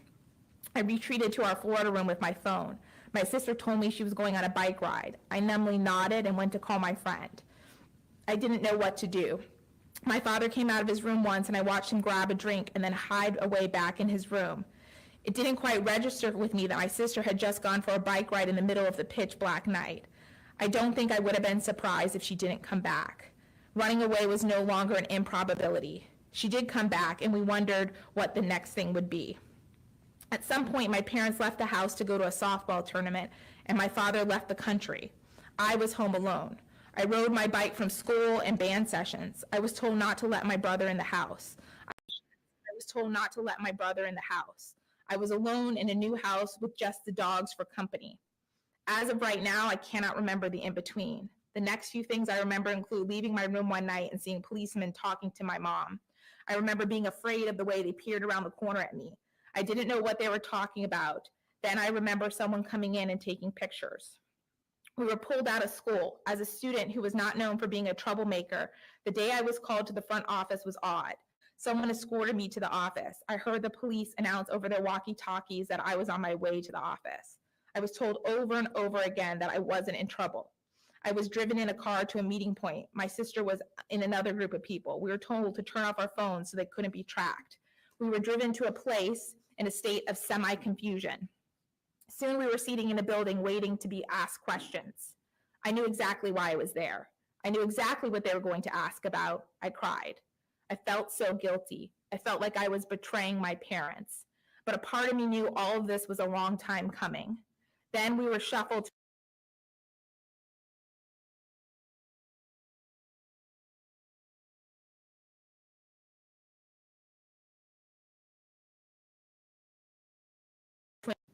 They didn't have a placement ready for me at first, but the foster parents, my sister and little brother, were going to be sent to, luckily allowed me to come. My other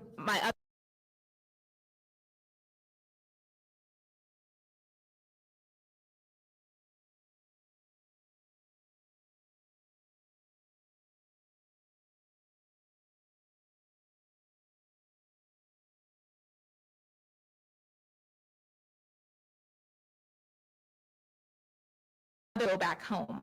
I cried to God, why me, why us, this isn't fair.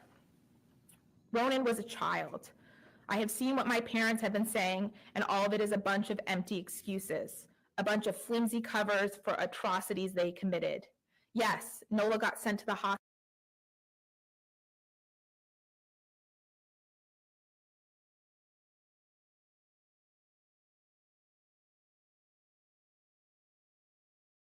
Up every now and then. It's how we learn to toughen up. My brother would never hurt us intentionally. What would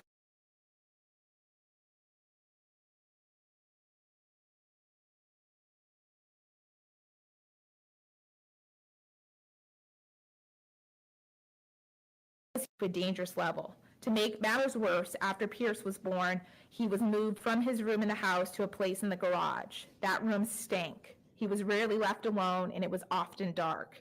He was sent there for a variety of reasons. These range from major behavioral issues to the most minor issues, such as talking back, which was usually just trying to explain himself. Most of the time, it was these little issues. I sent my father into a rage, and my mother followed in his footsteps. If he said anything, it would be talking back, and if he said nothing, it would be rude because he wasn't answering his questions. Again, I ask, what is a kid supposed to do in that situation? It's not fair. I couldn't do anything about it, and I should not have been worried about doing anything. I should not have had to worry and continue to worry for my brother's life. Nola have to be so angry about her parents. Ronan should not have to feel so guilty about the abuse inflicted on him. Pierce should not have to grow up without his siblings.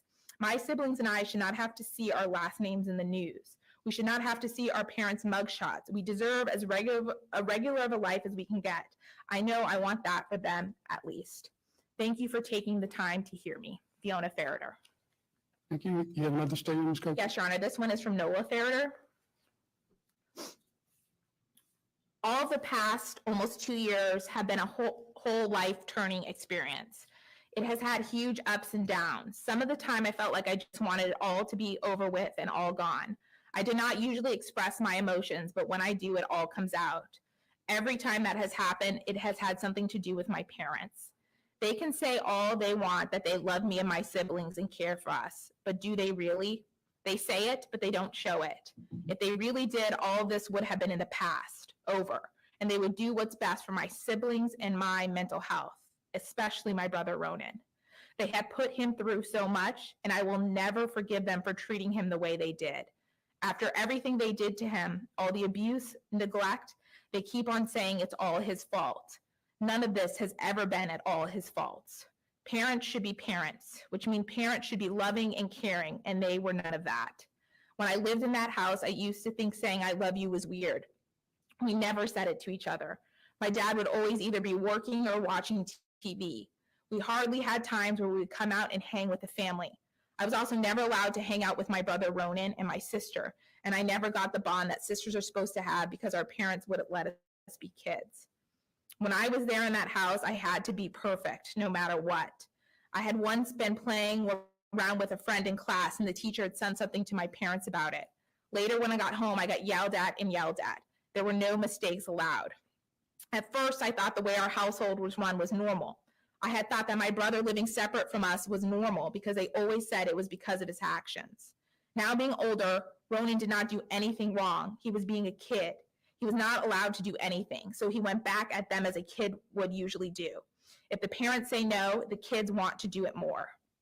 Right before we moved to Florida is when I started realizing that the way that my mom and dad acting was not right. I had started to get afraid of him and would hide in my sister's room with her so I did not need to see him. I'd always seen the way he treated Ronan. It was horrific.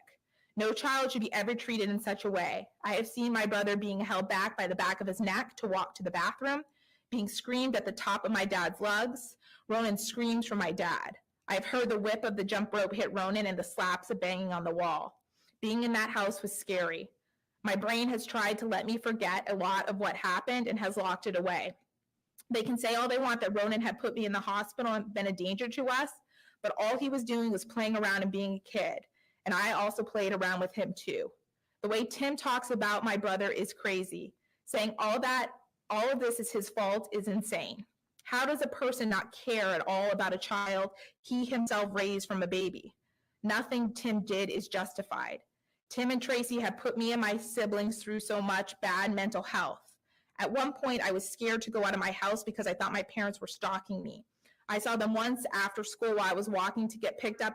I'm sorry, I'm going to object again on grounds, both as to Fiona and Nola's statements about actions from the parents towards them that are not related to the child RF.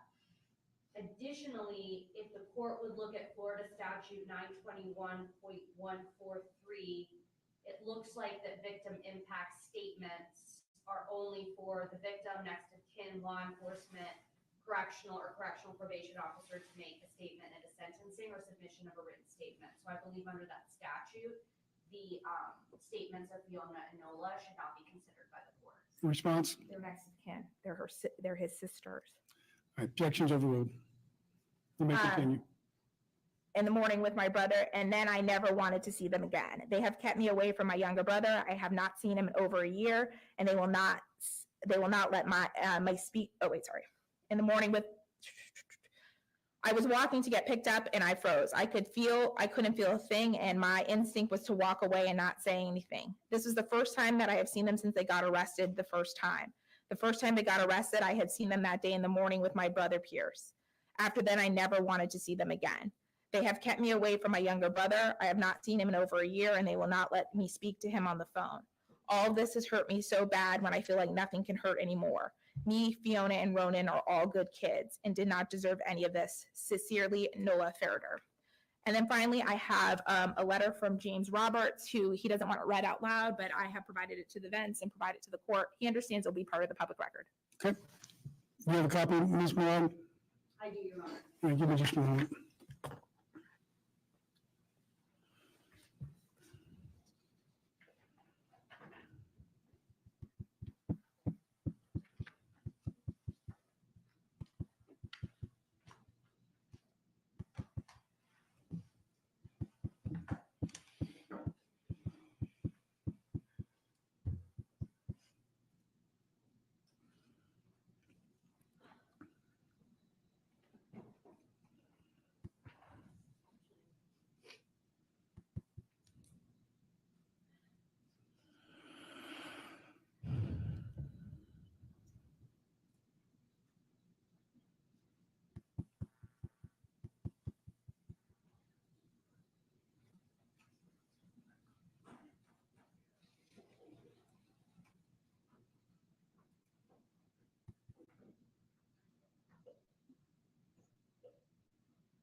Okay. And this will be made a part of the record. Yeah, that's fine. All right, anything else as far as evidence? No, no. Okay, brief argument on the motion for downward departure, and then I'll switch over to full argument on the sentencing. Understood, Your Honor. Can I offer one?